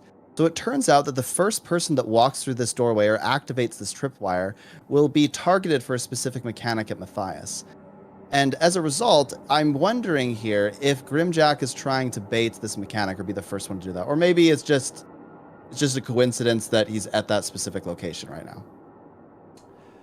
I think it's just because it's kind of near the end, and because it's near the end, they're going to kind of want to. He's right before the tripwire, I think. So he's either just waiting right like at the perfect spot, or he's gonna take it himself. So we'll see. See who walks through first. I think it's more like positioning of where they want to be to deal with like some of these enemies. But I definitely know what you're saying there as well. But anyway, they're kind of getting towards the middle part now as well. You're just kind of enjoying the battery. And honestly, like we can just. just relax a little bit, Snap. You know, like we've had a very intense tour. We've been moving pretty quickly, of course. And honestly, I think we're making some pretty good time here, actually. It was a bit of a slow start, but we definitely sped up there through the stuff we've scaled. And, you know, the team's just kind of relaxing right now. You know, just kind of chilling out, waiting for this encounter to pretty much end. We've got through the second boss now, and that means we are going to be moving on to the finale very, very soon. And this is the only boss where the damage actually kind of matters. The quicker you are able to finish off this final mini-boss, the sooner the encounter ends, and therefore, the sooner you're going to be able to move on to the next part. I think it is really, really funny to see this, because we're almost going to be seeing some kind of old school gameplay here, to be honest, like some kind of old school plays, because we're probably gonna see the teams GG, I think, and then kind of take the updrafts up, as that's pretty much the intended way to actually get to the next area. So that's gonna be interesting to see if like anyone's got any little tricks that we haven't seen before and how to do that a little bit quicker. Yeah, I've been given some information that there's some secret wing 2 tech, so I'm trying to keep an eye on Grimjack here, because he's actually not right before the gate. He's kind of around the corner. This is typically where I think you would portal someone, but they don't have portals, so I'm kind of curious what's going on here. I think that there's some new tech that I don't know about, at least. Yeah, absolutely. And now we're kind of getting towards the end. Here comes the final boss. The DPS is coming through. I think Dozapals is done. Yeah, Dozapals are done. I think Snowcrows are as well. Yep, they are. They're climbing up there using those updrafts. So let's see what's going to go on. The tripwires are going to be activated to spawn all those bandits. And now the teams are going to have to spread out here. And this is relevant. Like, this is actually one of those really key moments where you do want to be saving that time. So here goes Grimjack. He's going to be doing this little jumping puzzle to actually get across over there and deal with some of these bandits that are very, very far away. Snowcrow's also splitting up into different groups to get through this as quickly as possible. Oh, this is going to be such a race for the top 4 step. This is going to be ridiculous. Look at where Wipe is. Look at where Bored Frogs are. Look at where Dozapals are. They're all in the same spot. The Crustians also kind of climbing up here as well at the same time. So we love to see that. Oh, Retired Misfits a little bit behind there. They're definitely in danger. That Messy Sloth maybe coming back to bite them here a little bit. Yeah, well, I think that tech was very interesting. So what Grimjack did there was he waited and then glided around to actually get some of those bandits. So really what's going on here with these teams is that they're setting essentially positions of where they're going to be able to kill the bandits most efficiently. So to speed up this event just a little bit more to get onto Matthias. And what a situation there, by the way. Snowcrows, despite not even sending players up ahead of time, I think they actually were able to execute that fast with some like really clever splitting to kind of get the job done there as well. And let's see how they handle these reflects. Yep, there we go. We are seeing both teams be capable of getting the job done there with these reflects there. So they have found the solution there. And you know, do you know the trick about Mechanist on this fight, by the way? So this was really funny. You know how if you get hit by the crystals that Matthias fires out, you actually get a damage buff? Well, that is really effective on NPCs, as it turns out. So basically, the mech actually gets juiced up by Matthias's attack and does like mega damage on this fight, actually. So there's like a kind of a fun thing there, yeah. So like the mech is basically juiced at this stage. I didn't know that. That is very powerful. So that's why we're seeing a bunch of Mechanists play. Okay. Exactly. The mech is just, it's dominating this encounter here. It really, really is. Yeah, the reflects are coming through, and it looks like both teams have kind of got a pretty good handle on this. Retired Misfits about to push in here as well. Let's see, Crustians are on Matthias. Who's in danger right now? I actually don't know who's at risk, to be honest. I think Retired Misfits are definitely in trouble, and I think Crustians... yeah, it's looking like Crustians and Retired Misfits are the bottom 2 right now, but this is just assuming that everyone else plays perfectly here and doesn't miss a reflect or anything like that. Yeah, both teams looking very... A lot of the top 4, though, very, very stable here, I think. Like, Snowcrow's about to finish off this boss, actually. Same with Wipe, in fact. And also the same thing for the Dozapals. Dozapals pumping here. I think Snowcrow's, they're looking to get back on top after, you know, not a perfect run. They were actually defeated in Wing 3, but that is not going to be the case here, I believe, in Wing 2. They finished their final reflect at about the same time. They're about to be killing the boss very, very soon. And then we're going to be seeing second place coming up very, very shortly, I think. Oh! Whoa. Oh, no! T-Bot, I think we missed a reflect. I think Dozapals missed a reflect. I don't... Yeah, it looks like they did. And that Just is barely. causing them a couple of issues. They're able to get it done. That might make them yield second place to the Boiled Frogs, and I believe it will. They are going to end up yielding it to Boiled Frogs, who are going to be getting that second place. Of course, that doesn't matter. They are going to qualify regardless, I believe, unless they somehow manage to wipe there as well. And I think, quite unfortunately, Seb, but that's going to make it a very clear elimination as Dozer Pals finish.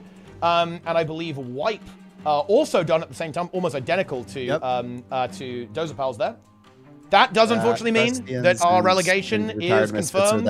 It's Retired Misfits and the Crustians are going to be eliminated. And our top 4 over on Wing 5, it's going to be Snow Crows, Wipe, Boiled Frogs, and Dozer Pals in a head-to-head showdown for those final placements.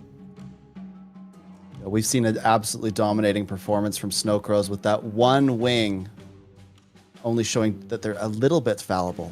So what will happen on Wing 5? Will they show a little bit of fallibility again, or will they show the dominance that we've seen from the majority of this tournament? Yeah, I mean, Wing 5, it is a technical wing. It is absolutely a technical wing, and things can go wrong. It's almost a little bit like Wing 3. There's some really aggressive stuff you can do on the escort event. There's some really crazy stuff you can do on the statues as well, with like splitting up into 2 teams, and that can go wrong. If you mess that up, you can absolutely find yourself in some serious trouble. So we could definitely see some wipes, right? We could see some wipes, because it is a technical speedrun there as well. I do think that the bosses are relatively safe, because they're quite short on normal mode with a lot of damage output. So there is that.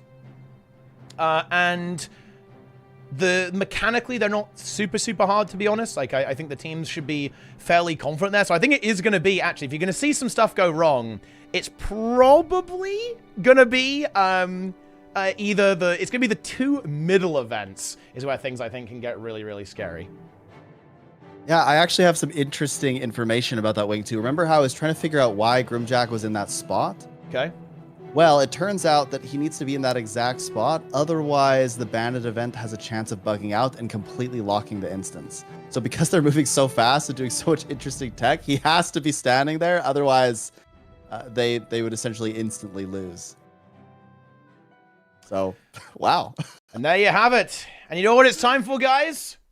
It is time for the final set of bands. We are here in the grand final of the tournament. Let's go ahead and leap on into it. I am going to start the bands very shortly, guys. And just to clarify, Mesmer, Thief, and Guardian are unbannable right now. So you can't do those. And let's go ahead and get things started in 3, 2, 1.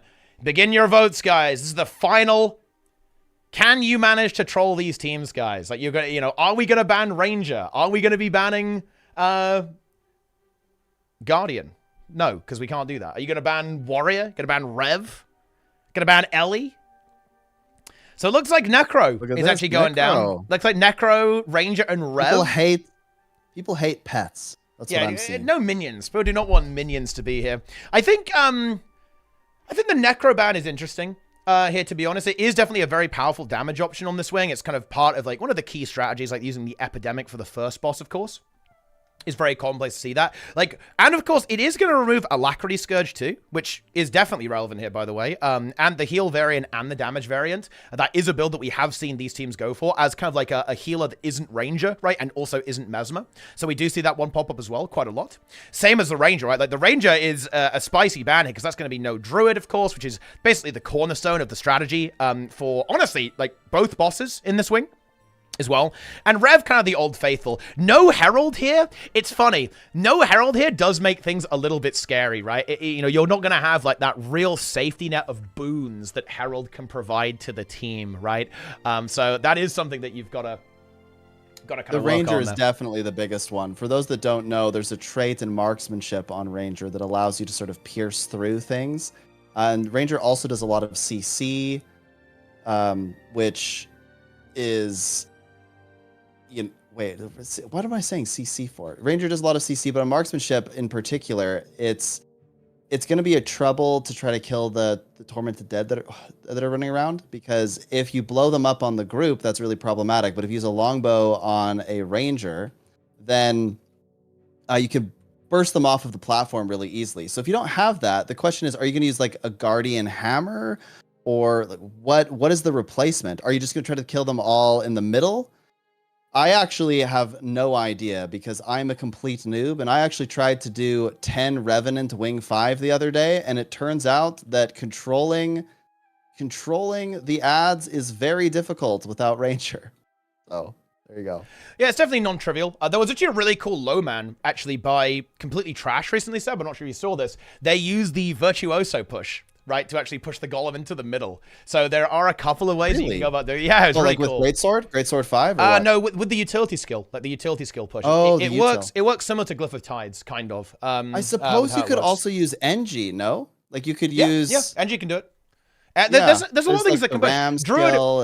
Druid is definitely like the smoothest pusher for sure. But there are other options that people just simply aren't really aware of because like Druid is so fantastic and consistent at doing it. But yeah, NG can do it, no problem. Like Mesmer can do it. Do you think there's a clear second best though? That's the thing that I'm puzzled by because I feel like all of them are a little bit. They're just so inferior to Druid that it makes like no sense at all to pick anything else.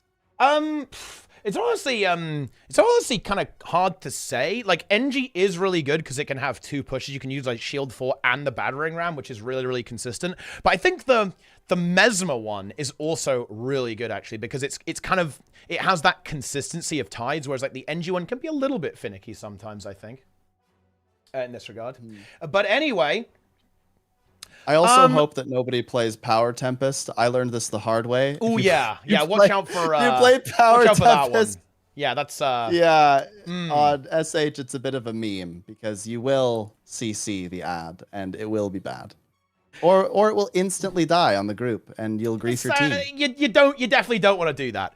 But anyway, let's go ahead and get on into it, guys. I think the bands are pretty locked in here, so let's lock these in, guys. In 10, 9, 8, 7, 6, 5, 4, 3, 2, 1. And there it is.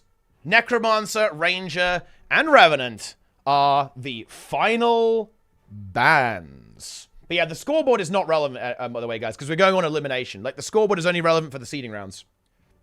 Yeah, top 2 is the most relevant here for the finals. So teams are going to be really trying to charge into the top 2. That is indeed exactly right. And I can now confirm, guys, well, I mean, we already confirmed this, but our top 4, it's going to be Snow Crows, Dozer Pals, The Boiled Frogs, and Wonderful Ideas. Poor execution. Their 10 minutes to be very clear, begins now. I think there's some slight confusion. The points only matter for the seeding to get into the finals. So the first 4 rounds used points. And now we're just at a point where it's whoever is last, whoever's first is first. So the quarters and semis, it was the bottom 2 teams eliminated. And now we're just racing to see who finishes first. Crown a champion. That is exactly right. And this is where it's all to play for in a 4-team finale here. It's the ultimate showdown. The top 2 are kind of the winners of the tournament, as it were. That's essentially what the situation is in this regard. And then, you know, the other 2, unlucky, I guess. You know, they've still got all the glory of being in the top 4. Maybe some gems thrown that way, however the prize pool structure works. But again, we wanted to have it as 4 teams, so, you know, like if one falls behind, then, you know, it's still razor thin there as well. But honestly, I think we're going to have our work cut out for us actually commentating this, if I'm being honest, this Snap. Actually, like, this is not going to be easy. It will be very close. It's going to be very, very close, especially breaking into that top 2. Dozer Pals sporting a couple firebrands. That's good to see. Guardian making an appearance. Looks like most teams are playing... Oh, we've got a couple Mechanists. We've got a couple firebrands. Looks like most teams are playing something fairly similar. Yeah, and I think we are going to see Thieves here. Like, Thief damage is very, very good in this type of situation. So, like, I definitely expect to see that kind of thing actually pop up here as well across the board. But yeah, it's looking fairly similar across the board. We've got Firebrands in there, just a very high DPS build here. We've got the Mechanists in the mix as well. Chronomancer and all the usual stuff. Bear in mind, Portal is still going to be relevant here, actually. There's a lot of portaling that happens here in the second encounter of this raid wing. You're going to want to teleport back and forth to speed up that event too, because you have to escort an NPC along a ghostly river. And you can do some really big optimizations here because ghosts basically pop up and try to damage the NPC and slow them down. If you actually kill those ghosts before they get close enough to the NPC, your NPC will just keep running the entire time. You can keep Desmina moving completely continuously throughout the entire thing there as well. The engineers here are also going to be a relevant pick for the super speed uptime. I think it's very likely that we end up seeing scrappers being played on the second encounter here, purely because of that super speed to basically make that go faster. Like, the quicker the NPC runs all the way along the road, the quicker you will actually get the job done. Yeah, so you might see a couple of relogs or something like that, right? So, you know what's kind of cool though? I think every single profession got banned at least once. I think so. Yeah. Does everybody have an NG? I just want to make sure, because otherwise you would see a relog, and the relog would be a very risky thing to do for time. You can make it. You can looks like barely they all make have it. one. Yeah, you can just barely make it through there. Yeah. It's hard to say what the NG actually is, but we could be seeing that engineer actually being a pusher as well. You know, some of the virtuosos could potentially be helping as well, but it might actually end up being a heal mechanist, right, being played here to kind of get through this. That's my guess as well. Use the battering ram and the shield to push the golems. Isn't Mechanist a little bit risky? Because it's F2 or F3 provides stability, and if stability gets corrupted, it turns into fear. Is that relevant at all? Because I know in pug groups before I've had it so that I've actually gotten feared off the edge because NG provided some random stability. Yeah, you do have to watch out for that, for sure, if you get corrupted, but it is avoidable, right? Like, if you don't trust the sides, and if you don't get hit by the auto attacks, then you should be okay, because those auto attacks are going to have that corrupt. But yeah, there is some potential if that is being used, then that could potentially become a problem, of course, down the line. But you know what's kind of funny? I feel like these teams are kind of locked in at this point. Like, they're ready to pump. We will, of course, allow them their thinking time, but they're looking pretty much in the zone, Sneb. They're ready to go. Or, yeah. And I have to say, I was expecting this. Look at all those Condi thieves, Sneb, coming out from SC. I know. Like, it is a weird build. Like, it is relatively unpopular, but the damage output of this build is crazy. And now that you're able to, one thing that was like a really annoying quality of life thing about this was that you couldn't use your Venoms all at the same time because they'd kind of overwrite each other, basically, in your own subgroup. They changed that recently, recently, they changed it. Yeah, they changed it. So now you don't have this kind of annoyingness of how the Venoms work, and that kind of like unleashed Daredevil, Condi Daredevil, onto the speedrun scene, because it's on bosses that are, really good that allow this build to ramp up and get all its conditions applied, stuff like Doom and definitely like Desmina, the damage output is incredible. Oh yeah. Yeah, left of course is sporting the Condi Daredevil. Oh yeah. Dozer pals. Yeah. Good to see. I actually find that to be I've always found Thief to be generally a little bit annoying to play because it has a lot of its rotate. It's kind of like Vindicator. It has a lot of its rotations dependent on it dodging at certain times, or dodging just being a part of the rotation. And so that makes it so that if you're bad like me, you can't dodge mechanics. It's harder to time it. So I'm always amazed when I see people play Thief, because when I see Thief, it's usually somebody playing it very, very well. Yeah, absolutely. And I think one thing about Thief is that it fundamentally plays differently, right? I think that's kind of what, the weirdness there. Not only the dodging, it's that also your abilities don't have cooldowns. So you have to have a very different mastery of how animation queuing works, in particular, like ability queuing, right? Because it's very easy to kind of double cast abilities that you don't really want to do, right? In a way that doesn't happen on classes that have cooldowns with your weapon skills because of how initiative works, actually. So this is definitely why Thief is, you do have gods of Thief, like Left, right? Like Left is the Thief. I think everyone agrees that, right? That he is like the Thief in Guild Wars 2 PvE. And you definitely see that. You also see that in PvP as well with like legendary Thief players. And it is that class that is just a little bit different in how it plays at a very fundamental level that leads to a couple of these little differences, right? In how people approach it and like what type of player actually goes for this type of build. But gamers, the anticipation is building. 5 minutes to go before the final showdown. Did you notice the Willbender tech from Wipe? Wait, they're playing. I think that's quite interesting. There's 3 Willbenders. Oh. 3 wheel benders. I mean, this build pumps, man. This build pumps. It really does. Doesn't it actually have I think it has like the highest benchmark even right now, if I'm not mistaken, actually, the Condi wheel bender. It's very powerful. It's very powerful, yeah. I believe it's huge relatively damage. simple rotation as well, unless it's changed from what I remember. Like, this is, I think, I almost feel like it's a bit scary because it has really good cleave, by the way, Snev. So, like, it is. If they mess up the push, that golem is dead instantly, man. Like, it is like immediately dead. What do you think about? So again, I'm just looking at Wipe's comp, and I'm looking at subgroup 2. They have a Firebrand and a Tempest. Yeah. Do you think? I'm trying to. Tempest is an interesting choice here. Yeah, I think it might be what are they playing? Maybe Tempest? a Condi Tempest, I think, like a Condi Alack Tempest, maybe, right? Is what I'm maybe thinking. Yeah, I'm just trying to determine who's providing the boons. Is there a Willbender providing Alacrity? Like, well, no, they have the Tempest? They have a Chrono and a Mech in Group 1. I think it's Firebrand and Tempest in Group 2. Yeah. So that's what's going on here. They've got Quickness, Firebrand, and Alacrity Tempest. Is there a Condi Alacrity Tempest build that I'm not super aware of? I mean, I'm sure. Wait, Condi Alac? Yeah, Condi. Yeah, it's actually kind of a pumper build actually. Like Condi Tempest does a lot of damage. Yeah. You never see that on NA. You only see Power Tempest. Yeah. Yeah. Wait, there's a heal will. Someone's saying there's heal Willbender. That's actually incredibly base if that's the case. That would be different. And that definitely would be a big switch up to what we normally see there as well. But anyway, gamers, 1 minute to go. And I want to say, before we go, just tell us a little bit about the pressure here. I want to talk about like how intense this really is. Because it really is anyone's game. And more importantly, I think nobody's safe. Nobody's locked in the top 2, right? This is very intense. Top 2 get the exclusive title. And everybody wants that title, Community Hero. And so it is a race. It is an absolute race to get top 2. And I actually think that there's a chance that 2 and 3 are perhaps the closest. So, I mean, if I'm one of these teams, I'm thinking, man, I could essentially win the trophy, the title, and everything is riding on what they do right now.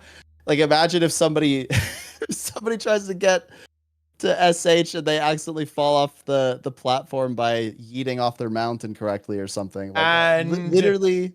Oh, here we go. Begins. Here we go. And honestly, I'm just watching. I'm just watching right now. Yeah. That's all. I just want to see like the damage Some here. What's the output gliding going to look like?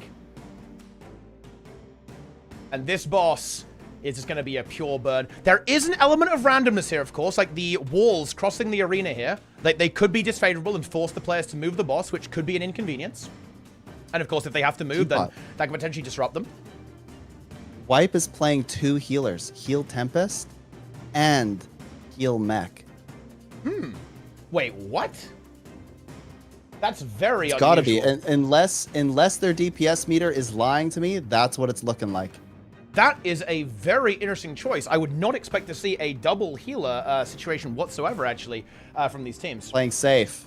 Playing very safe. Yeah, but I guess they just want to make sure they really get it locked in. They want to be as secure as they possibly can be in getting through this. The damage on the teams, by the way, is incredibly close. We see Dozer Pals and Snowcrows absolutely neck and neck. Ooh, SC did actually get a big wall, by the way, so they are going to lose some damage off that. And I know that sounds crazy, but that actually could be relevant, right? That could end up being relevant later on in this round. Oh, SC kind of gets screwed again, by the way. Oh, they're not going to be happy with that. They are not going to be happy with that. Yeah, RNG is actually very relevant on this fight because the walls can come from different locations, and if you get what are known as the big walls, they cover most of the platform, and it forces you to move. And of course, moving means that the boss isn't in different fields. You know, you have to spread out a little bit. It just forces you to be more communicative and ensure that you're actually all standing in the same place, getting the boons, and doing as much damage as possible given the circumstance. Yeah, absolutely. Wipe. Kind of burning down that boss as well. Boiled Frog's in trouble, Teapot. Boiled Frog's in big trouble. Oh, no. 1 player's down. Surely not a failed CC. Oh, they've got it. They have to finish this, though. They have to commit. They got it res. Oh, dude, SC have to move again. What the hell? Dude, the boss hates them. That is actually crazy. 1 player fully defeated, Teapot. Yeah, Boiled Frog's in trouble. They're just trying to pull through. They're just trying to pull through. 2 players fully defeated. SC get the kill, though. You know, Dozer Pals currently leading right now. Yeah, but Boiled Frog's heavily just disrupted. on their tail. Yeah, Wipe are There's a through now swap. as well. They're through. They're relogging. So despite like a less aggressive composition, they're already in the mix. Snowcro's getting ready. And look, this could be a big time save setup here as well, actually. Boiled Frog's struggling, though, right now. Yeah, they're just trying to make it through. They cannot wipe here. If they wipe here, it is all but over. The Frog RNG wasn't great either, by the way, Sam. It was very rough, to be honest for you. Did not really go their way whatsoever. Wipe and SC kind of like neck and neck here going into this event. There's some big optimizations coming through. I actually think Sneb, Dozer Pal's currently leading. Could this be a back-to-back NA victory? If they're able to pull that off. This would be one of the greatest victories in NA history. It would. Like this might be the server has to go and like create their own statue in Dozer Pal's name if they win this tournament. And look at this strategy, by the way, coming through from Dozer Pals. So you can see those little ghosts, those bombers spawning. If you CC them, you can actually ignore them. You'll actually notice they're not even bothering to kill them. They're just using all of their defiance breaking to immediately shut them down, so they're able to keep running that, applying as much super speed as they possibly can, using their support classes here at the back. They're keeping that NPC moving quickly, and then just shutting that down, allowing the NPC to go forward. Not really worried about killing them, just knocking them over so that Desmina continues to run forwards. All teams currently on the river. I remember the first time I ever heard about this, I went into the LFG, and I had never played Wing 5 before, and somebody just said, Rainbow Road, all welcome. And I went, that sounds like something I'd want to do. So I just clicked yes, and I had no idea what this was. But we just ran on this little river until the end. It's actually a pretty clever encounter. I think that encounters like this in between the main bosses are actually quite fun, especially from a speedrun perspective, because as you can see, they're doing some very interesting tech that you probably won't see in a regular run. Yeah, this is honestly one of the teams are making this look easy, right? Because they're sick. But this is honestly one of the more difficult techniques to execute, in my opinion. Actually, to really get this right is hard, and the next encounter is also similarly, like, definitely a bit of a pain to get done. However, I will say SC have actually got back into the lead, by the way. Their execution here was cleaner. They killed those bombers, they shut them down quicker, and they're already through. And they dominate the River of Souls here. They're already going directly to the eyes on the Statues of Grant event. And look, that was very impressive. They actually basically, I think they completely negated their RNG deficit, pushed forwards into the lead, and they're significantly ahead now by a good 20 seconds, I want to say. An absolutely insane performance by Snowcrows here on this wing. Do you really see portal strategy here? Of course. That's what it's looking like as a setup. Yeah. I don't foresee teams messing this up either. It's pretty easy to be consistent on this. You want to just teleport to the other side, burn down one of the eyes, take the portal to the other side. And yeah, there we go. Snowcrows have already killed it. They've already got the eyes. I think Wipe we're going to see right there here as well, and same with Dozer Pals. These teams are very close right now. Yeah, they are. They do have to, they've got to finish off this remaining eye, and there it is. But yeah, second and third is going to be very, very intense. Wonderful ideas, poor execution. They've got to kill this eye. They do actually have a couple of players down, so they need to get their burst rotations off here if they're going to be able to successfully damage this eye before it actually respawns there as well. Boiled Frog's a little bit behind, actually, of course, because they did lose. Oh, yeah, Wipe. They failed the deep. Oh, no. Wipe failed the DPS check, Sneb. Oh, just they barely, failed the DPS too. Do they have a backup? They actually do. They have a backup. Portal. But I'm not sure if it's going to be enough. I think we might see them actually have to wipe. I think they're here. feeling a bit lost right now. No, they kept it calm. They send players back. They know they're going to have to do both eyes. That was actually really good crisis management here by Wipe. Wow. That was clever. The eye did port, though. They have to now refine the others. This is actual chaos scenario right now. Oh, but wait. Boiled Frogs have also wiped, actually, I believe. They're going to have to reset eyes. Absolute insanity is going down right now in this wing on Wing 5. So close. Dozer Pals and Snowcrows are both at Broken King, standing in the greens, doing a reasonable amount of damage. This is actually a place where you could probably catch up a bit of time if you're willing to play really risky. But what do you think, Teapot? It's a little bit harder to play risky because you'll notice that the teams are actually doing both of these events simultaneously. This kind of limits. Oh, yes, they're split. Yeah, they're doing split. Like, normally you do these sequentially, obviously, in pugs and so on, but we're actually seeing both of these being done at the same time. Oh, Wipe. No. Oh, this is so unfortunate. They're dead to the eyes again, so they're going to have to reset. I think Boiled Frogs are going to be able to land this. They're going to be, Yeah, they get it done. Bullfrogs get it, but wipe, die to the eyes again. It's so easy. I do really want to point out that even a tiny mistake can really screw you here. Like an accidental button click, using a stun on the eye will cause it to teleport away prematurely, like not getting enough damage. It is a bit of a tight execution window, and we do see quite an unfortunate situation happening there for wipe here, and that's going to give them... They're falling behind quite significantly here, to be honest. It is really worthwhile noting that splitting this and doing Broken King and the other side at the same time is just so seldom done, right? It's a huge time save, but you'll almost never see this in a pug group because it takes a lot of precision and timing.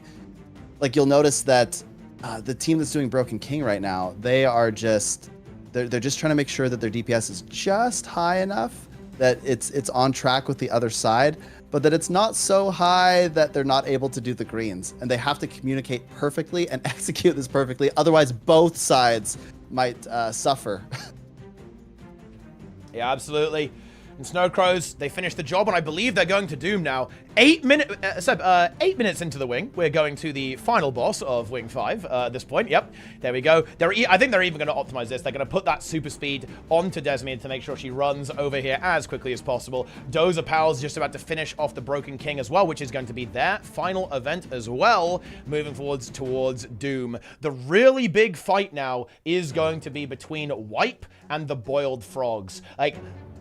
something would have to go very badly wrong for them to break into the top 2, but they need to keep this clean. They need to keep the mental together to get the best placement they possibly can. Boiled Frogs has a couple down states right now, Teapot. Looks like they're going to be I think they can recover. I think they're recovering here quite well. They're recovering, yep.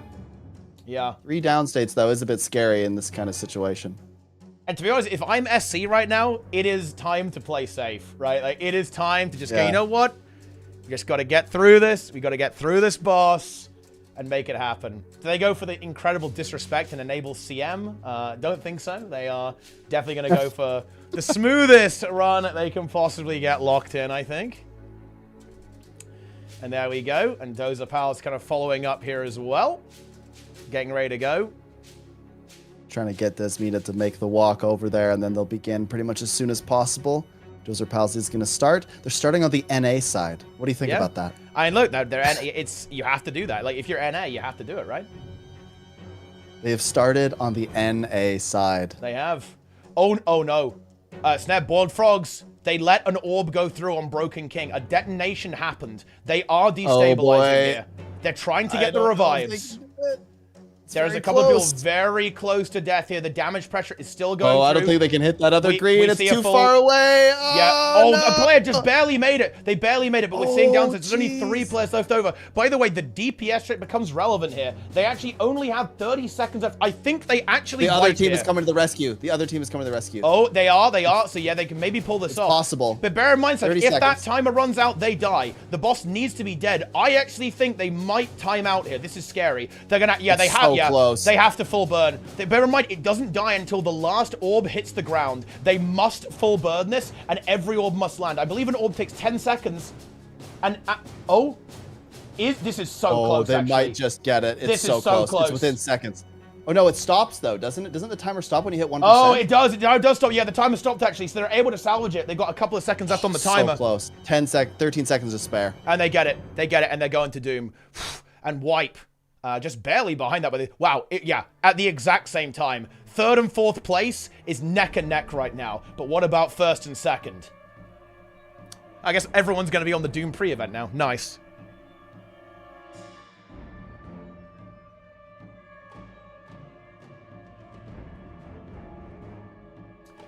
Enjoy this Doom pre-event. Although, actually, having said that, SC begin. Initiation has happened. And I think this boss is pretty straightforward. I don't want to do the caster curse thing too much here. But I don't think we're going to see any trouble here. Like, as you can see, the damage output it's pretty damn colossal here. Like, the boss is already on 80%. Tempest here, fantastic. The large hitbox gives you loads of lightning orb hits, and of course the lightning strike hits as well. Firebrands blasting away with the pistols here at the same time. Chronomancer and the Scrap are just going absolutely insane. And yeah, I mean, I think SC should be able to bring this, and we've got the shackles coming through now. By the way, the boss is not even close to phasing. Could we possibly see them phase 10% before the second soul, before the soul split is even over? I think we actually can. Fast. I think they might be able to do it. Like, the damage is there. They've got another 20 seconds to do it. It's going to get really, really close. I think we are going to be seeing a phase timing during that soul rip, that kind of soul rip situation, which is still coming up in about another 10 seconds or so. And it is really getting close there. The boss is on 30% health right now. The damage is ridiculous on this boss. 25%. Yeah. Can they do it? They're so close. They do have some range damage, of course, of this, so they should be able to get away with that no problem. They've got to get not pushed into the Doomfire, of course. 18%. And I think they're just going to keep pumping and actually get this phase, essentially during this first kind of soul rip intermission situation here. You know, I think it's worth noting that there's a bit of a different tanking pattern than a lot of folks might be used to. If you play raids even just a little bit casually and you've done Doom, you'll do a very particular tanking pattern. But here they're doing what's called throne tanking. And they do this to try to get it so that the boss moves as little as possible. By moving as little as possible, they can obviously have slightly higher damage uptime.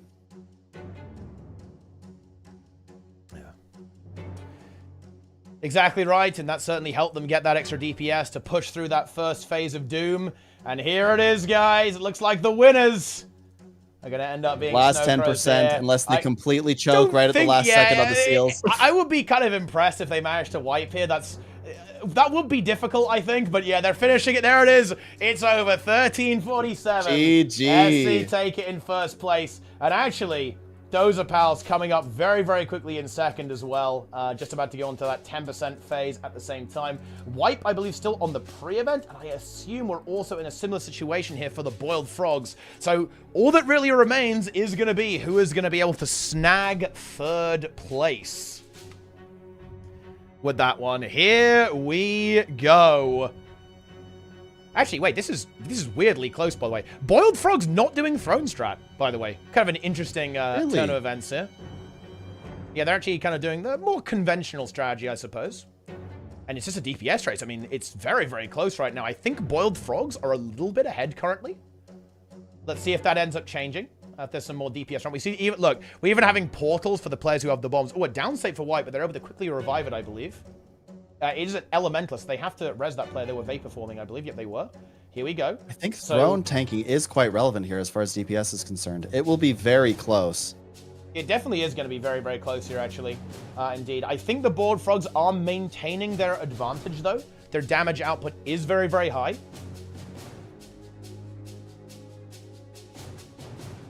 We're kind of getting towards the finale here. Just a couple more green circles need to be completed.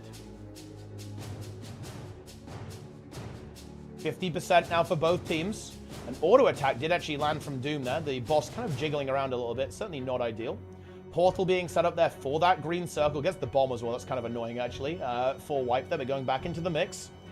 First Soul Rip coming up. This, by the way, this is absolutely incredible. Like, the bosses are almost like using their abilities like at an unbelievably similar time. Just a couple of seconds actually in it. And like when these bosses are actually going through the motions here. Has Wipe actually found a little bit more damage? 27% for Wipe.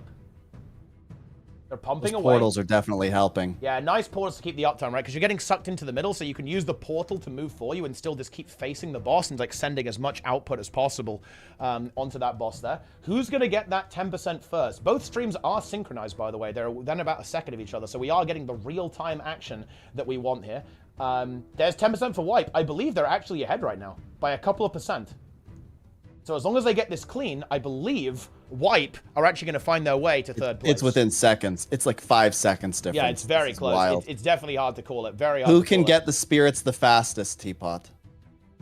Well, I mean, if the Boiled Frogs can somehow like teleport hack, like that's kind of what they're going to need right now. Wipe already moving.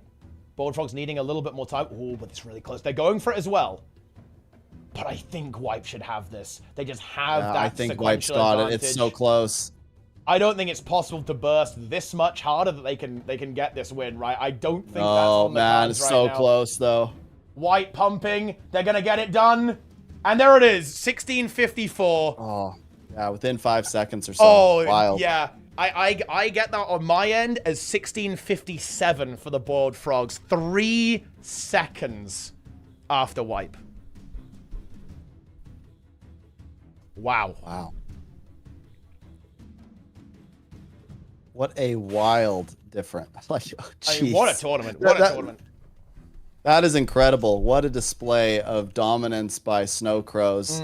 And you know what? Dozer Pals really played very well here. I am very impressed by their gameplay. Especially, you know, they were very consistent as well. They never lost their head. They just kept going. Very few mistakes, if any, really. Like, did they have any, like, massive mistakes? I don't think so. No, I don't think so. I think Dozer Pals were...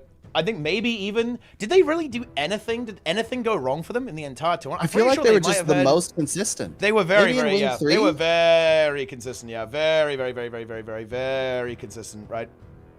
Absolutely, like throughout that entire thing there as well. And it's really cool to see NA, right? Like, you know, NA is a scene that occasionally has less teams than EU. And, you know, EU is typically... the region where a lot of the teams actually end up coming from. It's really cool to actually see NA like fully activate here and pump. You know, I'm definitely getting, it's kind of the Diaxon days, right, with meta coming back into the mix there. It really is.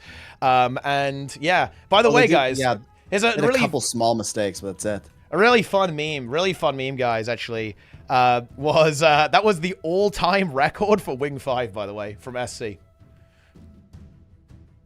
What? Really? Yeah. Even with the bans, which obviously slowed them down a little bit, that was the all-time record for Wing 5. That's incredible. Yeah, so that's one hell. We just witnessed history. That was a huge run from SC there, pushing forwards all the way through to the end. And actually, Lynn is giving me the final times, by the way, for this. So we have the confirmed times coming through very shortly. It was Snow Crows with 13:48 there on that wing. Dozer Pals with a 14:25, and then Boiled Frog's times are coming in very shortly as well. And also, just for a bit of interest here, in the previous wing, it was 12:17 for Snow Crows, 12:38 for the Boiled Frogs, who actually came in second. Dozer Pals were actually third. There as well. And then White were 2 seconds behind Dozer Pals, by the way, with 12 minutes and 50 seconds on that wing too. And then the Crustians were 13:41 and the Misfits were 13:52 as well. I mean, what a run. Like, what a crazy tournament there actually as well. Very well played to all of those teams, actually. That was spicy, right? I do want to point out that these teams, like especially the teams that we see here, kind of making it all the way up here, right, into the top 4, they practiced a lot, right? The amount of spreadsheets and theory crafting that went into this. This is probably one of the hardest tournaments we've ever done to prepare for. I think it kind of wasn't intended that way. We were like, I remember like, let's do a little fun tournament snap. You know, let's have like a fun one before the end of the expansion. Let's make it nice, chill, make it nice and relaxing, right? But, you know, I think that's very much open to interpretation, right? Like, it definitely open to interpretation, though. I think the beautiful thing is that we've kind of gone... We've ended Soto with a bit of a bang here. Gone out with some fireworks, and now we're looking forward to Janthir Wilds and Spears. The next tournament will feature Spears, We've got Spears, we've got Wing 8. I mean, wow. We've got a lot of stuff going on there, guys. A lot of big content all over the place with this stuff. But yeah, we actually do have a winner's interview, by the way, Seb. It's gonna mess up my overlay, but honestly, let me just quickly add Yui into the mix here, actually. Let's see if we can make that happen. And this is probably going to do something weird. Yeah, it's going to recall everyone, isn't it? But that's fine. That's all good. All right, let's see what is going to be going on here. Oh, look, it's me. Actually, wait, can I just like click on Sneb? Oh, I actually can fix it. Nice. There we go. Hello. Hello. You want cam or not? I can put on. Oh, well, no, you don't need to, actually. Well... it's all good. We can just have your wonderful voice, actually. Yeah, that's fine. That'll do. But anyway, you are the winner. Snow Crows back in action, ready to go, ready to pump. Haven't seen SC in a tournament for a while, of course, because you haven't been allowed. Yeah, illegal, illegal team. But finally, we have an open tournament there as well. And I guess the first thing I actually want to ask about, like, is the preparation going into this? Because I think this is something that maybe people didn't realize, right? Like, some people on the Reddit thread when we posted about this were almost thinking like, oh, this is too easy. This rule set is too easy. Tell us a little bit about the preparation that went into this event. Well, it was the most scuffed tournament for us, I think, in history, because like you guys announced this like 2 months ago, and you guys, it's like end of July, August. You know, I think we had like 8 days where we actually had our full roster to practice with. We had so many backup scenarios because everyone was on holidays, vacation, everything was planned, right? Yeah, and then it's like so much scenarios to prepare for. I think if you look at HRP, the last tournament we could join, we had 3 months of preparation. We figured out our comp and we played the same comp all the time. But for this, we had to make basically a checklist and scenarios of how we want to tackle certain mechanics in case certain things happen, right? Like, we had to go way more complex. Like, if you guys want, I can sneak peek into the spreadsheet if you want to show it. Oh, yeah. Interesting. I'm kind of curious if there was any scenario that you really, really prepared for that just didn't happen. I didn't expect to get Mesmer on 4 wings. Like, I was so surprised when the third wing didn't have Mesmer. Like, not gonna lie. And I think we had some really cool strats. Like, I'm not gonna lie, we sadly didn't get to show them. I think wing 1. What was the coolest one? There were 2 which stuck out to me. Like, sadly, Mesmer and Thief nearly always got banned together. But yeah, in wing 1, if you only would have had Thief and Mesmer would have been banned, you would have seen a sick wing 1. Like, that would have been, I think, one of the coolest things. And the by far coolest thing is we found a way, like, if Mesmer and Thief is banned in wing 4, I think we had Mesmer here, we didn't have Thief, right, for the Summer Door. Yeah. Yeah, we found a really cool skip. I think we have someone recorded the point of view of that and we can publish that. But yeah, we found a really cool strat where you basically use the new sword weapon on Necro, you make a Spectral Walk thing, you go to the shovel, Spectral Walk back, and you're really quick on Necro. I mean, for me, who is a core player, maybe like T-Pod, right? That is something to say. If Necro is actually the fastest one to run the skip, like, what world are we living in, right? But you have Reaper Shroud, Harbinger Shroud, so it's like you are really fast on Necro now. Absolutely, yeah.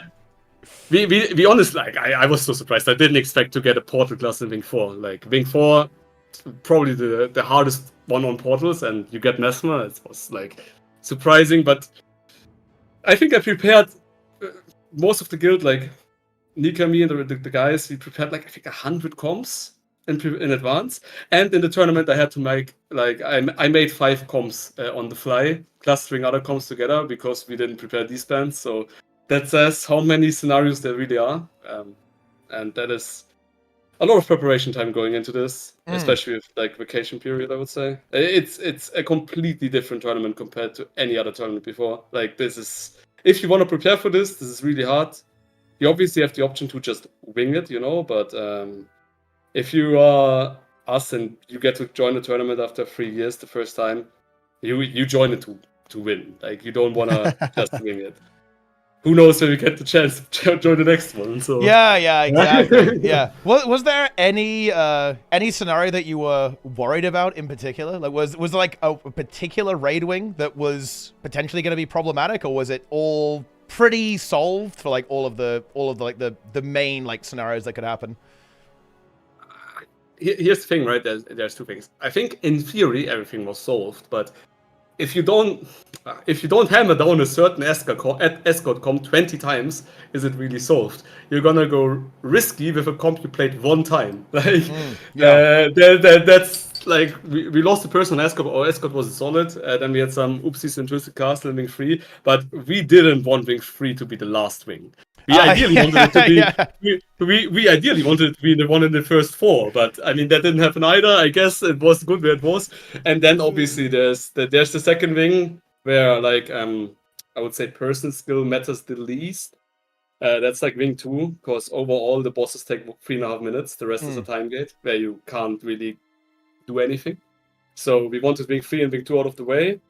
But Wing 2 was really close to the finish, but I think any other wing we were really confident on. Like, we just had to multi-roll a lot. I got forced a lot off the purple class because of this tournament. Very sad, but you know, happens. Yeah, absolutely. Snab, do you have any questions or things you want to talk about? Things you want to bring up? Yeah, I mean, I guess this is more of an organizer question for you, but when I initially came up with an idea like this, the Teapot and I were kind of going back and forth with it. We were kind of curious about how other people felt. Do you like doing raids with just some kind of unique twist? Is it fun? Like, should we do more tournaments where there's a unique twist to get teams a little bit out of their comfort zone? I actually watched Grim's stream earlier, I think. Yeah, I mean, I did. I know I did. He made a very interesting point. This is only interesting because Twitch bans it like last second, right? Like this would not be interesting if you would know which classes you play. Like then you would just prepare the scuffed comp in advance, but it would end up being the same as a grinded comp. Like you wouldn't change much. Yeah. But so the involvement of the chat and the community makes it kind of it's dynamic, right? Like it's happening live, and that it's right? Is kind of is a key thing about it. I think the best thing about this tournament was, in general, that everyone was allowed to join. And I think that's a big shout out also GG's to all teams and especially organization that this was possible right before the expansion. I think we have to be grateful, especially everyone who played, that you guys take the time to make this happen. Arena prices the money for this. And so many people weren't interested, 14 teams. When does it happen in a raid tournament? That's crazy. And I think the cool aspect about this tournament was it's open for everyone. There are special prizes. If you don't think you're gonna win, just do the CMs. Just have fun. Join and engage your group, do something. And I think it's GG's to everyone. Even the last teams don't mean them. It's cool that they joined in the first place. There were many people who didn't join. I think that's cool. In a competitive scenario, I would say, set rule set that you can play the classes you want, and a best of 3 is always more fair in a way. Any other esports, you always have best of 3, best of 5, just because you might have a fuck up and you lose the ring. You wipe escort, other people don't, you lose, but maybe you win all the other 6 rings, and then you just lose because of one wipe. Very punishing. We were aware of that. In general, I think this was very fun because everyone could join. And I think the community absolutely. deserves a big shout out there, for joining. I completely agree with that. Yeah, it takes a lot of courage and bravery to kind of step up there. There are a lot of people watching, right? And when you're in that situation as a team that is relatively new or maybe hasn't done anything like this before, it's really intense, right? With all the stuff going on there, and we definitely saw how intense it can really get when there's wipes going on, escorts going wrong, all this stuff. It's absolute chaos happening, right? In some of these situations. So I completely agree. I want to echo that. Huge amount of respect to every single team that signed up there as well. And we really hope to see people back. And that was definitely our goal with this tournament, was to make it open, was to make it fun. So loads of different ways to compete within this tournament so that you could, everyone can kind of have an objective to go for and something to try out there as well. And yeah, we did want it to be pretty high volatility as well. We wanted it to be we don't know who's going to win. Anything could happen, right? Some complete random feeding could go on and the result wasn't necessarily set in stone. That's why the volatility is there. But yeah, I definitely agree. I do see a lot of the value in having the most brutally competitive tournament ever, extending it out to those best of 3s, even best of 5s, right? With going through all of these raid wings is really important. And we hope to be able to do something like that again. Probably after the release of the Wing 8 challenge modes. Yeah. Let's be realistic. Normals are not gonna be hard, right? It's convergence. But I think having both is great. Having a community involved event, everyone is allowed to join and everyone does join. We saw 14 teams join. It's not people didn't sign up because they thought they might lose. People did join, and it's honestly not a shame or embarrassment to anyone who didn't win or didn't even make the playoffs. You joined, other people didn't, and getting beat by people. You're a winner if you just joined when other people were too scared to, right? You beat everyone who didn't sign up, right? That's how it works. Anyone didn't sign up. You got to be in it to win it, right? Yeah. And TNO was so giga chad for joining this tournament. Their first time doing anything like this. They just jump in, they go, they do their best. They try to challenge mode for the lulls. That's cool, right? Because now the next time they go in something like this, they'll be a little bit more prepared for it mentally and just organizationally.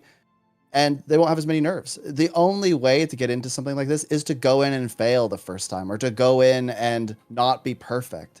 Perfection is just the enemy for good enough. What they did was awesome. And I think it was entertaining. People were cheering them on. People were spamming the chat. And that goes for all of the teams. That's exciting. Yeah, for sure. And yeah, I think this band thing is very dynamic. It's very fun.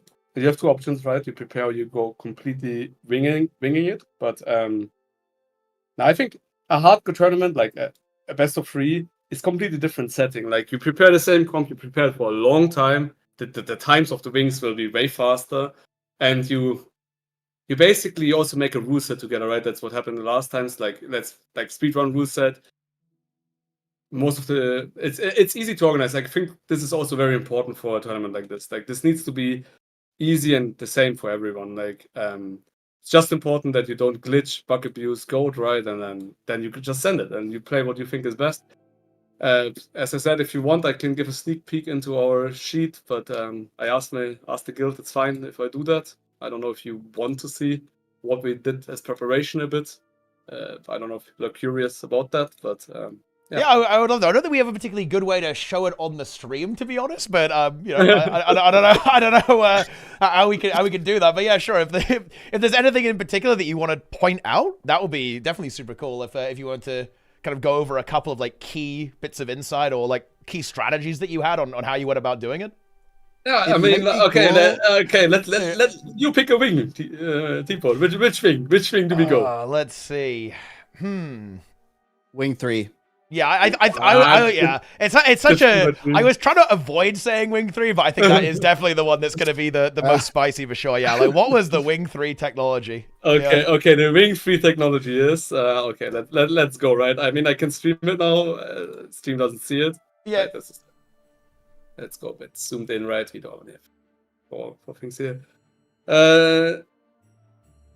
Just tell me when you're ready. I don't know if you want to show it on your stream as well. Well, yeah. I can. Yeah, I can do that. Let me zone in. Like, okay, now Sneb has been replaced by the spreadsheet. It's not going to be super visible, but I guess we can talk about it. Okay, so what we decided on is we make 4 tabs. Optimal doesn't necessarily need to be optimal, but optimal has like one band scenario. It's Necro Thief Guardian right now.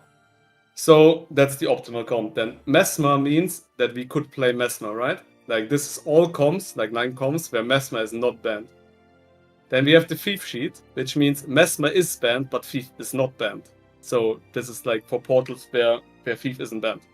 And then we have a third sheet, which is Mesmer and Thief are banned, but the heavy classes, like there are always 3 comps because the heavy class can I see. Can be variable, right? So let's say you roll the bans. Mesmer Thief is banned again because the chat hates it, right? Like they just say, "Yeah, get out of here, Mesmer Thief." And then they're like, "Okay, Revenant." I think Revenant was banned 4 times. I think everyone was like the Herald hate train. Herald ain't even that broken in raids, guys. It's a strike class. Like give Revenant some love. But okay, so we would then be Mesmer Thief Revenant. Then we click the plus, and the comp unfolds, right? With like the player names, the assigned role, what you have to do where to bring CC here. That this is the tank. And yeah, this was actually a pretty cool comp. We didn't showcase this as well. But for the sophisticated players, you know how you can port through the wall to the mushroom, like on a thief with the signal of infiltration. Exactly. Yeah, if you don't have portals, we decided to just run triple Willbender, who can port up with Merciful Intervention and then just port through the wall with, Judgeful Intervention, I think it's called. And then you just run with triple person and you don't have portals. So that was, for example, a way to tackle the no portal scenario, in this case for escort. And then, I mean, this is just pretty standard. Point out for Twisted Castle, I guess, because again, you don't have portals, so you don't have the Mesmers doing the leap job for you. This would have been a split Twisted Castle. Like 5 people would have went to do jump right the lightning on the alleys, and then 5 people would have went right side. Like the comp sheet basically gave this away, but yeah, this is just like basically how we went. There you have it. So, I mean, a huge amount of preparation, right? A huge amount of preparation going into this and a lot of kind of elegant solutions here. Some very fancy spreadsheet there. I love to see that. Very well put together for sure to kind of allow you to kind of get that optimization and have that clarity of flow when you're dealing with all these different situations and all the different players who are going to be involved in that type of thing as well. But yeah, I guess that would, I think that kind of wraps things up. I guess we'll absolutely let you have the final word. Is there anything else, that you'd like to to say? Any shout outs, any memes that you'd like to, to kind of bring up? I mean, shout out to the whole team. Like, they really played great. That's amazing to see. We did a great job, I think, overall. We didn't panic even when things weren't perfectly going. Shout out to you guys for organizing this, right? Like, this was great. This was fun. This was some content in PvE Guild Wars. Like, that's exactly what we need. And well, I'm excited also for expansion. 2 days, I think. 3 days. Yeah, 3 days. 3 days. it's coming. It's coming. That's hype. Everyone should buy it. You need to play the game, right? Shout out to one of my real life friends who fixed my PC with me like 5 days ago when my CPU blue screened me and I bought a cooler because yeah, some issues there. That's one as well. And yeah, I think everyone who joined us like really like should be proud. You should be proud of each other that you joined, and you shouldn't beat yourself up if you didn't win. Like, joining is great. This is how without you joining, events like this wouldn't be possible for anyone in them. Like, this is really important. Like, you are also giving the fun to other people by joining, basically. Really important that you keep doing that, keep playing the game, and yeah. I someone DM'd me, asked Teapot about HTCM speedruns, and someone said I get 200 gold if I say UFO. So UFO, here you go. Well, that's 200 gold in the pocket. Love to see that. For free. Very, very good. Yeah, that's 200 gold. I take it. I take it. That is fantastic. Okay, we will let you go. And of course, congratulations for a victory there as well. Back on the board there for the tournament. And of course, a lot of things await in Janthe Worlds. I'm sure we'll be hearing a lot more from Snowcrows in the future. So congratulations. And yeah, I'm sure we'll see you around. Have a good evening, my friend, and well played. Yeah, I guess final word is as well. Let's have a good LCM race again. Ah, yes, here we go. Here we go. On that note, see you guys, and really thank you for organizing this. See ya. Thank you for participating. All right. Okay, Araki wants to join as well. Okay, so get your ayayas ready. Do I even... Wait, I don't have... I'm not friends with Araki on Discord. That's actually crazy. Oh. Yeah, oof. Oh. Oof. Big oof. That is big, guys. Okay, so I need to... Do we want to talk to Dozer Pals at all? Oh, yeah, we could. Yeah, if Grim wants to hop on, or someone from Dozer Bell wants to join, we can make that happen. But hey, just shoot me a friend request real quick, Araki, and we can add you. But yeah, we can go through everyone, you know?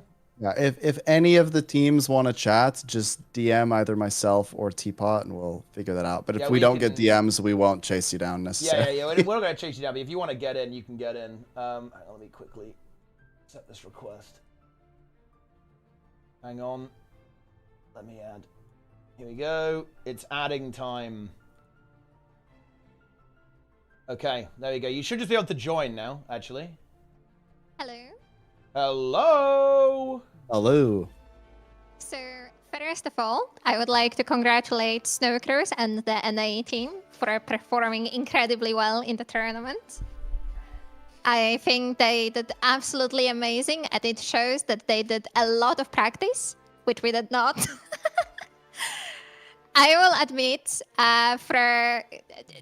sorry for calling them the NA team. Like, NA. It's hard to remember names, you know. Also, Wipe did amazing as well. Congratulations, Wipe, as well. Like, all teams did amazing, honestly. All teams should be congratulated. Congratulations, everyone. Chat is asking who I'm from. I'm from the Boiled Frogs. I am the mother of frogs, as they call me. They are my children. I raised them. I picked them up from my stream chat, and for the past year, I have been boiling them. Ooh. I taught them how to speedrun from scratch, and I'm very happy to see where we are right now. I'm so proud of them. I'm so proud of them. No, but on a more serious note, 2 of our members, one of them being me, are on like 3 hours of sleep today. I woke up barely in time for the tournament. We are all on a completely decent sleep schedule. Nice. We were completely unprepared. Every evening we tried to practice. We were never at 10 and ended up canceling. So we did maybe like 2-3 evenings of practice in total. And I am so happy to see that we still managed to make it to the finals despite that. Like, it was just so amazing. Our wing 3, despite some small, messy twisted castle, Real getting stuck in the platform on Zera, and us doing the entirety of Zera without quickness. Like, not ideal, but despite that, I think we were second on wing 3. That was very, very nice. I am very happy with that. Our wing 5 shouldn't have been this messy. Our full clears usually have much cleaner split statues than this. I think the stress just got to us at that point. Okay. I guess kind of similar questions, actually. Like, what was there any part of the tournament that something came up that you weren't ready for, actually? Or like, was there something that didn't happen that you were expecting to happen? Like, what was kind of like a key moment in the tournament in terms of like how the rule set worked out? I think because we were generally very unprepared, we sort of expected anything that could happen, and we just decided that if something that we didn't prepare a comp for happens, then we just figure it out during the 10 minutes that we have before the wing. That's what happened in Wing 5, actually, especially. We were sort of last moment figuring out who our supports even are. I ended up on DPS, which I was sort of not planning to play in this tournament at all. So that was a bit impromptu. And other than that, we expected much more of like Mesmer being banned on the Mesmer wings, if you know what I mean. Yeah. Like, we thought that we would have to do Twisted Castle without portals, that we would have to do Spirit Woods without portals.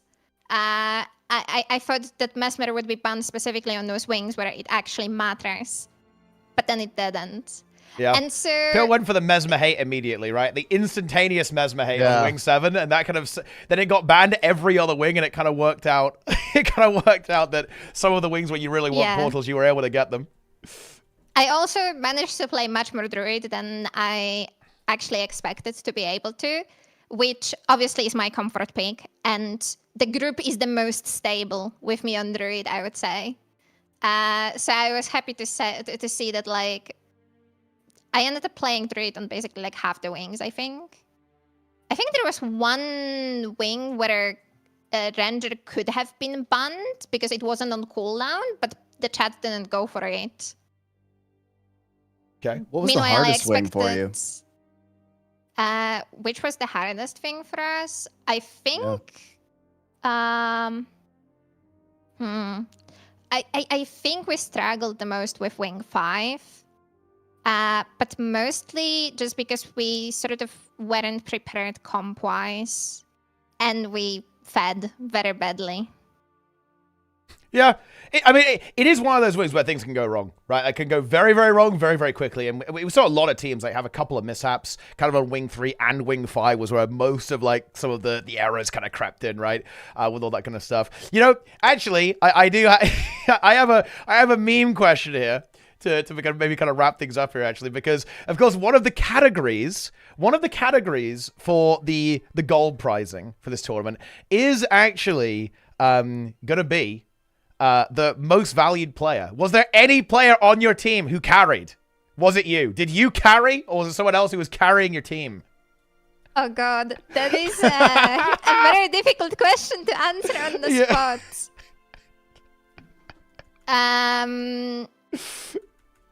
I honestly don't know if we had any sort of situation like that where like one person carried really hard. Everyone did their best and everyone played really well. I do not pick favorites between my children. I do not have a favorite child. I am the mother of frogs, and they all of them did absolutely amazing. But actually, yes, I want to say huge shout out to Subi, who was on voice with us the entire tournament, despite not being on the team, calming us down, advising us to squad comms and strats, and just offering some stability within the chaos that was ensuing on voice before every wing. So if I were to pick an MVP for our team, it would be Subi probably. Oh, well, there you go then. Okay, if you have any final thoughts, then share them now. I think Grim wants to hop in I am next. biased, and I admit to it. I guess I have a same question for you as I did for Yui. Would you want to do something like this again? Do you think the Chaos Rating Open has potential to be repeated with pretty much the same or a very similar format? Well, I'm gonna be perfectly honest with you, okay? And it's gonna be like brutally honest. Let's go for it. My frogs told me that they wish they practiced more.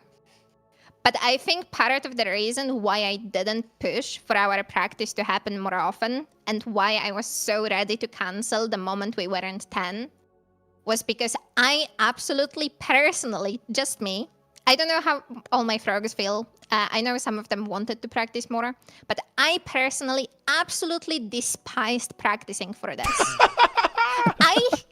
I am a speedrunner at heart.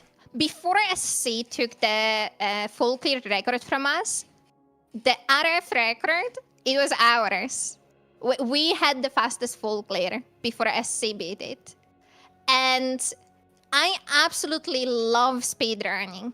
I absolutely love just zooming through every single wing. And running suboptimal comps, which is what this tournament forced us into, just feels to me like I want to just Alt F4 and quit the game. Because playing suboptimal goes against everything but my heart, my brain, my body wants to do.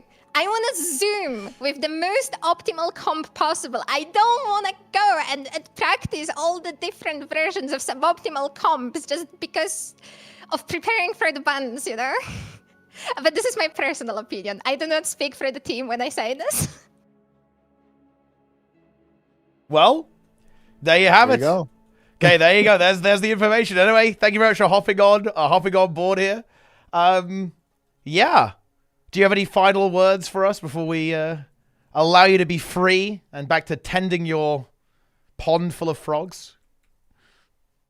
Well, I just want to say once again, congratulations to SC and the NA team and everyone who had the courage to actually join this tournament. And, well, expansion is very, very soon. Very, very excited. And also, Wing 8. Yes. Wing 8, Wing Wow. 8, Wing 8, Wing 8.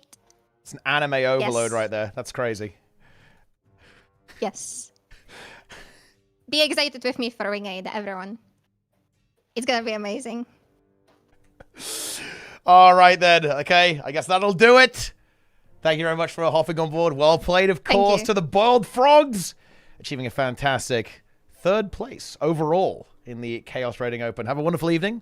I'm sure we'll be seeing you again in the future. Maybe with a full clear record, surely. Surely they'll get the full clear record.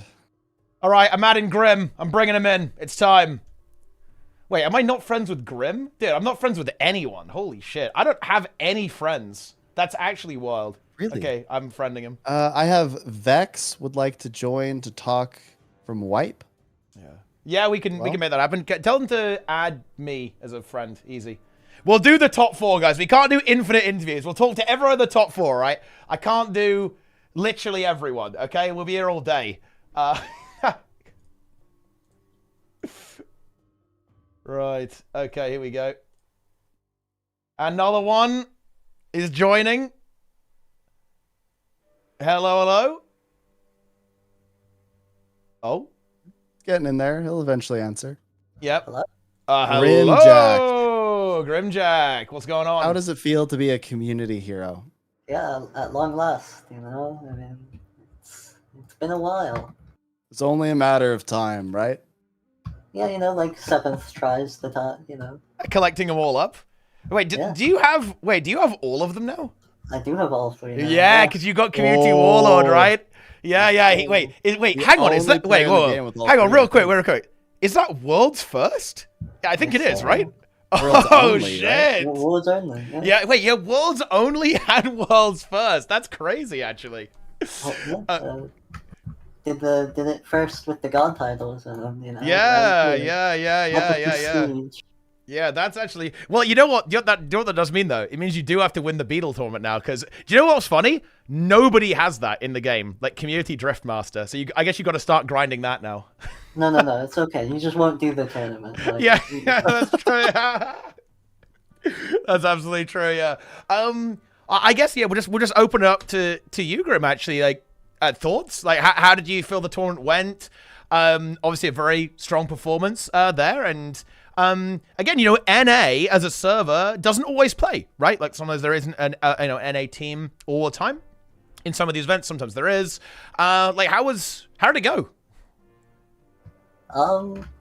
Yeah, I mean, getting a team was like the hardest part. Honestly, it was a struggle. A lot of the players did not even really want to do it. So, you know, there was a point in time where we were thinking, okay, let's get like a 14-person roster, and everyone plays like one wing, except like for the people who were coped up, doing all the others and stuff.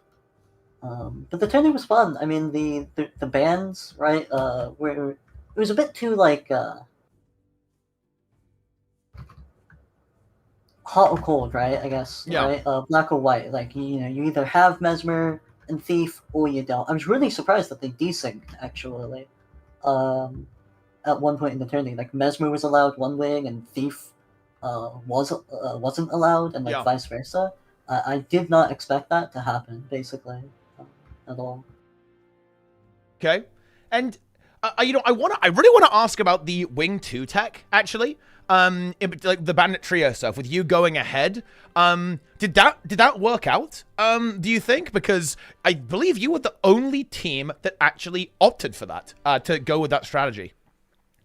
Yeah, that I mean, it saved us a ton of time. I think like I cleared out the entire campsite. So if everyone like you know, now that we weren't sure. We hadn't practiced that.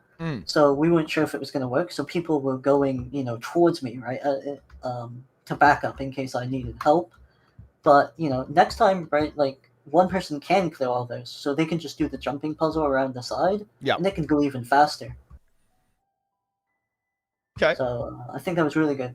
That was like Narsen and Chupa came up with that one on accident, like some time ago, and yeah, it was really good. Can you explain why you were standing in that specific spot? Because I don't know if you heard or not, but on stream I was watching and I was thinking, why is he standing in that spot? Is it to trip a wire or what? Yeah, so that's like the one spot you can stand up there. As far as like I know, I guess that when Norella dies, if you're like in the maze, the ads don't spawn. You bug it basically, like it bugs out. Yeah, okay. Yeah, so standing in that corner prevents that from happening. Yeah. So. Okay, that's very, very cool. You know, I kind of want to ask a bit of a meta question here, actually, because of course, this, you know, I absolutely love it. You know, one of the reasons why I like tournaments like this and the PvP stuff with Motor as well is that I love when it's NA versus EU. That's a fun dynamic because there's a subtly different culture between each region, right? Each region plays the game a little bit differently. I think, you know, like, hell, you know, when we see stuff from China, it's also super cool, right? With all the crazy stuff that that they cook up as well, right? So I love that. Like, do you think it's likely that a roster similar to the one that you have here or some kind of NA team will continue going into future tournaments in the future? I mean, a lot of us played together on Ceres, so you know, I think at this point, you know, we enjoy playing together. You know, our schedules are very free. That's a big thing, right? So we just have to wait and see. I mean, people have their title now, so it's just. Now they can all quit the game, right? Yeah. Uninstall. Yeah, it's a big step up when the rule sets get even harder and, you know, CMs are added. It's a bigger time investment, so we'll have to just wait and see. Okay. Was there any wing that you felt that you had really locked down? And conversely, was there any wing that you were particularly worried about, like going into the tournament? Or was it all pretty even? I was really surprised that we won wing 3. I guess our escort is just really good. Like Mesmer's providing super speed is just pretty, like, it's not permanent, but we did 2 Mesmers. And timing it right just kind of helps it a lot. What I was most excited for was Wing 4. I really wanted to play Necro on Wing 4 and utilize Spec Walk to get back with the shovel and the keys for Samurai Door. SC said they came up with the same strat. I thought like that was super clever. It's really fast. And I mean, if we got to do it, you know, it would have been pretty exciting. But I was pretty worried about Wing 5. Wing 5, you know, so when I saw it last, right, that was a bit scary. In a lot of our practice, we missed orb throws on either, believe it or not. Oh, so, really? Okay, that's a classic right there. Yeah, I mean, it happened in the EOP too, so flashback moment. Oh, dear. Yeah, we would often kill Broken King before either would die, so that was... okay, yeah. Bit dark there, but team showed up, so I'm proud of them. Yeah, absolutely. I guess, do you have any... I think we've already gone through, so have you got a question you want to ask, Sneb? I mean, we're just crunching through this interview. Yeah, I mean, would you want to do this kind of thing again? I'm just going to ask you the same question I asked the others. I think the system works really well. I really like playing without Portal. For example, like the Scourge thing on Wing 4 with like Sword 3s and Spec Walk and Worm would have been really cool. And the Wing 2, you know, skip that we ended up doing, I'd love to see all that stuff pushed a lot more. You know, I'm a big dungeon player, so moving throughout the instance with optimal movement is really fun to me. So banning Portal, I'm super excited for if that continues to happen. But it would be nice if, you know, you had an understanding of when you would be allowed to kind of use Portal or not, because it was a 50-50. You know, whatever wing was rolled first, if you wanted to ban Mesmer was going to be banned on the 3rd wing and the 5th wing and the 7th wing, and I think we saw that. So it was either, you know, it was just a 50-50 what wings you get to play Mesmer on or Thief on, and that was unfun. So if that can get solved, I think this rule set is very future proof. I think. What if you could ban two classes? What if we actually? What if the chat picked the 3 that you had to play? So it was reversed. Yeah, well, you could do reverse, right? You could reverse it in some way. That would be chaotic, but I think people would not like that even more than they didn't like this one, I'd say. Yeah, it would be. The reason we didn't do it is because it's like really, it's a really oppressive, right? But yeah, like we definitely want to, like, you know, adjust the format. Like if that means adding in a 4th ban, like a wild card ban, basically, to like another class, something like that. And this is definitely a format we're looking to evolve. We went with I don't want to say a conservative rule set, but we wanted to make sure that it wouldn't... We were really wanted to make sure that this wasn't going to be unplayable for you guys, basically, and just, like, absolute pure hell. Like, we knew it was going to be tough anyway, like, regardless, so we didn't want to push it too far, but we're definitely interested in, like, coming up with some iterations on the idea and running something pretty similar like this again, right? You know, in a way that will definitely be fun. And I really like the viewer interaction as well. I think that's something that Yui pointed out that I definitely agree with. Like, the fact that, you know, the chat was in on the action was really cool, I think. So that kind of stuff is kind of fun.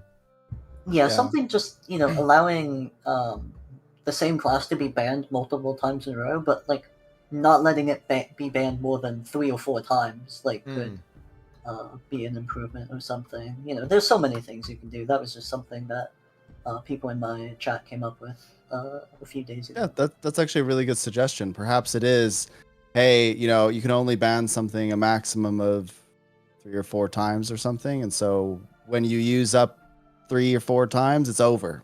Yeah, that's about how many good Portal wings there are too. So it would work out pretty well. Yeah, absolutely. That would be cool. And yeah, I guess I can say congratulations, of course. World's first and only all community title owner, Grim. Okay, officially the only good player in the game, I guess, at this point. It is now confirmed. Any final thoughts? Anything you want to say? Any shout-outs you want to give before we go? I'm just really happy with my team. I'm glad people, you know, ended up getting hooked on the game and really wanting to commit, because I don't think we would have done it so well if people didn't show up and put the team above themselves. So, Boom. There it is. We absolutely love to see that. And of course, congratulations, Grim. I'm sure we will see the continued domination of the Dozer Pals continuing going into Janthe Worlds. Have a good evening, my friend. Thank you very much for hopping on board with us, and I'll see you around. yeah, thank you. GG's to everyone. GG's. Okay, and guys, it's not over. We have got more victims. Wait, who is it? It's people from Wipe. Wipe want to hop on. It's Vex. Right, you get in. We got a double, guys. We got double trouble here, by the way. For this, so I'm gonna add both of them. Where's Yannick? Wanted to join as well. Okay, here we go. Next victim is joining. There we are. Okay. He should be able to hop on board now. Hello. Hello. Wow. What a tournament. Absolutely electric. The passion, the energy, it was truly there. Yeah, absolutely. And, you know, like, Wipe absolutely delivered there. So I actually really want to talk about, immediately, I want to talk about the top 8 scenario. So the Wing 3, things got crazy there.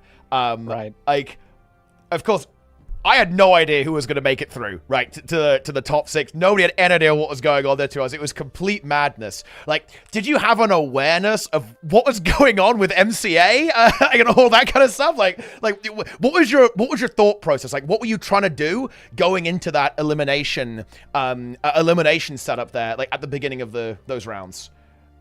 We actually specifically said we don't want information, so we have some people watching from the guild. Okay. We told them not to say anything. So we didn't know until later. Maybe I mean, Zach, maybe you knew from. We had some internal communication channels set up. But anyway, we had something. We didn't do anything special. We just did what we normally do. And one thing we can do is perform under pressure, and that's what we relied on heavily. We knew someone was going to roleplay Cormier and choke, and lo and behold, that is exactly what happened. We were pretty confident in our Wing 3. Wasn't anything novel to us. We practiced this exact comp that came up. So it was just practice as usual for us, and very confident going in. We did get quite lucky with the bands there as well, because we practiced that exact same set of classes earlier today. It was, literally, we had a practice run earlier today. Wing 3, we did those exact same bands. Very lucky in that regard. Well, that definitely did work out then, I guess, in that sense as well. But how much preparation did you do then? It sounds like there was almost, I'm getting almost like a bit of relaxation here. Like, it was just business as usual. Just get in there, just slam it, adapt, like, just get it done. Like, was there a bit of a grind going on, or was it just kind of just kind of making it work, right? I think, I don't remember when it was announced, but I'm pretty sure we started from the beginning, 3 days a week, or rather as soon as possible. The only problem is, for the last 2 weeks, we were basically meeting up on a guild meet, so we didn't have as much time in last week and this week. But yeah, on yesterday and today, we basically did a full run. Yeah, but there was a lot of prep going on, especially on the side of the officers there, really preparing the sheets, doing the heavy thinking, the heavy lifting, all the theory crafting. If this class is banned, what happens? Who does this? Okay, how do we handle this role then if this is banned? Oh, well, this guy usually does it in this class. Oh, well, that's banned now. Okay, we have to think of another way. So a lot of comp planning, but mostly done by the officers. So us members kind of got to cruise on that section. Obviously, we contributed still. But similarly to SC, we had a lot of different comps. So, I mean, obviously not at the level that they might have theorized or theory crafted, but we did our fair share of theory crafting. We had basically a comp for every single scenario, and similarly to SC, we played about 5 of them in total out of, tens. Okay. I do have a quick question. Something that I didn't ask the others that I kind of wish I had now. But did you have anybody that was like a wing specialist? Did you have subs where you said, hey, like, you're only going to play this wing, or you're only playing if this class is played, or anything like that? No. Well, we did have 11 people. We had a similar thing where, so for example, I usually couldn't make Thursdays for practice. So those wings that we practiced on Thursday, I wasn't in. So we did swap out a person for some of the wings. And we did place people on certain roles, not necessarily related to the class that we're playing. So stuff like portals, you are always going to do a portal, regardless of if it's a Mesmer portal, if it's a Thief portal. Pulling Glenna, you're always going to pull Glenna, regardless of what you're doing on. Stuff like that, we did have specialized roles, but other than that, not really. We kind of just went with the flow, optimized it on the way. Yep. Okay. Especially not per wing. Like per class, yes, or like per role for sure, but not per wing, I would say. Okay. How did the wing order work out for you there as well? Like, were you happy with how that order was? Were you feeling confident? Because obviously you made it through, got through the seeding rounds, made it into the elimination phase. Like that, we had the wing 3, wing 2, and then wing 5. Like, were those good wings for you? Were you confident in your strategies that you were going to be able to consistently make it through the eliminations and get to the finals? Unfortunately, we didn't really track wing timers, so there's nothing to compare to from practice. But I mean, personally, I would say our wing 2 was a bit shaky. Okay. Yes, absolutely. Especially in this ban scenario, because, well, all the good reflect classes were banned, and we were struggling at least 2 evenings to get it to work with Tempest. Yep. And it was not working on those days. And today it worked out quite well, so that's good. Yeah, I would say wing 2 was probably our biggest struggle, and the other ones, I think it also very much depended on bans, how the wing would go for us.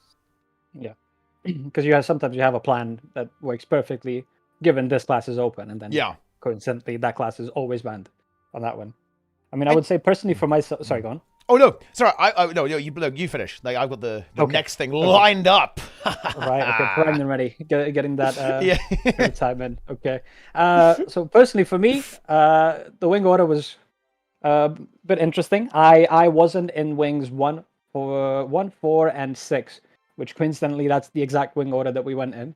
So at some point I did the first wing, which was wing 7, and then I had about a 2-hour pause where I was just a spectator. So it was quite interesting for me, but I enjoyed it. I didn't mind. Very It's interesting. quite nice to just sit back and watch everyone compete and sweat, and I'm just over here eating my ice cream. Oh, lovely. What flavor? A bit of everything. I did the forest fruits, I did chocolate, I did biscuits. Oh, okay. Yeah, what I was going to ask, actually, and this is a very Wipe-specific question, actually.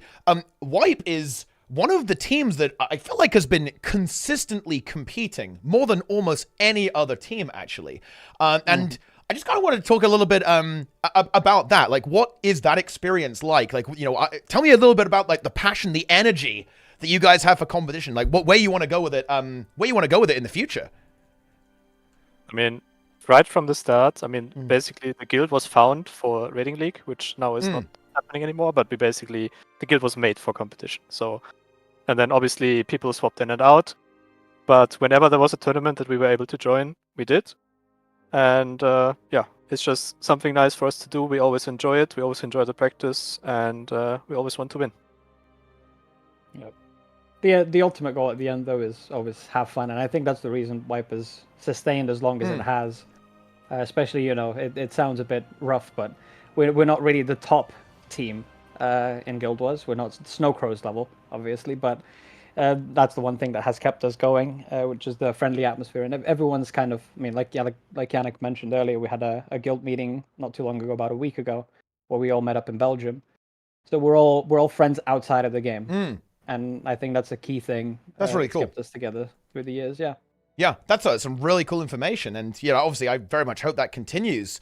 I'm very much glad to hear you're having fun and ready to pump. Like, there's hopefully some more things. Me and Sneb are going to be cooking up next year as well, like going into the after the expansion and beyond. So we very much hope we'll see you there. And I guess I'm going to steal Sneb's question this time. Actually, we would absolutely love to hear your overall thoughts on the format, right? And this type of idea, right? So something that's pretty open, like got a bit of a wacky twist on it, right? That's not quite as serious as the other stuff, but definitely has like a lot of room for kind of optimization and so on. Like, what are your thoughts on the format in general? Yannick, you want to take it, or? I think it works really well with the amount of signups we currently have. And also, like, specifically for this one, the 10 minutes before. I don't know how this was for the viewers, maybe a bit boring, but it gave the teams the time they needed, and I think that was really good, especially for this and it format. also kept the production side, I assume, on track with downtime to minimize it for the viewers. Yeah, as much it as definitely possible. did. I actually think, I'm curious, audience, tell us, chat, what do you think? But for me, the time went very quickly. And I think part of it was because from the production side, we were thinking about, we were discussing with the chat, what's going to happen, what should we expect? The teams are thinking right now about the choice that you made. So, like for me, I actually thought that this was perhaps the best format ever when it comes to production and downtime, because it never really felt like there was a lot of downtime because there was a reason for the downtime. Yeah. Right, exactly. Yeah, it just gives it all some meaning and ties it nicely together. I mean, from my side, like Anik mentioned, at some point it did feel a bit boring because sometimes you just happen to have a wing figured out, the bands line up really well, and at that point you're just kind of sitting there. But even then, say we were done in 5 minutes, we still have 5 minutes to really smooth over everything, iron everything out. There were a few cases along the way where we used that time where we just randomly went, oh, do we have this assigned? Oh, okay, we should probably assign that. Yep. So the 10 minutes definitely helpful. Like Steb mentioned, probably very helpful from the production side. I think it's a very good thing to do, even moving forward, regardless of the tournament. It's just, announce the wing or whatever the format requires, and then give everyone 10 minutes to prepare, and we go. Yeah. Yeah, I definitely think that in terms of that, it worked out pretty well. It's very hard to keep track of all the teams, but I'm sure I can figure something out for that. I've got a couple of ideas to make that a little bit easier, to be honest. It turns out it's difficult to watch, 20 streams simultaneously. But yeah, I'm very, very glad to hear that. And, it's really cool to read the feedback in the chat. The chat was enjoying it as well, and I do like that kind of part of the interactivity there. But yeah, I definitely agree. The structure, I think, worked out pretty well. I'm glad to hear that the teams agree. Love to hear it. I mean, as you get, with moving forward with tournaments, you'll get teams that are quite closer to each other in terms of skill level. So, this tournament in particular, it was a bit difficult since there was such a wide skill gap between the top performing teams and the worst performing teams. Not to throw any shade or anything. It just, the way it is, which definitely contributed to some of the downtime, perhaps. But, as you get tournaments that are involving teams of similar skill level, I'm sure the downtime would reduce even more. Absolutely. I guess that's going to be about all. Do you have any other kind of final thoughts that you wanted to bring up? Any comments or any shout-outs? Any MVPs? Anyone carrying in Wipe? Before we continue, one thing that I think would make it a bit better is if the situation when you place really high in the first 4 rounds, and then you get knocked out because you played or you wiped once. Feels really bad for the participants, and maybe you carry some points over or something, like a system like that. I don't know what you think about it. Yeah, you can say it turns into quite a chaotic asylum, right? Yes. Yeah, I mean, I'll tell you why it exists that way. One of the biggest challenges with raid tournaments is just getting teams to come out. You have to consider that a lot of people have vacations, work, family, whatever. And so getting 10 to 13 people together to practice is actually quite difficult. And then getting 10 to 13 people to all be able to commit to a specific day is very difficult. So the reason that this format exists is so that there's a bit of excitement and so that the tournament doesn't last multiple days or way too long into the night for EU. And the other thing that I will say here as well, actually, okay, you know what? I will actually just say this. Well, I'll be very direct about it. I think that it's kind of the best policy here. This tournament is intentionally volatile, right? This is not a tournament that's aimed to necessarily even find the best team as such. It's definitely meant to be a little bit like anything could happen, anyone could win, for sure. To be honest, I will admit I was not expecting people to sweat as hard for this. It was supposed to be kind of like a bit of a fun meme event there as well. But of course, there hasn't been an event for a while, so it does kind of make sense that people went pretty hard on this one to go for that title as well. But yeah, the MCA thing. as weird as it's going to sound, it's kind of a feature, not a bug, of what we wanted to actually do here. To be honest, like, we really want, like, anything can happen. Like, if chaos goes down, who knows who's going to come out with this? But I definitely agree with you that that's obviously going to feel bad, right? That was rough. That was a really brutal thing to happen there, obviously, on that Wing 3. And we definitely want to provide events that will also specifically counteract that with stuff like, best of threes, for example, and obviously, like, more point-oriented systems and, like, even a lower bracket, right? To prevent teams from just, we messed up on this one wing and now it's over. Like, I'm definitely aware that that is a feature of this format, and we definitely want to provide a variety of events like that have different competitive structures to kind of work around that for sure. Right, this is just the filler arc at the moment. I think it worked. It worked really well for this tournament. This was also not a critique to this one, but if this tournament format stays with the different rounds, then maybe something to consider. Yeah, definitely very enjoyable. Yeah, we'll definitely be iterating on it to make it better if we can come up with some interesting ideas. But yeah, there we go. Yeah. All right. Well, we'd like to also just congratulate all the participants. Obviously, everyone that participated, couldn't have done it without you. The tournament wouldn't have happened without everyone signing up, which is very good. In stark contrast to the previous tournaments, people actually signed up preemptively for this, and I think incredible. It's a miracle.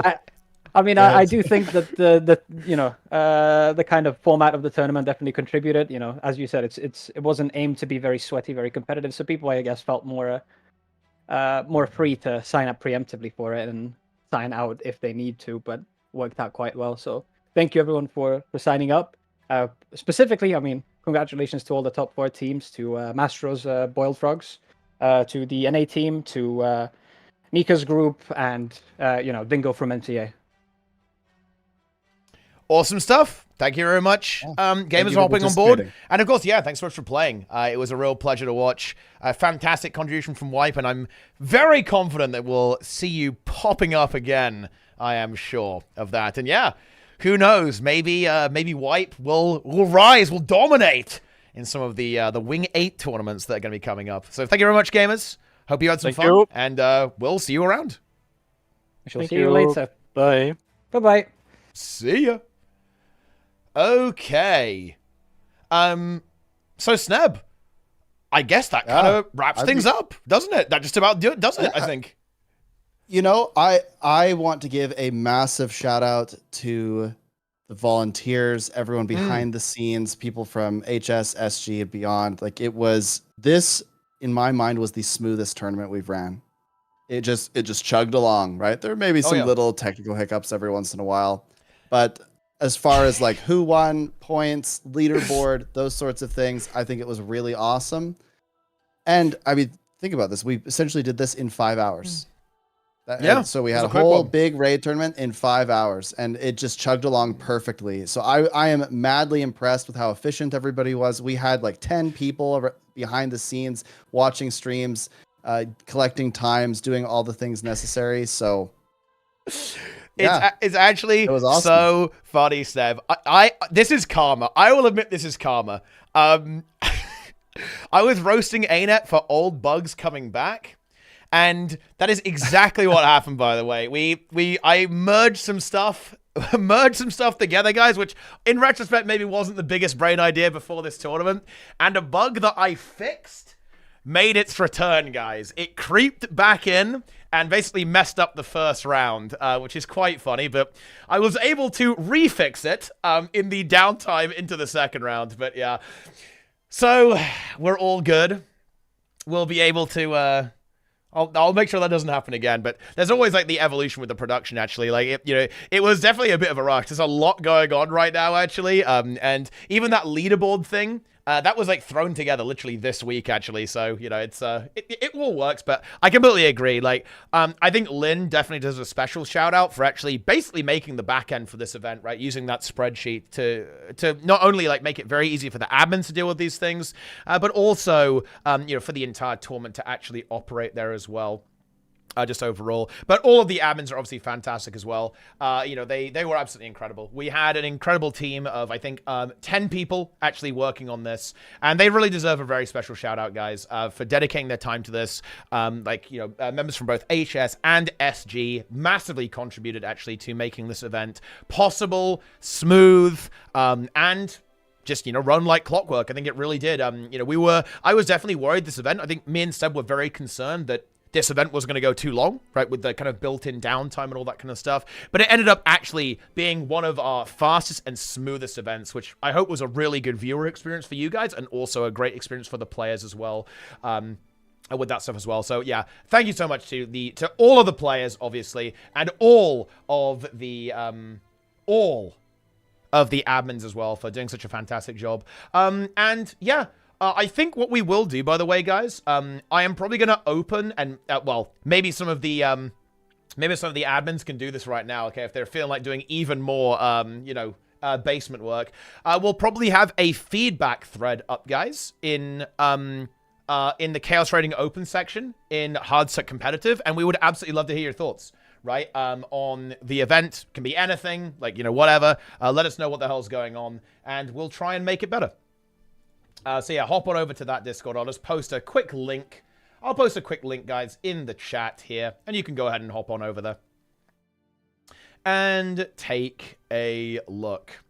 When will the raid ranks at HS website be updated from this event? That should happen pretty soon, to be honest. We should be able to crunch that. I'm not sure if we've entirely decided to make it affect the rankings, because it is a kind of a chaotic event, but I think it turned out pretty competitive, so we probably can do that. And yeah, that should crunch through. If you want to go ahead and hop on, join that Discord, guys, we'll have a feedback thread up, and you can go ahead and post. Yeah, it's actually up now, guys, so if you have some feedback, feel free to go ahead and post that. We'd love to hear what you think of the event, from the rule set to the production, all that kind of good stuff. Don't talk about the first round, okay, though? I like... okay, anyway, that... I think really does kind of round things out. I just want to give a massive congratulations to, of course, our winners, Snow Crows in first place, Dozer Pals in second, and of course, Wipe and Boiled Frogs as well, but also to every single team who participated. Ignore this leaderboard, it's scuffed, but I just want to give the full rundown. Snow Crows, Dozer Pals, Boiled Frogs, Wipe, My Chaotic Asylum, the Retired Misfits, the Crustians, the Swiss Engineering, Team, Corticus Ministry, Frozen, Wicked Frogs, Trouble, and Team 2B. You have them to thank for your entertainment this evening, guys. And they deserve some serious love from all of you. They really, really do. Everyone played incredibly. Everyone was awesome today. From the admins to the players. And of course, Sneb's all right too. He's all right. He's not bad. Big thank you to Teapot for hosting this on his channel, doing much of the programming and other work necessary to make this happen. So I think that Teapot should be thanking himself. I am simply the Robin to the Batman in this situation. Yeah.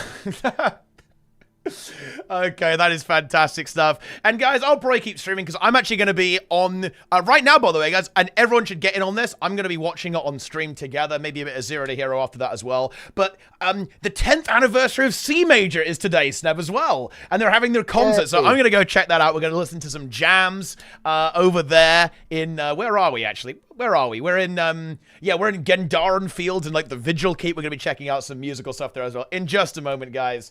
And that is going to do it. We're going to take a quick break on this stream. Thanks so much for watching, everyone. Hope you had a good time. Again, get involved in the feedback thread. We'd love to hear what you think about all of this. If you've got any kind of crazy ideas for future events like this, we would absolutely love to hear about that, guys.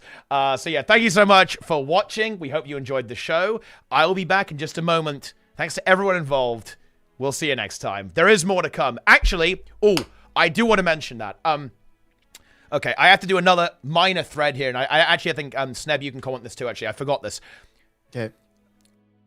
We are going to try to make it... Okay, one of the problems in Guild Wars 2 tournaments is that every tournament feels like the last tournament.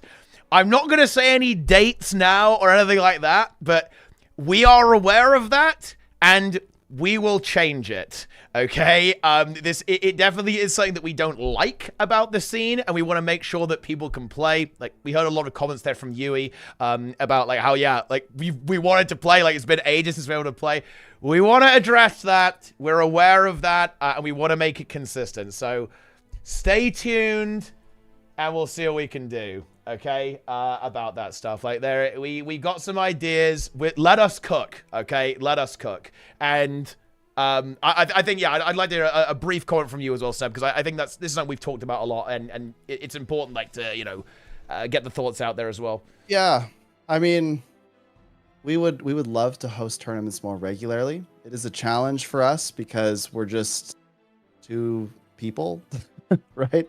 It's difficult to take on all the organization, especially when we don't have any sponsors or anything like that.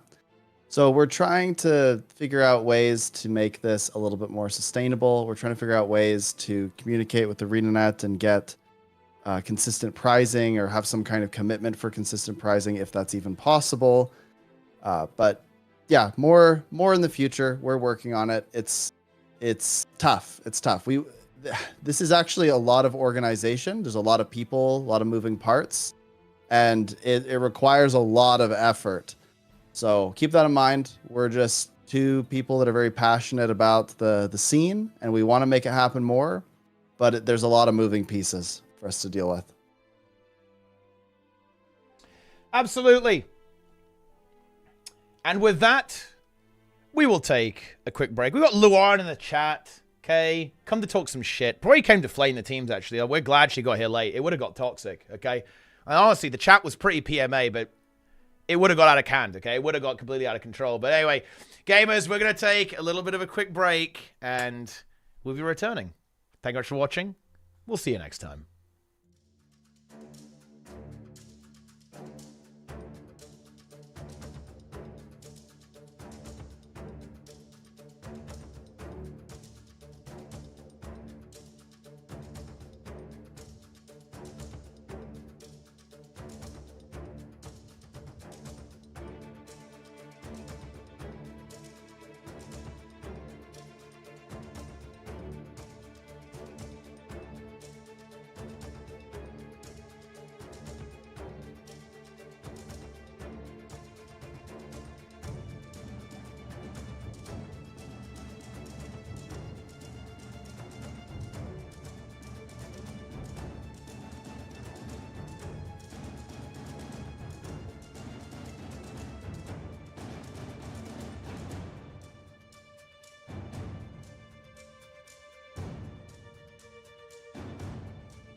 Ah!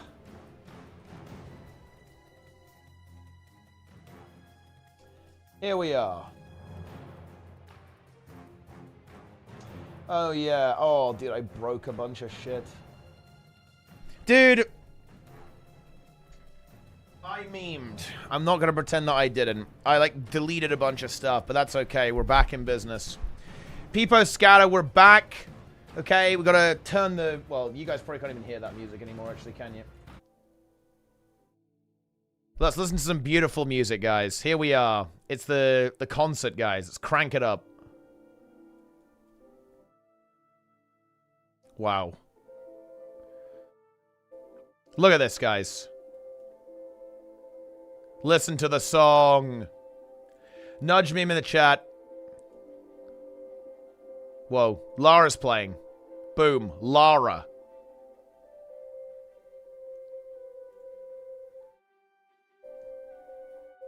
Wait, do you guys not hear it? Oh, you guys might not hear it, actually.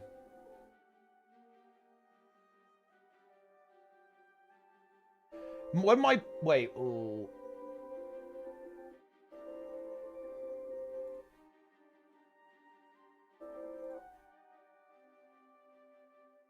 Okay, so... Wait, what the hell is going on here? Huh. Okay, my PC is dying. Do you guys hear anything? I can't hear anything. That was probably really loud, wasn't it?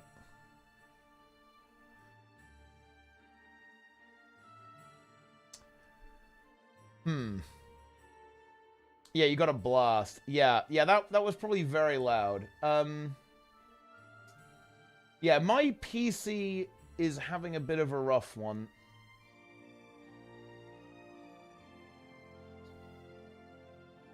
Wait, what is playing right now?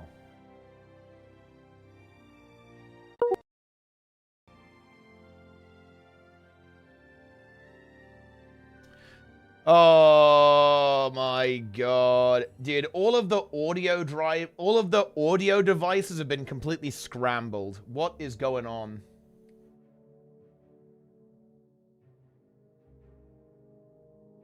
Well, this is unfortunate. Yeah, might need a new GPU, guys. That's actually annoying. Might have to pick up a new graphics card earlier than I wanted. That's very annoying.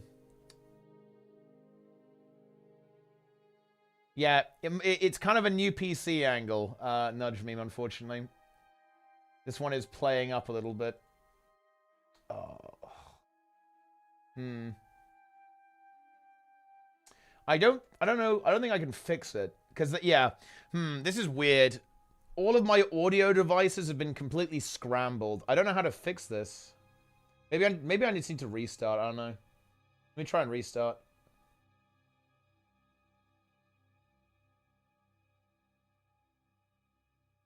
I'm restarting.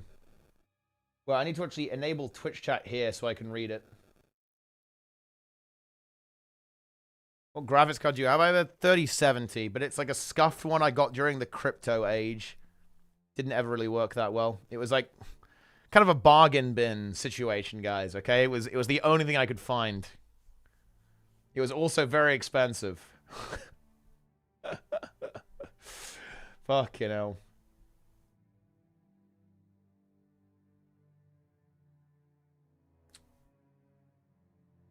But you can see the results on Hardstuck Competitive Discord. There's where you can see them. Let's see if I can get my audio back. Maybe I'll never hear anything ever again. It is possible. 4070 Ti. I mean, as long as it works, I'll get it. I wouldn't want to spend a lot though if I was going to buy something now.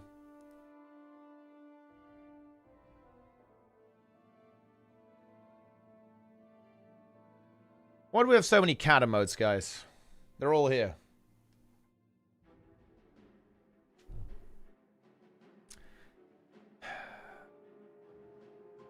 Buh. All we need is tuh. Well, you already have that one. Okay, let's see if this is actually going to work.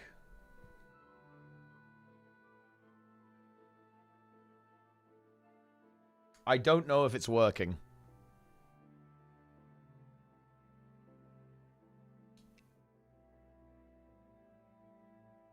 Come on, voice meter, you can do it. To be honest, I should get a hardware solution for this. Basically, my audio setup is software right now. And to be honest, that's a bit cursed, if I'm being real.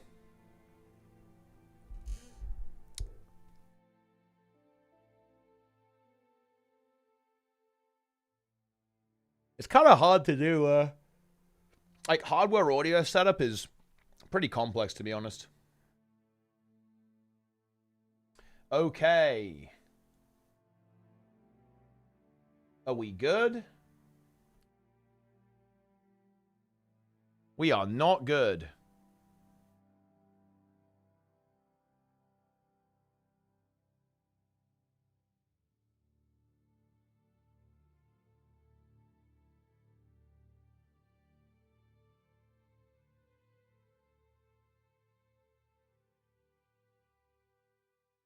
Hmm.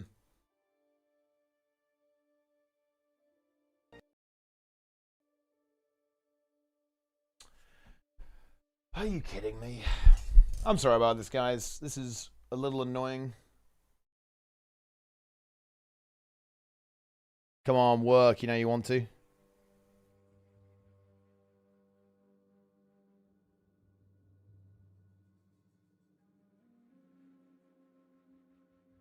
Oh. Wait.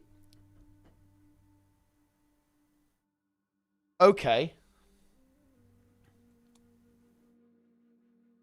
Okay, something very strange has happened.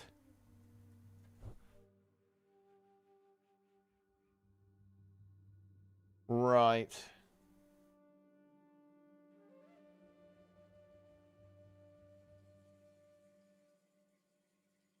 Wait. What causes this?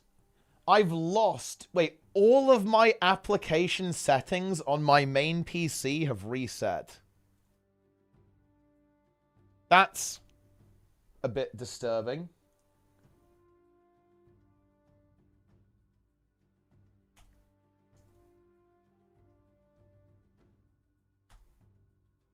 Hmm.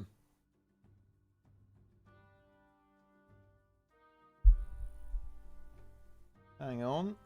Let me see if I can cook this.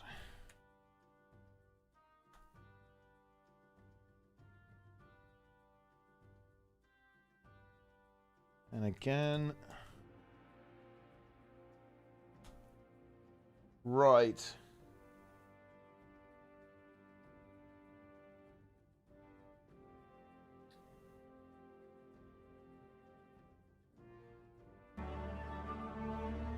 Are we good? Oh. Are you guys hearing that audio 3 times? Yes, you are, aren't you? No! Dude, my fucking voice meter settings have reset. Oh, no.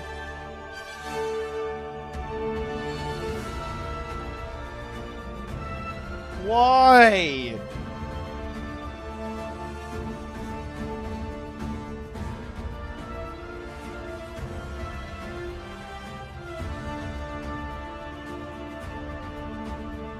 What? How did this happen?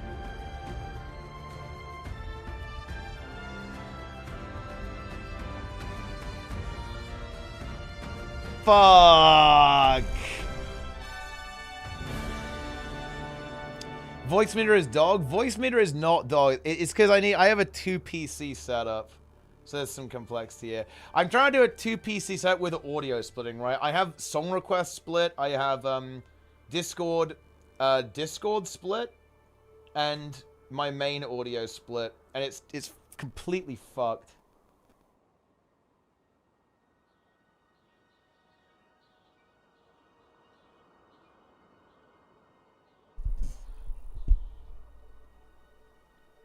I'm still getting 2 copies of the audio for some reason. Why? Why is that?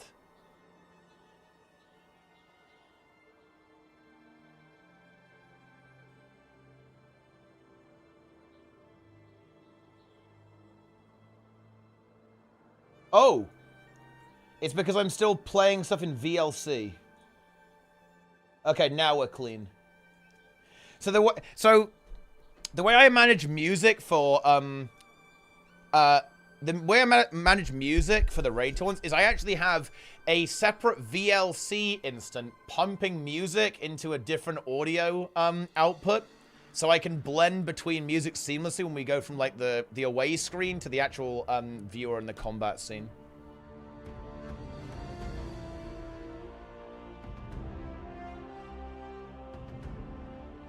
Oh, man.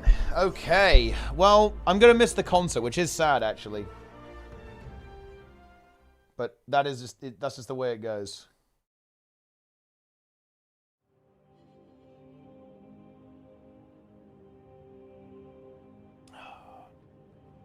Right, hang on.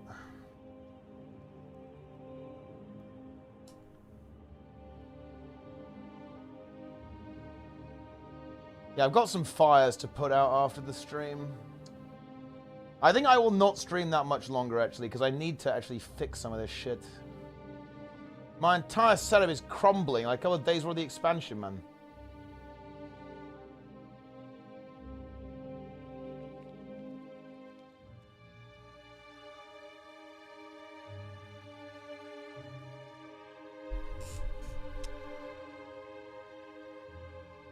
Right, here we go. Dude, Nudge Me was 1,000 gifted subs. He does indeed.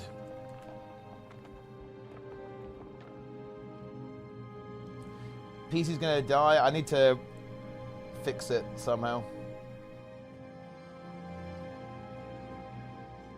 A follower told me to say hello. Much love. Well, and there you go. Hello. Camera? Wait, camera's going wrong? What's going wrong? We'll have to wait till the next generation. I'm sure I can make it stable somehow. I don't know. We will survive, surely.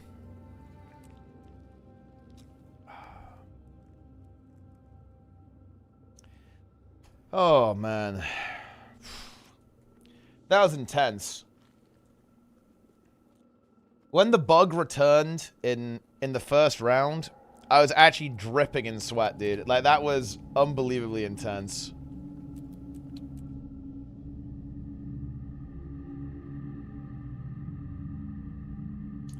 That was very intense.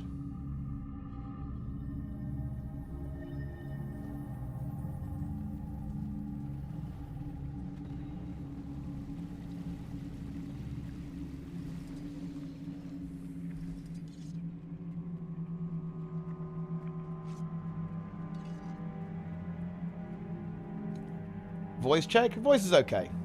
Voice is fine. React alert? What do we got? The people... Wait. The people capable of killing Umbreal CM are no longer voting for him. Most of the people still voting for him are the people who can't kill him. The most skilled, capable players knocked out their Umbreal CM gold kills early on. It was pretty easy for the first few days. There was no trick to learn, just do good DPS and dodge mechanics. There's no actual reward for killing Umbreal CM, despite being simply harder than every other CM boss. People like me no longer have any reason to vote for him. This leaves players who are the common denominator of Umbreal CM fails, as the bulk of the people still voting for him, mixing with the unfortunate souls who are skilled but delayed the achievement. Sadly, they can't do enough to carry the 50-man raid group. I'm not sure why there's so much reluctance to fix him. Yeah, I mean, if it just gave more rewards, people would do it. But I mean, yeah, there's like no reason to risk failure whatsoever, right?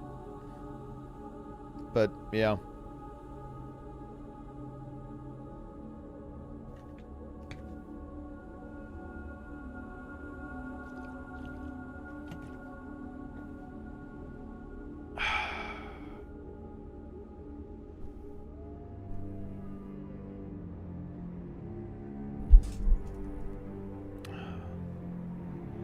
Enjoy.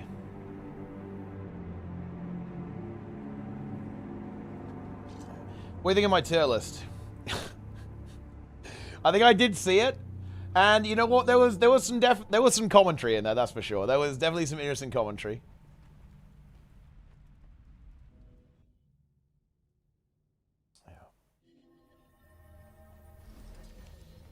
I don't think you know who Shy Mortis is. Let me put it like that.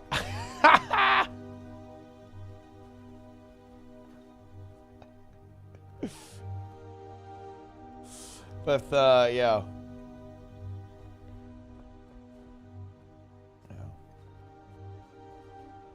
That was funny. I think you thought Shy Mortis was someone else.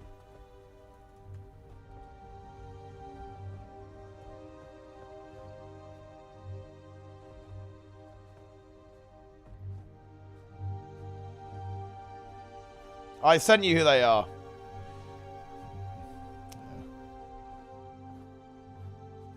Yeah. Yeah. Spear precursor yet? No, I'll probably do it. I guess I'll bang out the legendary tomorrow, I guess. I'm feeling a little bit drained. I'll try and show up here before tea time and do it early. And then do that before tea time, then play a little bit afterwards. Oh, dude, nudge meme. 1.7k subs. I need. Inject the subs into my veins. Fucking hell, that was intense. I hate it when stuff doesn't work. But don't worry, it will work next time. Yeah, it's there are a couple of changes that yeah, inject the nose. Yeah, honestly, well, I don't know. It feels a little bit yes, inject the money into my veins, but I mean, Jesus, that was rough. God damn. It was good though. I was definitely happy with how the tournament went. Like outside of the first round, everything worked well.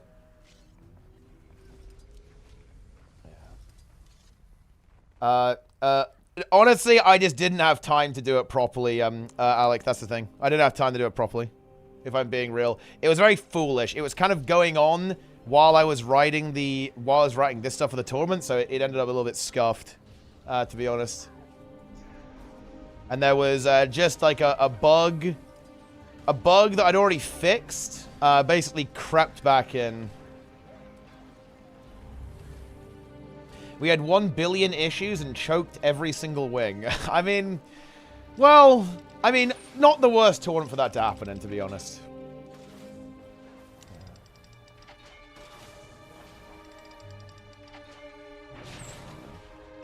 Too long time to wait. Yeah, no, I agree. I will say this. Contribution for the new GPU. Oh, you better get yeah. it now. Well, yeah. Nudge me just buying me a GPU right there, I guess. I might have to grab one, honestly. I'm not sure I'm going to survive. I'm not sure I'm going to make it. I'm kind of saving up cash right now to buy a new PC with the new AMD and NVIDIA stuff that's probably coming out, like, next year, basically. But I'm honestly not sure if it's going to make it. In-game music, is it loud? It is pretty loud, actually, isn't it? Let me fix that. There will be a tournament, Nika. There will be a tournament after Wing 8 CMs. And it will be, like, the Omega tournament, right? Like, that's what it's going to be. It's going to be, like, the Uber tournament, pretty much. Yeah. Yeah. I think it's time. Honestly, it might be time. I need to get, like, an emergency shipment in so this doesn't break. Let's go. Well, I'll probably give everyone a little bit of a break, obviously. But yeah, it'll be after that. It will be a hard one, right? Like it's not going to be one like this where the rule set is more relaxed. It's going to be CMs, probably low man as well, actually, because of power creep and stuff. It's probably going to be low man. And then we'll make a rule set that's gonna fuck you guys up as well. So it's gonna be some fucking real shit, okay? Yeah. Will the tournament have legendary? Well, we're not gonna do it in legendary CM. I'm hoping that the CMs are reasonable for the tournament. if that makes any sense. If the CMs are, like, insanely fucked up, like, even on CM, then we'll probably play it a little bit more chill, or we'll... Oh, no, I'll figure something out. I'll figure it out, right? But I'm really hoping that the CMs are, you know, realistic to do in the tournament. On Wing 8, that is. But we'll see how that kind of turns out, right?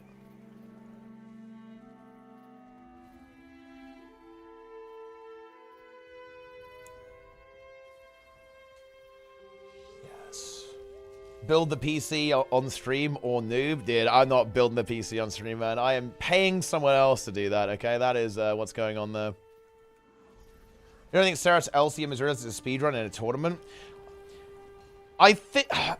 Even if it was Sarah CM now...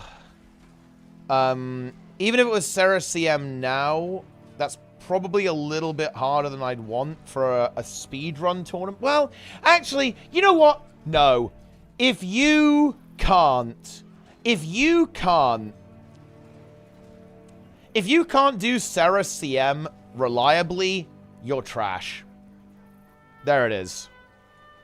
LCM, I think, is pretty hard to be consistent on, maybe a little bit too much. But, like, regular CM, no, like, teams should be consistent on that, in my opinion. I think, I would expect top teams to be very consistent on Sarah CM.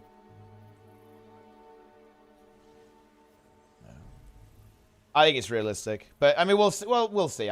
We're kind of purely speculating here. I have no idea how difficult it's going to be.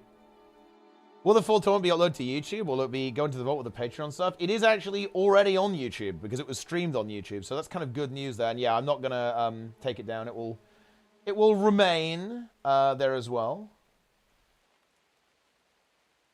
It will stay. But yeah, so you can go and watch the VOD right now. Exciting. But yeah, yeah, it'll probably get like re-uploaded in one form or another at some point. But no, we wouldn't ever do, no. I was using Ceres purely as a point of comparison, guys, right? Purely as a, oh yeah. If it was around that difficulty, like, we'd probably say, yeah, just send it. Because of dying PC. Nah, PC is gonna... It'll be fine. I'll see if I can figure out what's wrong with it. And give it, like, a proper attempted fix. I actually have a lot of work to do. And, like, I'll do a proper clean down of the PC. I actually cleaned it the other day. So it's not dusty or anything. But I need to, like, properly sort out... I think there's an... I think it might... I'm not even entirely convinced it's hardware, by the way, at this point. I think it might be OS. So it might be, like, a reinstall Windows angle, potentially. Because that's just weird. I don't... Why would I lose all my settings? That's not... That doesn't smell like GPU problem to me, no? I'm not a hardware guy. I don't really know how all that stuff could possibly work, but it doesn't sound like that. I am getting some, like, graphical glitches as well, to be honest. So that's why I think the GPU is wrong, because I'm getting, like, black squares appearing sometimes, actually. Which, that doesn't smell good, obviously, but, yeah, I don't know. We'll see. Yeah.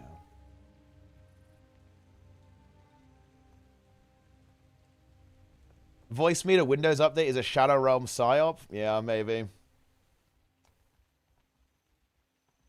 Can't do Sarah saying you're trash and felt so exposed. Well, to be very clear, I'm talking very specifically within the context of,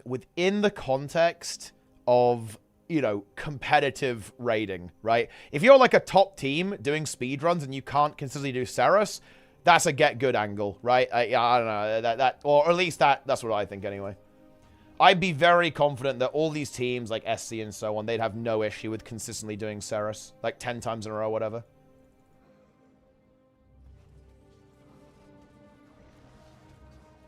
Yeah.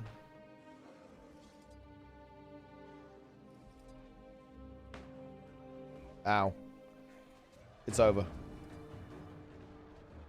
The blue team is here. They have taken SMC. Hey, I really appreciate that nudge meme. Like, I I might very well need to get this set up. I will, yeah. And regardless, okay, like, that is going towards the new PC fund, if nothing else. I will try and see if I can get this machine stable, though, because I don't want to waste your money. Like, if you're donating me money, I will take the greatest possible care to use it in the most efficient way possible. Oh, no, I hear you, Nudge Me. I hear you. I know that, I know you're a chill guy. You're not like, buy the GPU or I'm coming for you. That's not what or at least I hope not. But yeah, no, it's, I will do my best to make sure it's spent in a good way.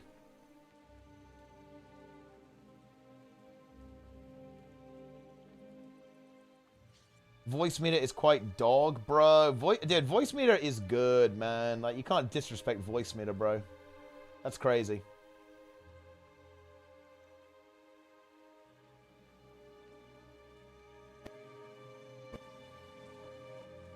What is going on here? There is some really weird audio channel shenanigans happening.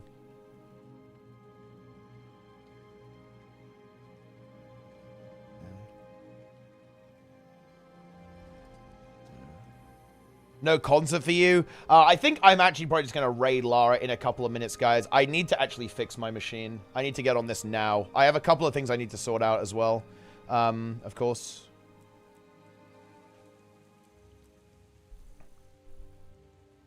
Yeah. It's dog meat to 100%. Yeah, I need to get this PC situation under control. And kind of get to work a little bit. Yeah, no, I was there, but then I had to restart my machine. Back yourself up. Yeah, I need to get this under control. I need to, like, really hit this PC with a hammer. Mass sell your mats while prices are inflated. I mean, look, homesteads are dropping, dude. Like, materials are going to be going wild, I think.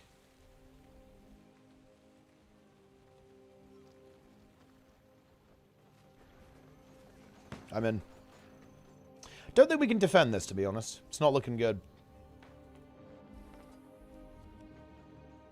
I'm putting a reflect. Boom. Not doing that much damage. Oh, no, there we go. Now we're kicking in. There we go.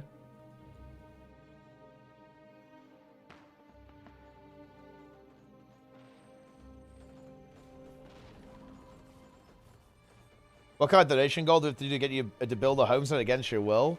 I mean... I'm not sure you need a donation goal for that. You know, I think me and Seb are probably gonna end it. Look at that. Look at that DPS, guys. I'm benching. Guys, I'm benching! Ah! That was 28k DPS with one reflect, by the way.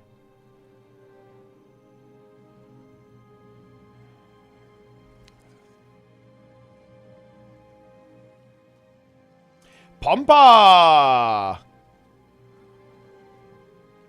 Yeah, this is... Maybe we can hold the keep, but I don't know we're holding this. In fact, there's no way we're holding this, realistically. There's too many. Actually, we got this left guild that's shown up. But I'm not sure if they have the numbers to engage this blue group. It's a pretty juicy blue group.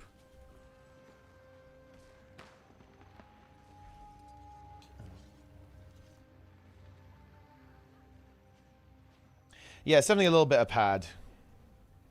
Oh shit, red is moving in as well.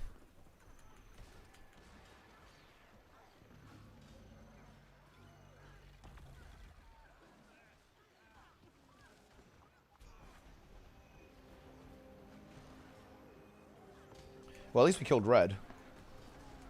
Oh boy. That's pain.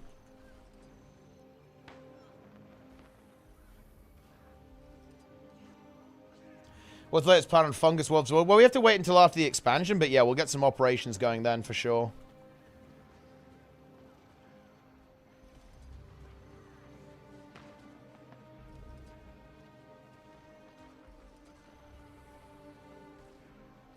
Yeah, blue is washing over us like the tide. Time to run away.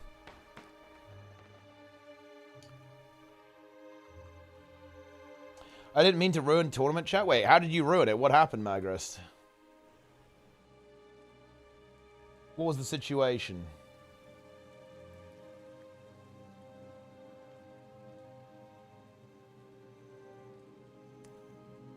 Magrist.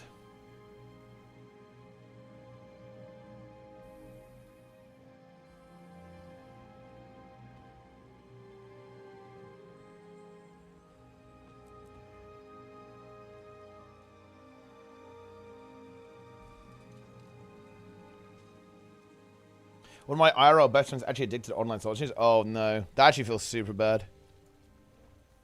Gambling is fucked up. That is a really fucked up addiction. I don't even know what I would do in that situation. I'd fucking DDoS him. I'm not even... I'd be tempted to do some shit like that. Just fucking get this fucker off these websites, right? Like, that is rough. He put 400 bucks and was happy. Yeah, that... I think that's like... I think that's like the really defining thing in when a habit can become problematic. Like, if you've got 400 bucks to blow on gambling, that's fine. But if you're doing that and you're not having fun, then you got a problem, right? Like that's when you've got to go, oh, hang on a minute. This is probably not healthy. Yeah. Oh, dude, yeah, maybe they can get their fix on ecto gambling. Holy shit. That could be huge, actually. Yeah, honestly, it feels really good that you don't have the stupid Gamba bullshit on Twitch. That is nice, actually. It's all gone to Kick now. It's quarantined over there.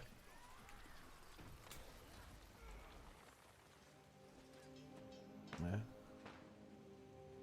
Swipes, gems. Oh, yeah. I mean, honestly, that potentially could happen, right? Like buying. Well, I mean, you're kind of limited to 20 a day, but I mean, yeah, you're probably going to end up swiping. Yeah, maybe that's not actually a very good idea.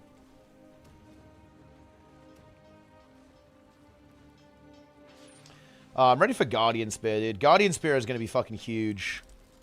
You better be ready for the Guard Spear, man. It's coming. They're trying to get in here.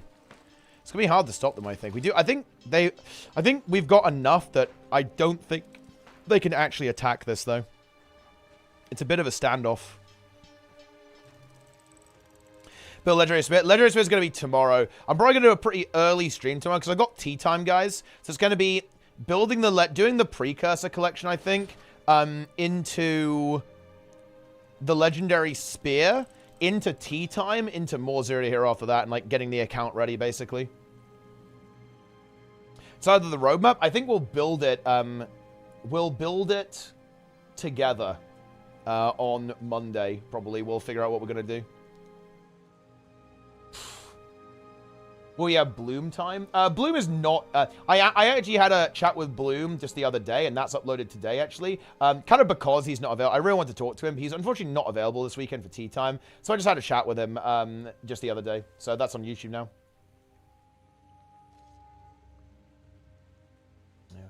Yeah. Who will join? I've got Nike, Lara, and Sneb. Kind of the current main cast, actually, I suppose.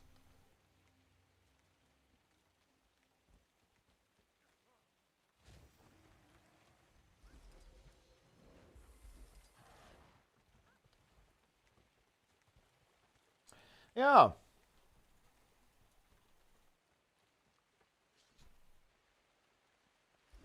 Very nice. Yeah, the Musketeers, indeed. Exactly right.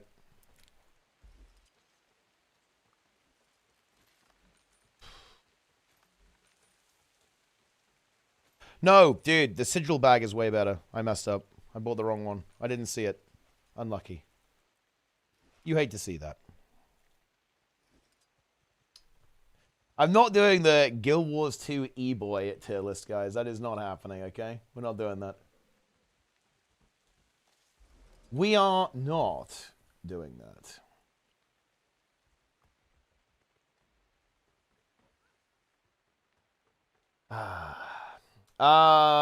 Silhouette Gaming in the chat. Yeah, I need to talk to Silhouette after. I think maybe I'll get Silhouette on the week after launch, actually. That would be fucking hype. Let's just bring him in. Let's just fucking go, you know? Just bring him to the mix.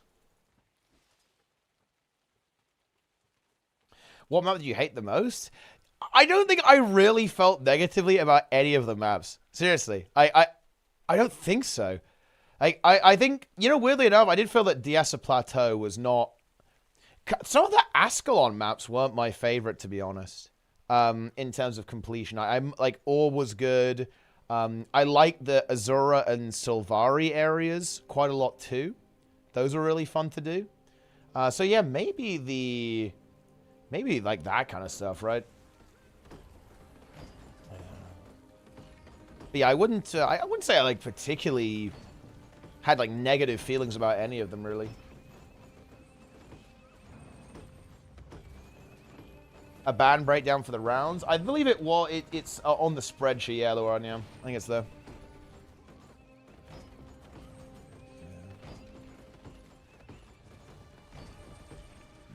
Sparkfly Fen. I mean, was that really despair though? I didn't mind it. I like the hidden vista that you have to go through the cave for.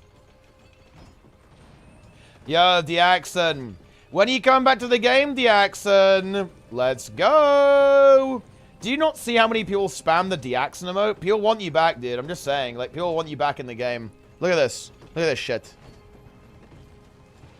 People want Diaxon. Look at this.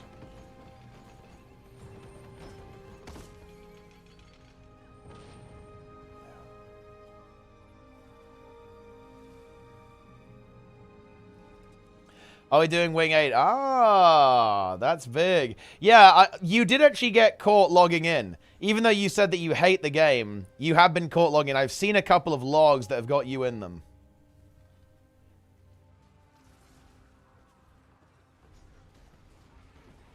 So that is pretty interesting. But I'll tell you what, guys. Look, I will be very transparent. I am very fucking stressed right now. I don't want to stream. I'm turning off the stream. Okay? That is what's happening. Don't worry. I will be fine. But I don't want to stream anymore. I have got to fix some shit. And if I don't, I'm going to go fucking insane. So I have got to do that now. And I'm going to raid Lara. Enjoy the concert. It's fucking cool. It's very hype, actually. I will... one thing that I actually do want to do is... try to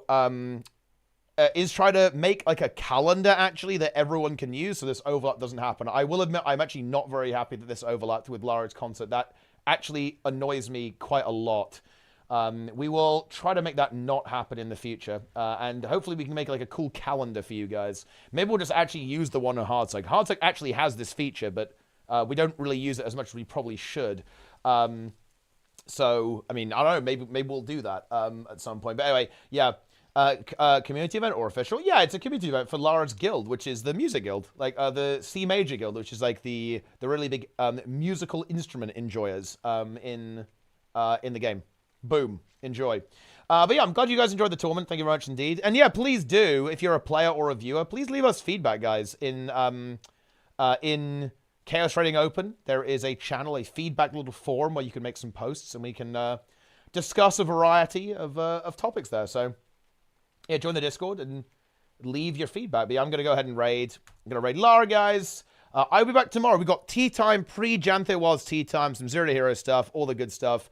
I am going to fix my PC, or at least try to anyway. So yeah, say hi to Lara for me, guys. She's really cool. Big gamer, big musical instrument player as well. So definitely get involved there. You can join the squad actually and go and spectate live. Or, of course, listen to the stream there as well. But anyway, that's going to do it, guys. Thanks for watching. Hope you guys enjoyed the stream. Follow, subscribe.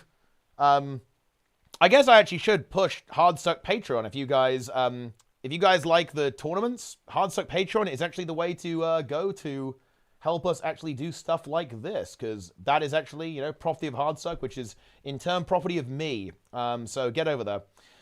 Maybe buy some merch too. I don't know, buy some merch. Hardstuck Patreon. Love to see it. Okay, I'm out of here, guys. Say hi to Lara. Patreon link. I should make a command for that. I'll do that after the stream. It's this. Patreon.com/Hardstuck. There you are. And yeah, hopefully more events to come, and we'll try to get something else going in the future.